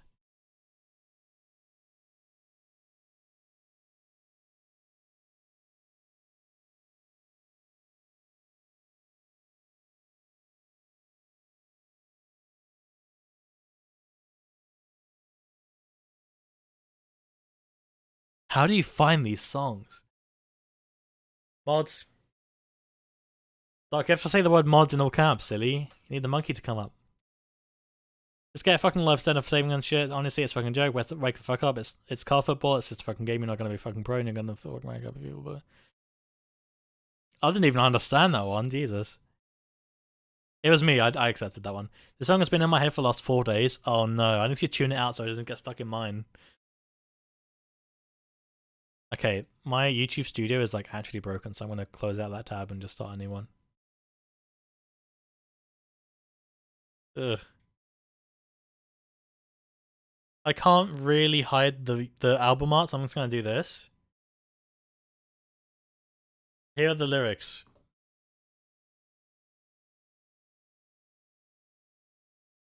Right here, where my cursor is, just to the left of it, is a pair of badonkadonks. Didn't think that would even be on SoundCloud, but here we are. Okay, let's find this video. I think this chat is making me reach negative IQ. Amen to that, brother. Amen. Analytics. Reach. Reach for the stars. Here we go. Sidemen who wants to be a millionaire too. Apparently it's 27.3%. BBC stands for Big Black Sea? Question mark 26. Young people translate emojis for the British Secret Service. Britain Today Tonight. 5.8%. Cute grandpa skin. 4.3. What does BBC stand for? 3.6. Thank God the song's over. Ron's most iconic moments. The hub cameraman be like. I respect for Jake102. Oh, that's my 2020 video. That's my unlisted video. There's another video of mine. 20 TikTok number 12. What does BBC stand for? What does BBC stands for? Hashtag trending, hashtag TikTok. Pokimane racist. Ronaldo being sus. Face swap gone wrong. Wow. What the actual shit? 11 people got recommended this video next to after they watched Pokimane racist. Really? What? Yeah, I think I'm getting viewers from the wrong sides of YouTube. And this song goes hard actually. I miss old David Guetta. Okay, can I get any info about like the newest video? Hang on, let's go by date.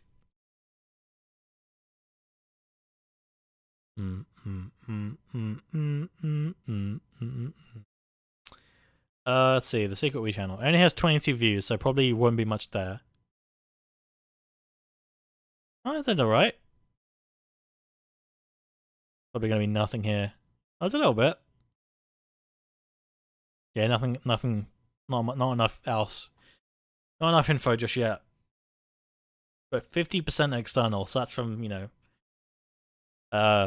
Discord, etc. Jesus Christ, Macan. In this video, we have good background images. Wait, what do you mean by back? I'm so. Well, hold on. Let's catch up. I was so confused by what I saw. Only one pair in the studio. We have good background images. Oh no, is it like naked women? I used to live with my brother when I was growing up. When I was like less than 10. My half brother. He was like 20, 25-ish. My age now, pretty much. When I was like 10, and every Christmas, my parents would get him like those calendars with like barely like naked women on it. So he would go through and be like, "Oh, February." There's no way they still produce those, right? I'm checking. Where would they be on Amazon? eBay? Naked lady calendar. Hot blonde girl 2022 calendar, sexy boobies and booty squared mini planner Jan 2022 to December. It has 2 reviews and 3 out of 5 stars. I definitely can't show that. Those are definitely boobs. There's also one with pooping cats. I can show this. Okay. I can show this. Wall calendar 2023 pooping cats wall calendar from January to December 2023. Cool. Don't know why you'd want that on a calendar. What about eBay? They're like, can you buy that on eBay? I don't know. I don't know anymore. It's probably SEO, Macan. Naked A3 calendar 2023. Paul Smith lady. Wait, there's a wallet you can get with a naked woman in it? What the fuck? There's loads of them. What the fuck? The Men of Naked Sword 2023, brand new, 1769. Nice. Okay. I've seen everything I need to see. Don't know why I searched that. I think there's a gap in the market for people like me. And if can you do a game that ignores chats and then maybe they can stop? I actually have the perfect game idea. I don't think I have it installed though. It's called Choice Chamber. I think I have it. Right? Oh, I don't have it installed, but it is there.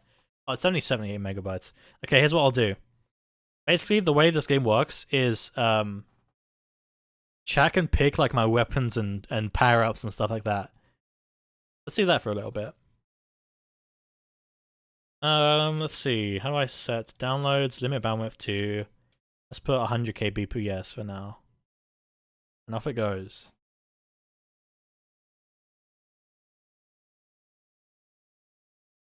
And it's done. That was quick. Let's give this a go, shall we?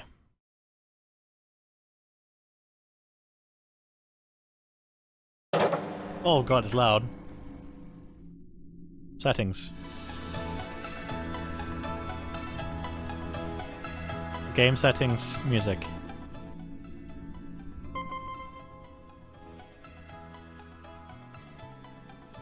Show stats. Okay, I'll just leave this as it is, I guess. High res, yes please. Counter name. This isn't Nath. So the way this works, chat, is my gameplay will be on the left, and then what you guys can like do will appear on the right. So I'm gonna move out of the way. I'm gonna go right here. And flip my camera so I'm looking towards the game, I guess.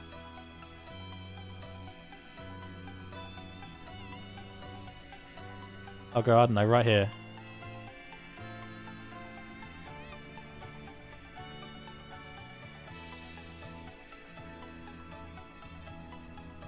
Chat chooses chat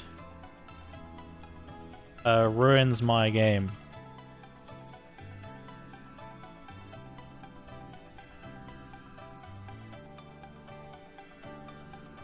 And then choice chamber is the category. Oh, chat, now's a good time to use the gameplay time emote.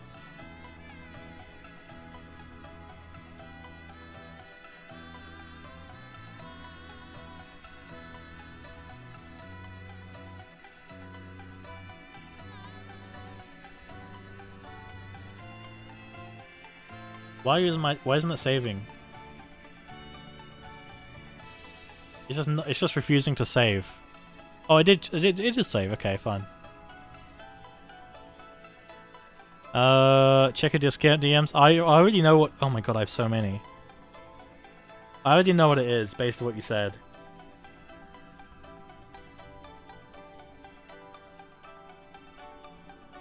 Pull duration 60 seconds. Delay countdown.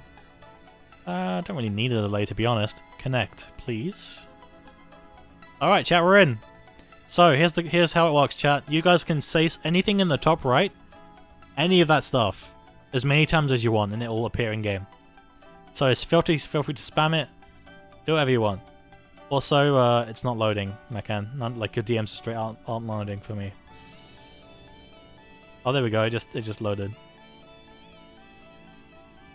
Yeah, it's choice chamber time. These are the headphones we bought 4 times for everyone. Oh my god, Jesus. Fair enough. I mean, if I had the money, I probably would too. But good lord, a lot of money.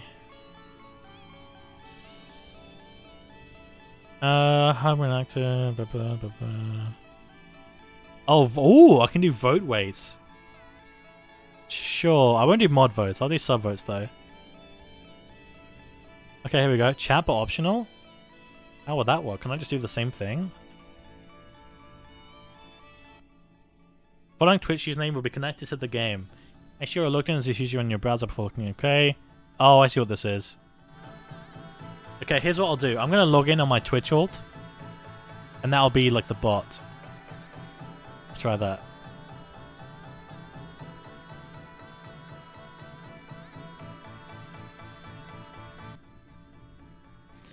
Didn't broadcast your browser window. Okay, that's fine. Success. The chatbot found a logged in Twitch account. However, if this user isn't automatically selected in the game, you may not actually be connected. Oh yeah, I clicked on. Hang on.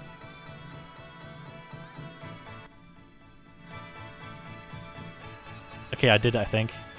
Bye, Macan. Have a good one, man. Okay, apparently you can do CC stats like this.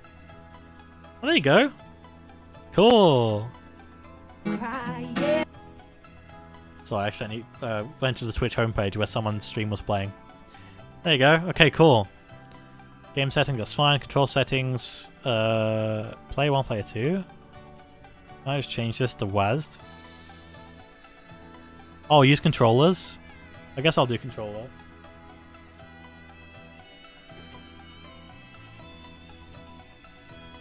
Hopefully this works.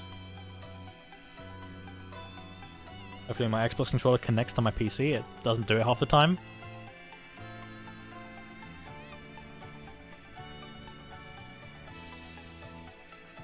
Yeah, it's not connecting. Hold on. Fuck's sake. Give me a sec, chat. Settings. Bluetooth and devices. It says Xbox wireless controller paired, but it's not. You're lying.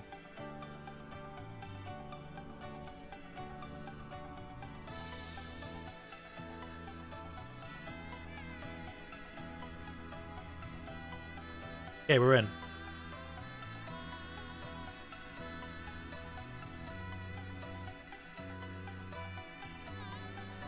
Okay, I guess we just go.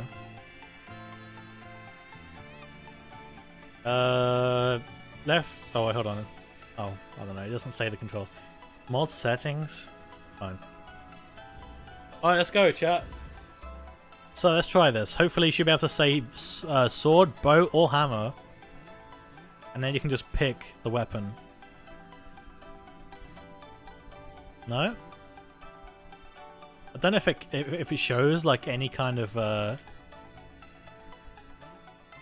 like response. Oh, it says one entry. Okay, it's working. Ball. Oh, I can affect that ball. Oh, I can do kippy uppies. Fuck yeah. Oh.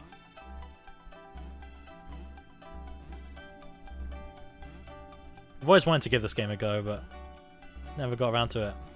I'm glad I finally did. I need to stop it from like bouncing around sideways so much, like that. That ruins it. Does it not count if it bounces off walls? That's stupid. Shit.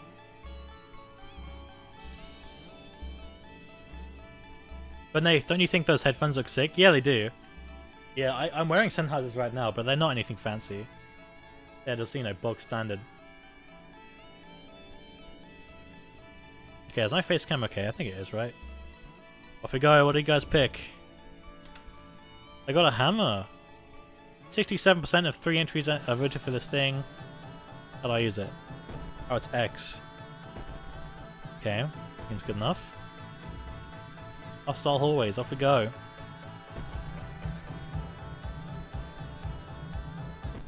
I like the outside of this game. Alright, let's improve that jump, chat. Oh god. Oh no, you guys are saying pogo? I think pogo means you're constantly like stuck jumping constantly. I don't like that sound. I don't like how that sounds at all.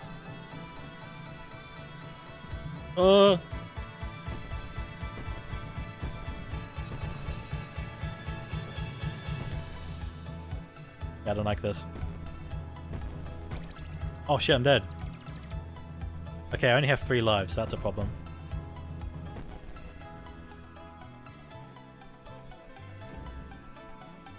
Wanna be room captain? Ooh!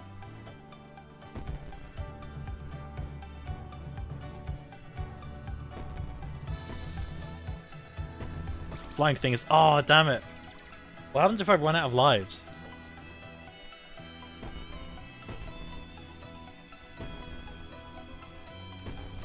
Give me the money.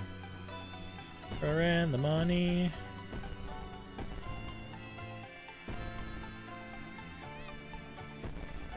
Alright, we're good. You got pogo jump. Oh, fuck. 100% of you. Thanks, guys. I really appreciate that. Oh, shit. At least I can swing my hammer faster. Shit, I'm out. What now? Is that it? I have to start all over again? Oh my god. Great.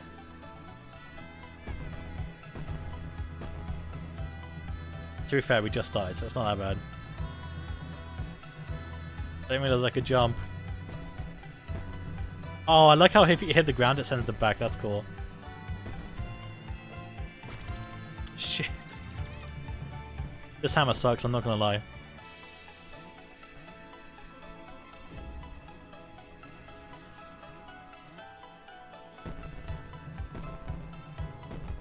Ugh. I swear to God, if you guys do pogo again, there will be consequences.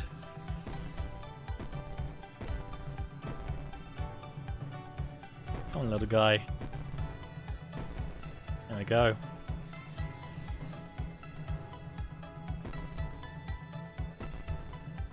Okay, seems simple enough. Shit.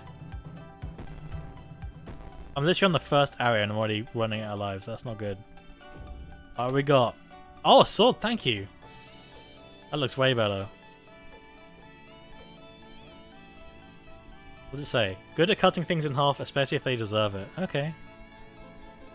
You can rig this thing. I wonder if it counts me as a chatter. Oh, this is 100 times better. Oh shit. Oh god! I didn't think that they can just walk up. Guess that makes sense. Or down, I mean. Hi, Ebo. Welcome back. Oh, for fuck's sake. 80%. Okay, whoever didn't, thank you. How'd you like your enemies? Tiny or husky? Getting a bit of diversity in the chat. I can't even reach these things. What's going on? I literally can't hit them.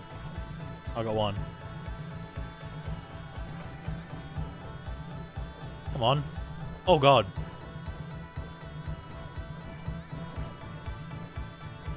There we go, finally. Hi Josh. Whole squad getting involved. I guess I have to face the direction it's in, which is tricky.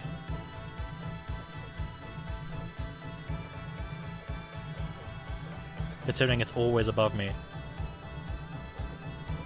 Oh! Can you guys get me another heart, please? That's what I need. I don't know what I'm supposed to do. It kind of doesn't help that I'm constantly jumping. But look, it just goes right above me. Fuck. Alright, I'm just gonna go ahead.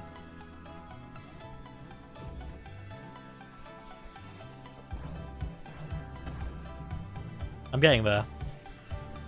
Okay, you guys are liking the sword, that's good. I don't like the hammer, it's too slow. Feels nice not having the pogo again. I wonder if XQC's ever played this. I would love to see how this game gets on with like thousands of people voting. You know?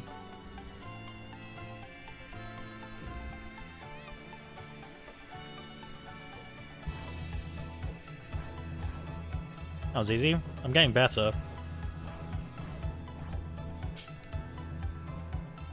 Yeah, I think it's this ledge they can't quite jump over. The big one, at least. I'll be alright if I do this. That's more like it. Alright. Don't know what the C thing does.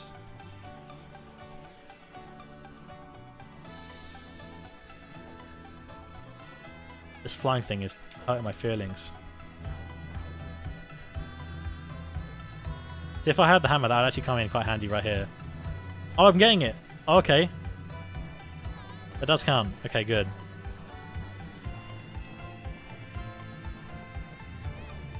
Cool. Hey! I'm getting somewhere. Huge. I'm gonna move my cursor out of the way, I just realised it's been there this whole time. Alright, I got a sword! Let's go! And a pogo jump, of course. You guys are so predictable. Looking at all of you. Who would have thought if you take your time and don't spam attack you kill the flying enemies, Kappa? Shush. You're not wrong, but shush.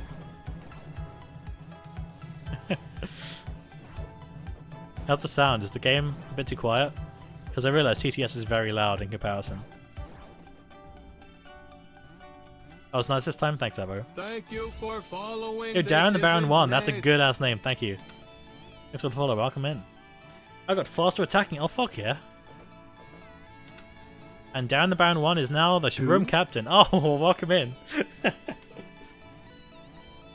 One message, the first message you've sent in the whole channel, and you get room captain. All in one gift per room.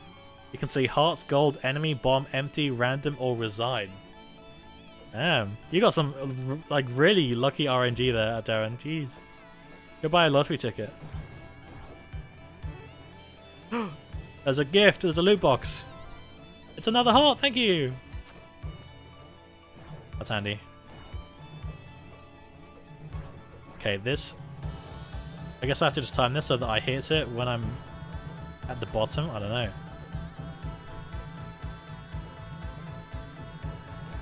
There we go. Oh, that was damage damage. I wasn't sure if that was actually doing anything. Nice. And we got high enemies. Uh-oh. As in flying enemies. Oh. Fuck. Alright, off we go. Whoa! What was that? Oh my god, there's a lot of things happening, chat. Okay, apparently you can stack stuff and it's unlimited voting. Choose columns 1 to 5. See that on the right? Hopefully the label's on in the way. Oh god. Oh, I like this. This is cool. We need to make stairs, chat. Come on. This isn't what I imagined, quite. Oh, we are making progress though. Here we go. That's it. More on 4, please. That's it. Couple on 5. Oh, couple more on 5. That's it. Thank you, Badger. Hey, we did it. Let's go. Chunks. 50% of 6 entries voted for this thing. I like the cut of your Gibbs. Percent win equals 4 rooms. I don't know what any of that means. I really hope you guys are liking this, because I sure am. Who? How'd you find the stream, Darren? And how'd you find such a good username? Good lord. You guys really wanted this, huh?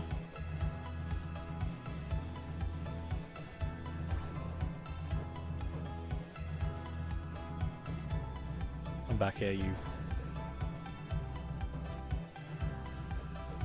Whoa.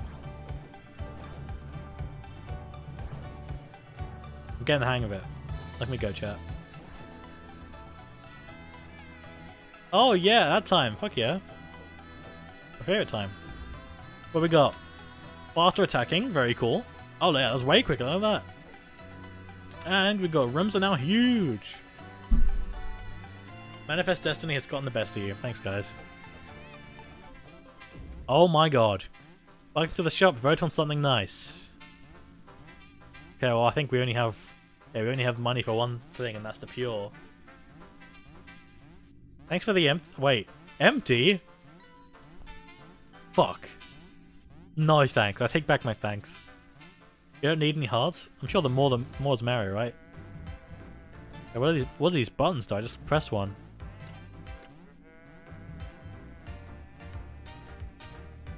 What do they do? Need more money? Choicechamber.com/sub. What? How does this work? Oh, there we go. Oh, I didn't actually do anything. Cool. You got the ice mod. Your enemies can now be as cold-hearted as you. Okay. Cool.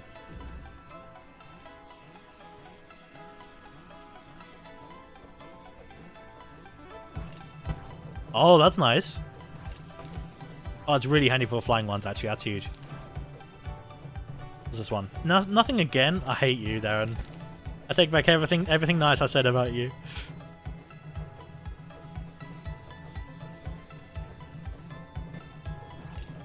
Caution, floor may be sticky, icy, or spiky. Uh-oh. Calm room, excuse me? That's a pit I can fall in, isn't it?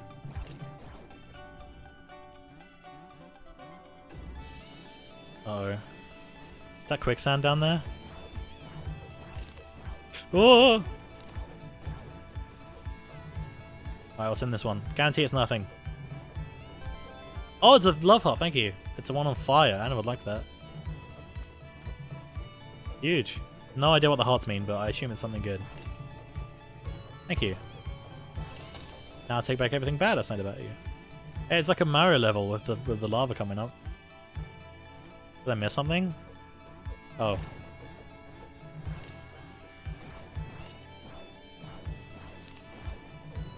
Cool.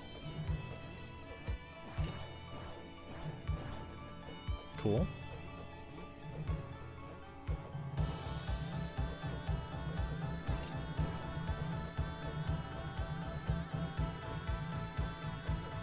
Come on. Get down there. There you go. That's more like it. That's what I'm talking about. That's what I'm talking about. We got faster attacking.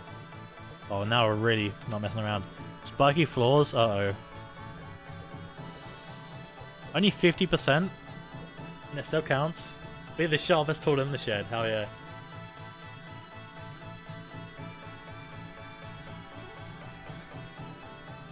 Oh. Oh, cool, you can do that. Percent win equals 2 rooms. Don't know what that means, but sure. Oh dear. Oh, it affects them. Okay, that's not too bad. What's that? Oh god. That took damage, didn't it? Oh shit. That's insta-death? Really? How am I supposed to defend myself?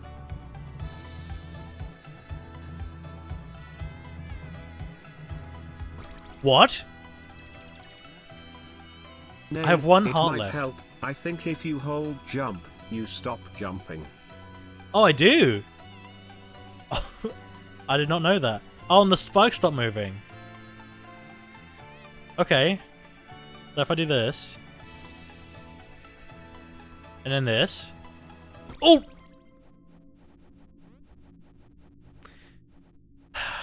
Oh, cool. You guys can say GG, RIP, nice, wrecked. Nice. Thanks, guys. Fuck. You stupid. True. Alright, let's do this again, shall we? I'd say third time lucky, but I think we're on like fourth, fifth. Oh god, attacking feels so slow now. I forgot. You got lights on? I barely got the money to keep them on. Thanks for the lights, guys. IRL.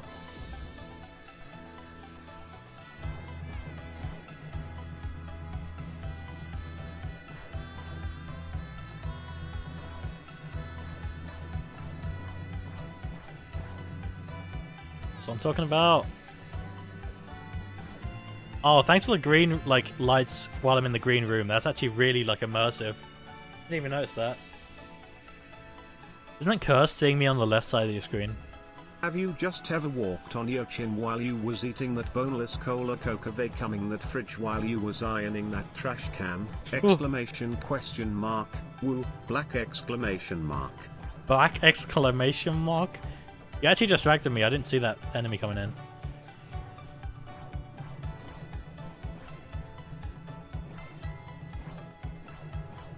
Everybody wants to be my enemy.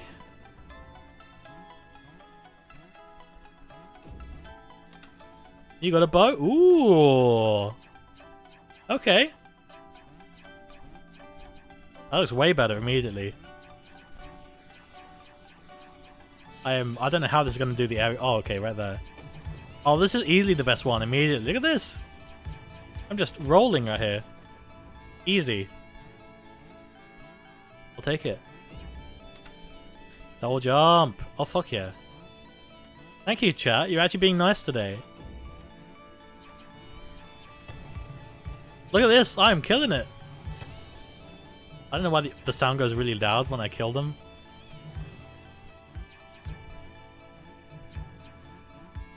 I like how the arrows are literally just arrows as well.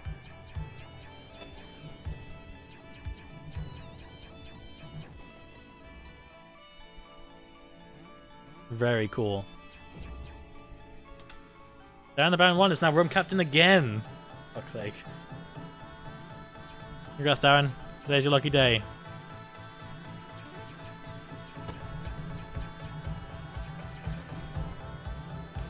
Oh, good. I'm glad I walked away from that bomb.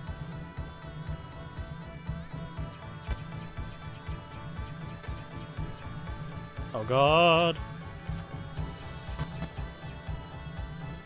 Why does the audio go loud when I kill them? It's so weird.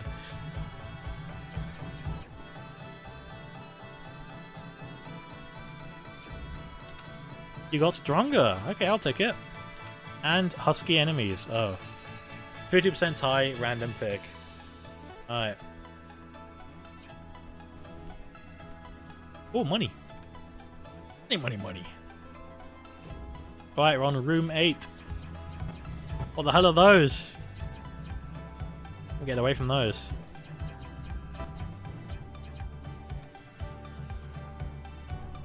Oh, awesome. Oh! It landed directly on me. Oh, I do have double jump. Yeah, you're right. I don't have much time to look over to chat because I have to filter out all the, like, you know, game messages you're saying. Oh, that was one shot. Okay. Hey, I'll take it. Even though it means nothing because I already have 3. What we got? Lasers? Every death is a rave? Huh? You got stronger. Hell yeah. Oh. Oh, I see what you mean. Okay, I thought it meant my death. Oh god, what is that? Oh! What just happened? Can I step on this? Oh. Oh! Thanks, Badger. Oh, I see. You guys have to... Oh, I see. Very cool.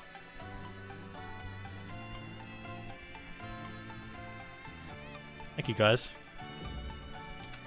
Rooms are now small. Some would call them cozy. Okay, let's see what they look like. Oh, here again. Burning, sure. This is the one I want.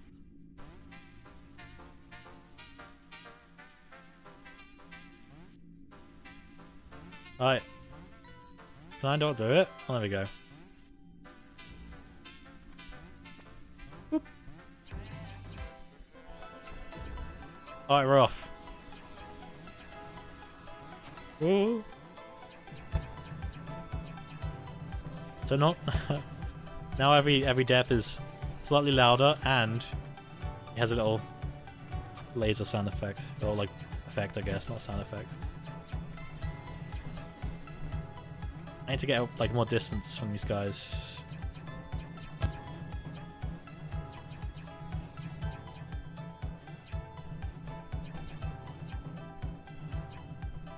Come on.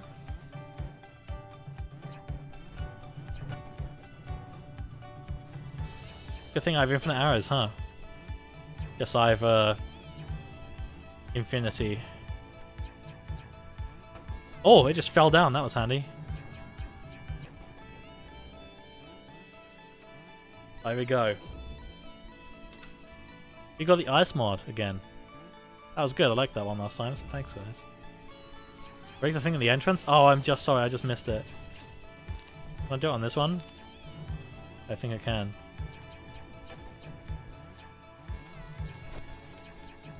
Oh! That did affect me. It takes some damage there.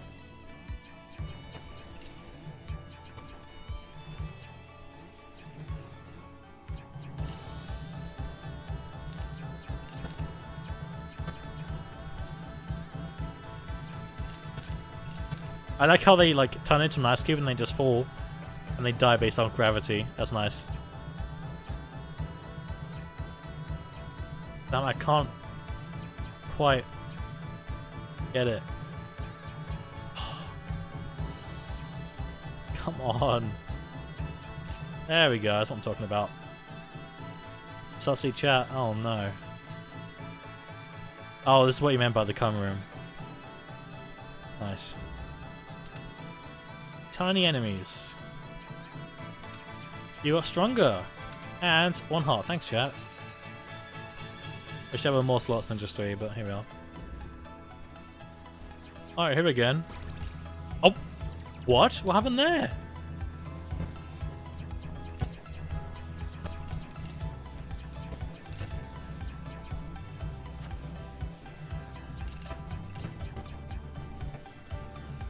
Oh my god. Oh, they're like Minecraft slimes.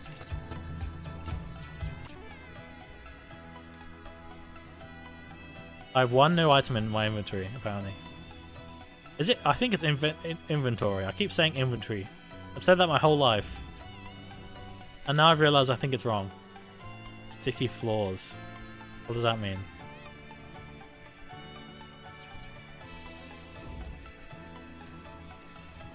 Oh god! Yeah, they actually do just stick. I can't move when I land.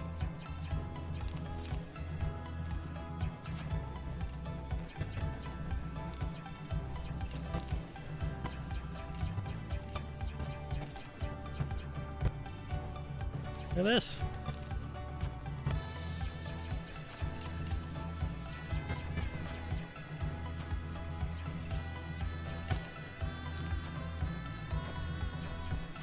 I need to get out of here, Jesus.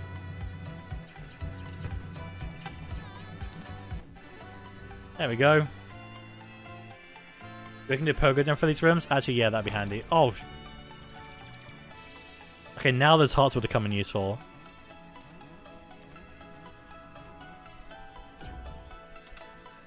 Rooms now go down? Uh-oh.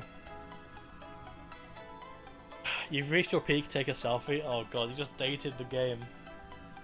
Ugh. Invisible enemies? Lost 1 room, okay. Want other cool powers? Choicechamber.com/sub. I'm curious as to what that means. Okay, enemies are now literally invisible. That'll be fun. Thanks guys, I really appreciate that. What? Awesome. Yeah, I was right to that. I like the bow. Please keep the bow. For the love of God.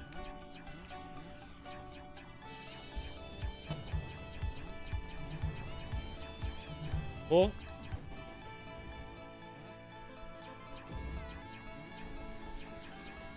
Oh, I gotta get going and welcome to you. Alright, Dark, thank you so much for tuning in, man. It's awesome to meet you. If you want to talk about, you know,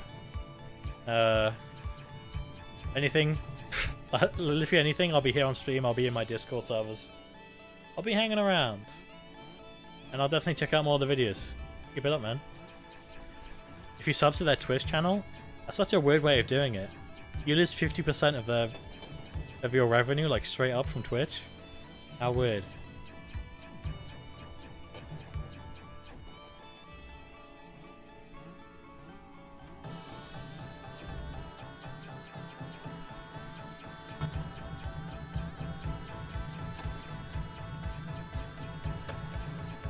I guess they did it because you can prime? I don't know.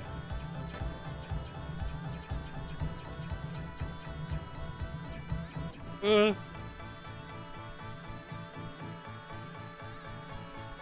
have we got? Oh, okay, I'll take it. Thank you, chat.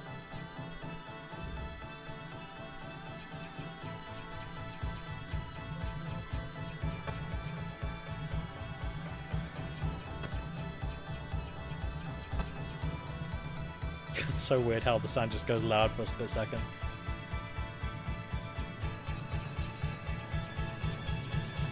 They get a bit too close to my liking.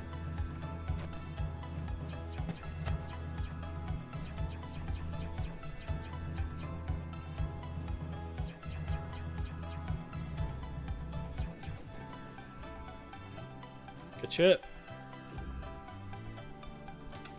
High jump? Ooh. Oh wow. There's a high jump.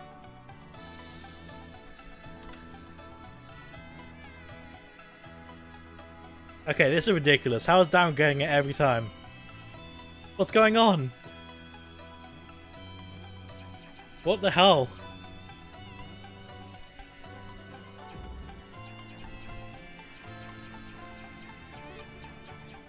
Good one, Abo. Good one. Saying all of them. Good one.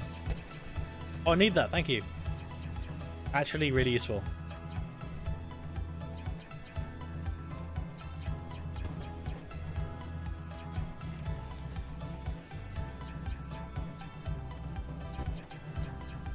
Bear me and celery. I'm a bumblebee who likes to eat KFC. You know what I was thinking of doing? Wouldn't it be cool if we had, like if I did a Euro Truck Simulator 2 stream? I feel like nobody here would watch it, but I think it'd be a good vibe if we actually did. Like, you guys could do some requests, or we just chat about life. The only difference is I can't click YouTube links because I'm driving. Less downtime between kill time. Oh, faster attacking, okay.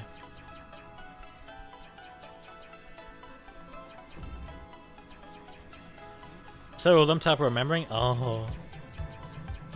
You have a nice file up with all of them just so I know. That's handy actually.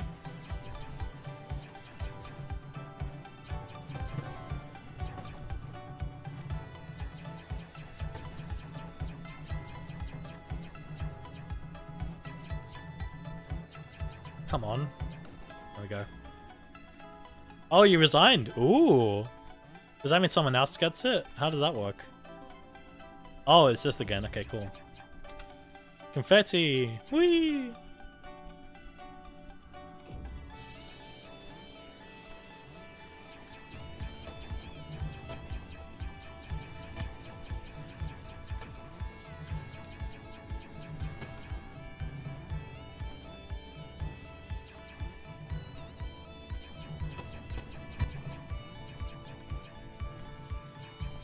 Oh god.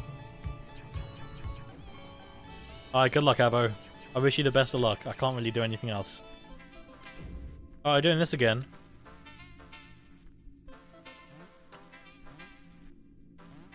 Hey, what does cheating do? What? Oh, and this one, please.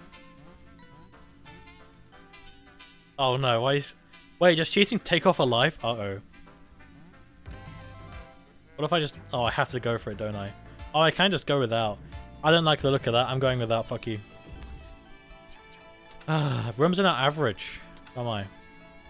You want more crits? How? This has to be a joke, right?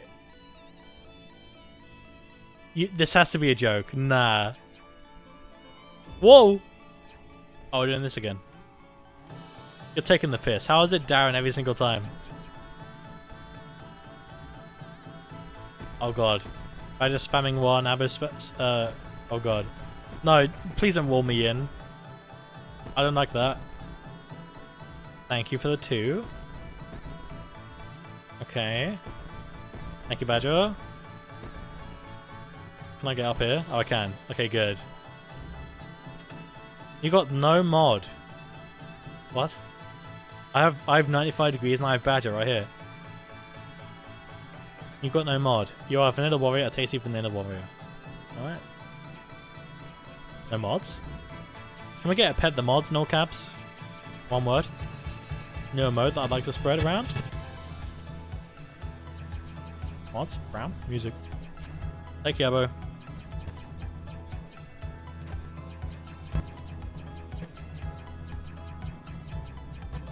Oh yeah, the much faster attacking is really handy actually.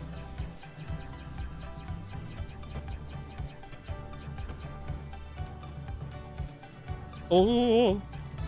There is no Easter Bunny, there is no Queen of England, and there are no Twitch mods in This Isn't Nade's Twitch stream.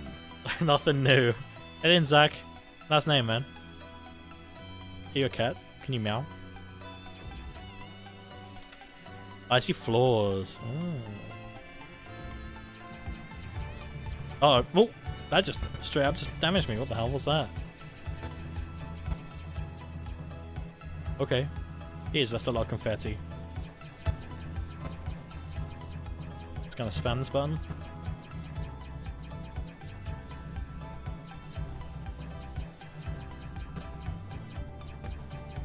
Wait. Oh, there's the ice. Whee! Yes. You got 1 heart.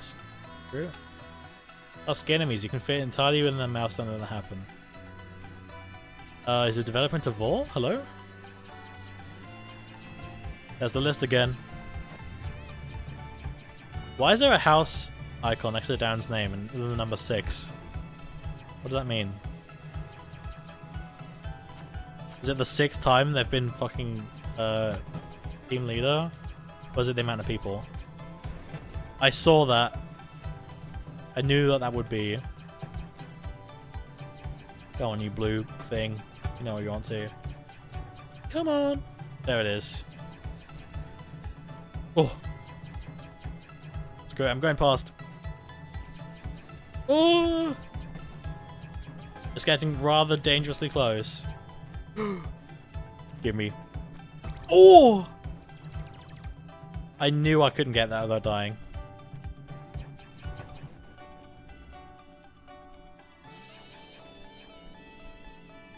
Okay, I need to carefully go across without falling in.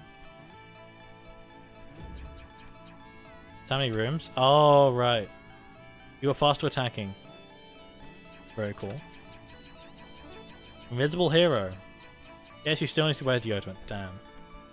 Thanks for the weapon for the enemy. Really appreciate that. Rooms now go up. Uh-oh. Okay, to make some stairs, chat. Think. Where am I? What? I'm not. Oh, I'm invisible? Really, chat? Really? Really? You voted for this, Fuck. I didn't know I was invisible in the first place. Another L. We're gonna be here for years, aren't we? I don't even know if these rooms are like procedurally generated or what. I actually have no clue.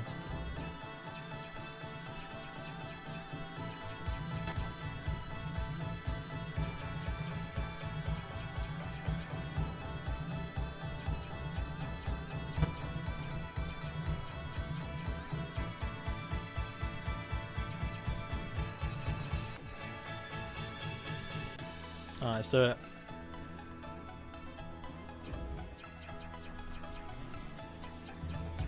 You know what I should do? I should stream this category every single day and then just do like follower only chat.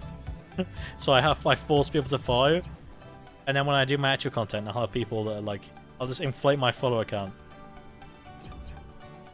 I'm a genius actually.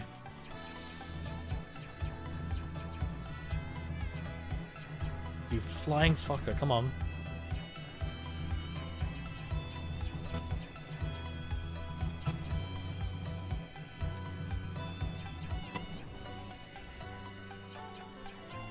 I swear to God, if it's Darren again.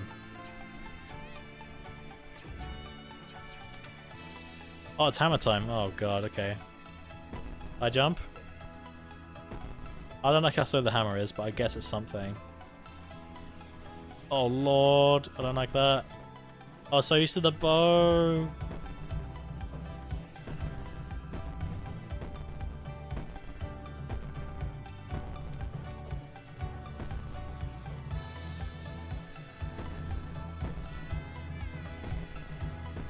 I assume the hammer does a lot of damage though, to be fair.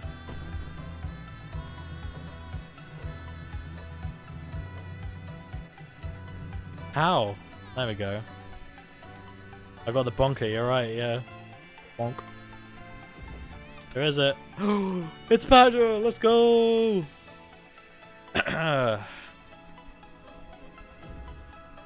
Very cool. I immediately did it, okay. Bridge, please, chat.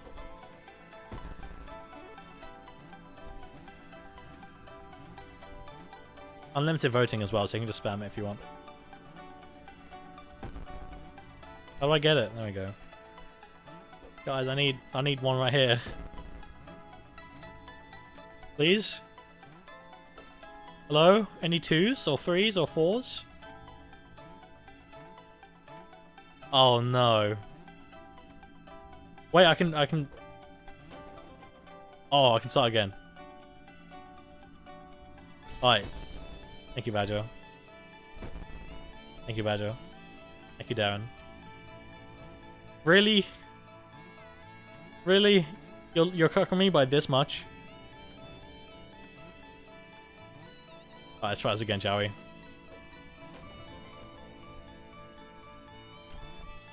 No, no, we're not doing this. No. No, ain't happening. Okay, thank you, thank you, thank you. Oh, I can make that. Thank you, Darren. Where's the exit? Where's the exit? Oh! Really? This is the level we're dying on? Oh, it's down there. There we go. Got Arvo. Tiny enemies. And... faster attacking. And... thank you, I need that. Gimme. And... chunks. So what does that mean? I don't know what that means. Everybody wants to be my enemy. Pay me the salary. I'm a bumblebee who likes to eat. Okay, see.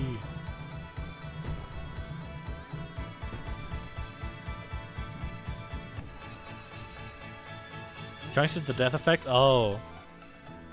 Yeah, I'll take that. Hell yeah. Got lives for days. Yeah.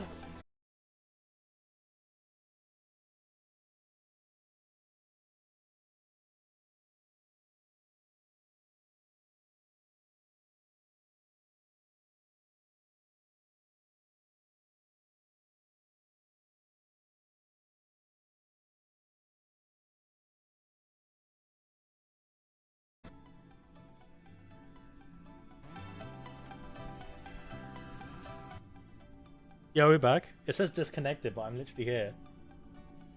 Can you hear me?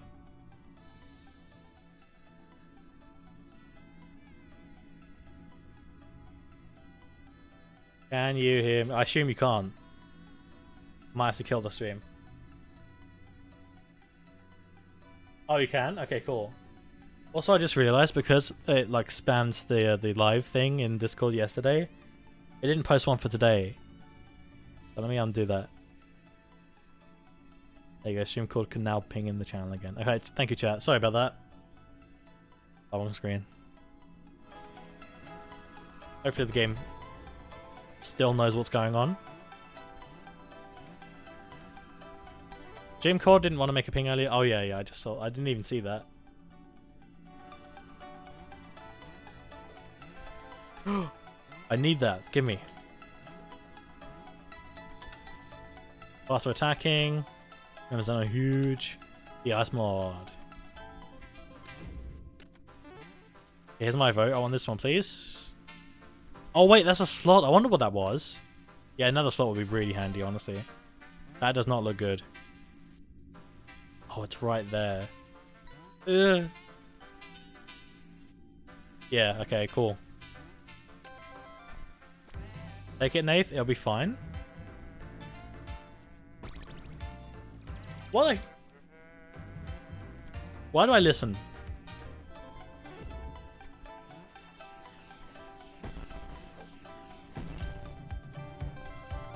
Okay, that makes up for it, thank you. Oh, I don't like the hammer, it's too slow. Way too slow. But there's now one in my hotbar, so I don't know if that's good or not. And now there's only one life left. That's not good. Oh god. I'm not even reaching it, am I? Oh!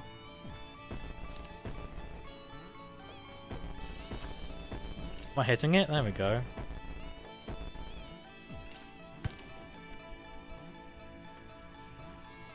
You stupid dumbass. Come here again. Oh, you jumped. Well done. Well done, mate. Oh. Dumbass. Fuck. They're learning.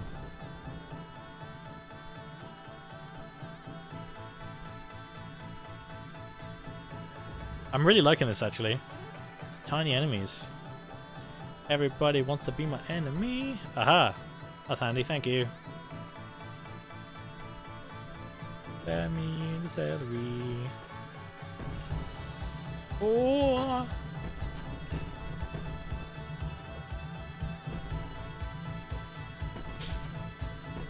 That was... there were two moments there where that was very dangerous. I don't like the hammer, it's just so slow. Oh.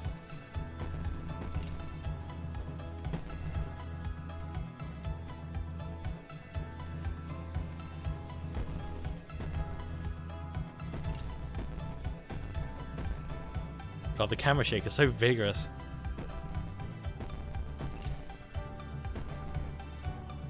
Just so jarring. We're working on that? Thank you.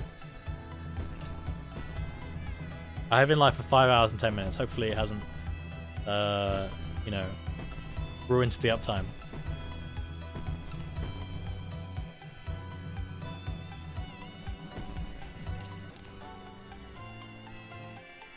Jack, can you turn on the... Can you do /follower only mode? I don't know if that's the thing you can do. If you could, that'd be kind of cool, actually. Sticky floors. Oh god. 3 hearts? Oh my god! Thank you. After attacking. That was a good ass round. You can't? Oh. Yeah, I'm in Badger, yeah. Yeah, if you can, please. If it asks for a time, just do like 1 second, I don't know.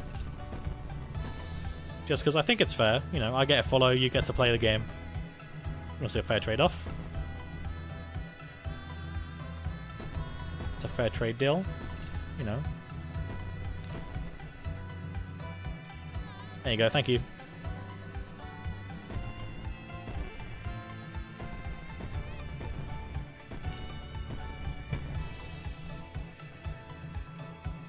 Oh, I thought that was quicksand. It looks more like quicksand than lava.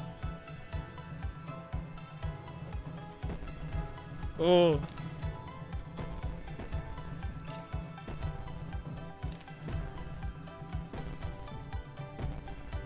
Why? Okay.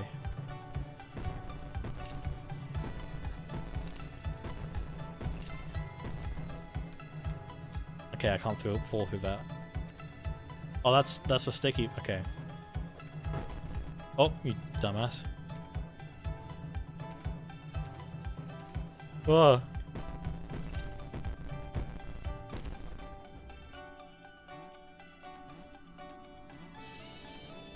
I don't like the sticky, it's scaring me. Rooms now go down. Okay. Oh no, not the spiky.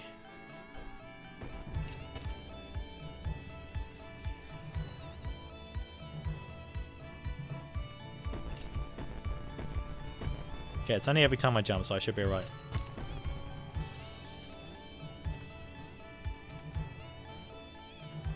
Dumbass.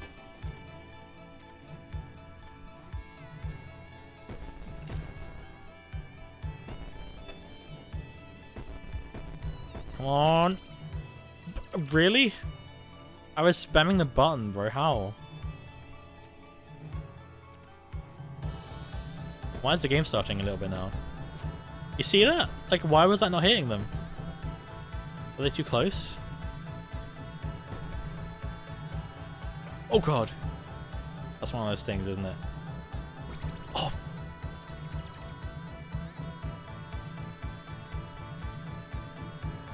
You got music? I mean, that's... apparently that's what's playing.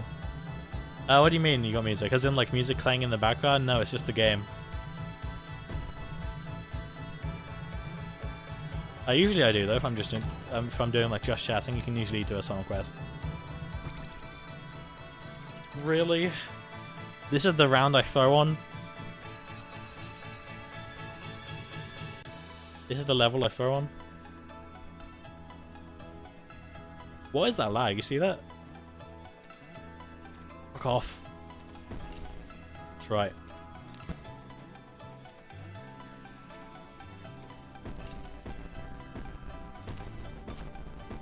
Why won't you... Accept the damage I'm doing to you. That's really driving me nuts now that game's randomly lagging.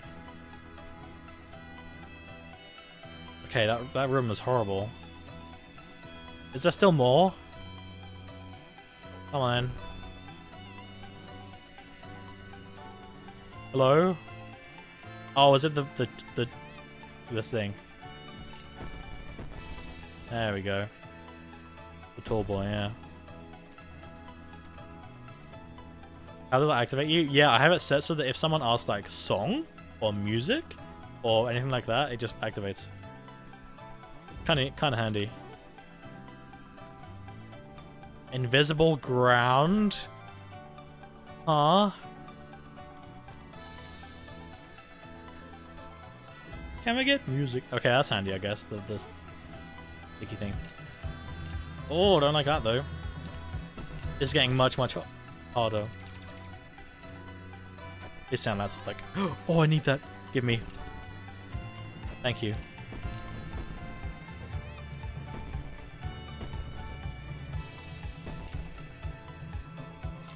Why is that lag? Oh, it's just not me not being able to jump because I'm stuck. It is definitely lagging here and there though.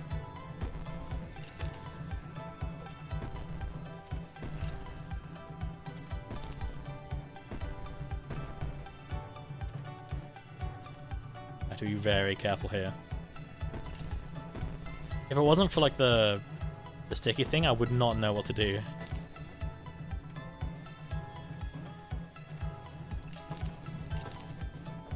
I guess the hammer's good for like vertical enemies, but other than that, it's not very useful.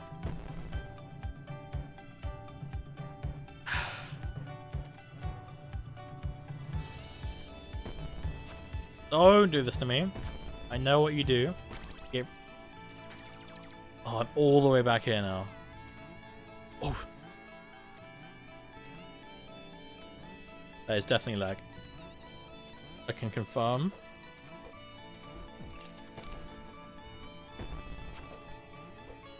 Fuck off, please.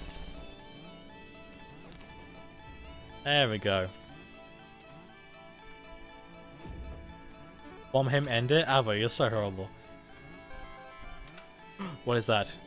Give me. I don't know what that means, but thank you. And pogo jump, thanks guys.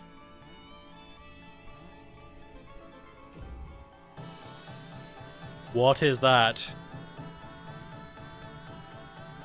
How am I going to take that down with a melee weapon, bro? What the hell?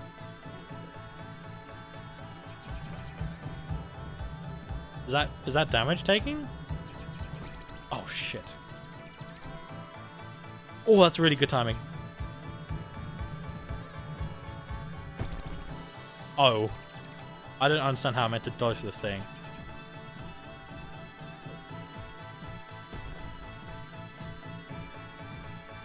Did I do it? I did it. Oh my god. Huge.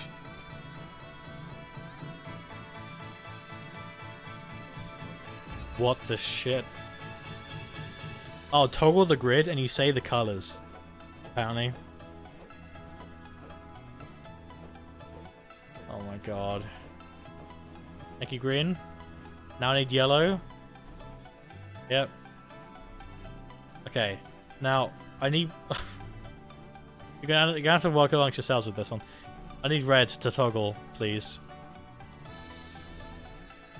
No. Give me green, and then that should be it. Just do green. No, green. Do green, please. Please do green, and then red. Perfect. All right, now, now green again. No.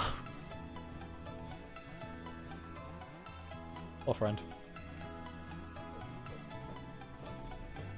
Okay, do red.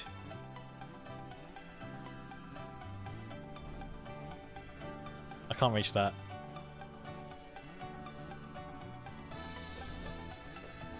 Now yellow. Oh, for fuck's sake. Yellow, please. Okay, perfect. Oh my god, that was painful. Hi, enemies. Oh. Rams are now pitted. Upwards dashing. How does that mean? Oh, double tap jump? Oh. Okay.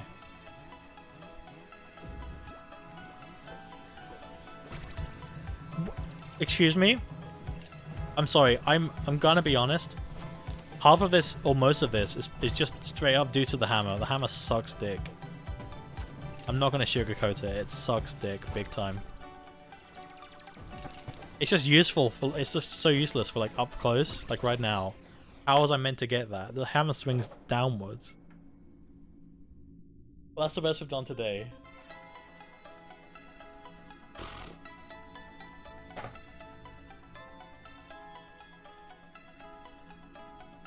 I'll do one more. Last one.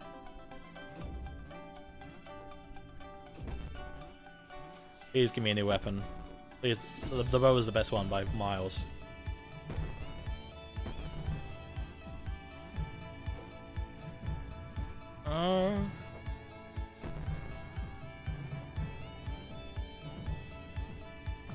Okay, I can hit much quicker if I just jump and then swing. That's useful. I wish I knew that earlier.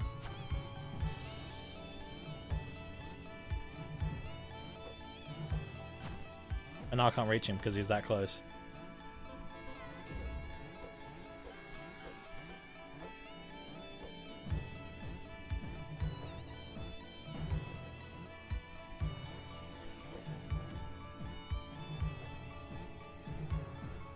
If I literally just press X and A at the same time, it just does that and it works. Jesus, that guy took a lot of damage.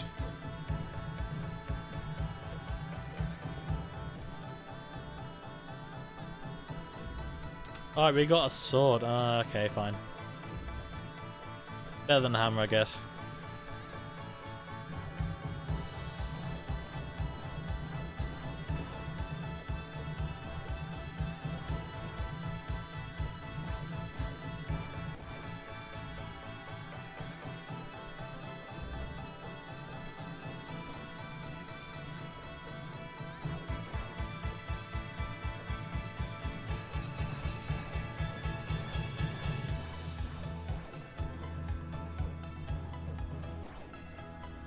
There we go. Honestly, the 95 degrees bot thing is really handy. Oh, great. Thanks, guys.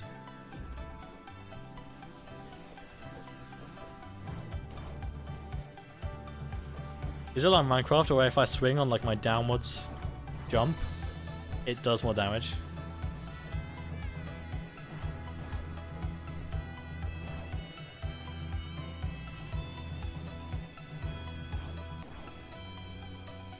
I doubt it. It'd be really useful though. That would be very cool. Hey, Badger's Captain again.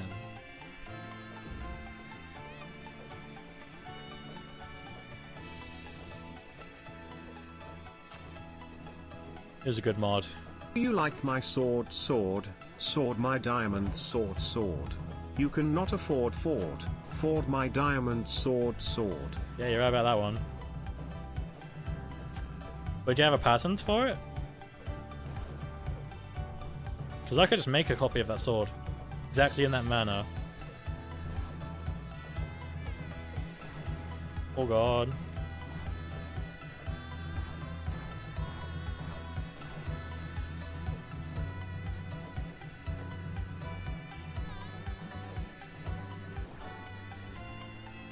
I mean, you 1 stick, 3 diamonds, man. My recipe is unique, nothing like it. Dude. That's sick. My enemies, alright, I'll take it. Oh! What is this? Bomb the floor, 1 to 5. Okay. This is gonna help me, isn't it?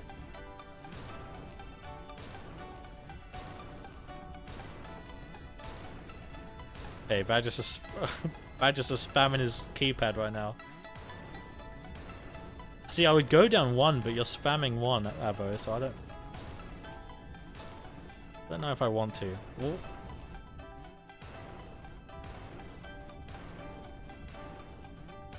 That seems quite dangerous.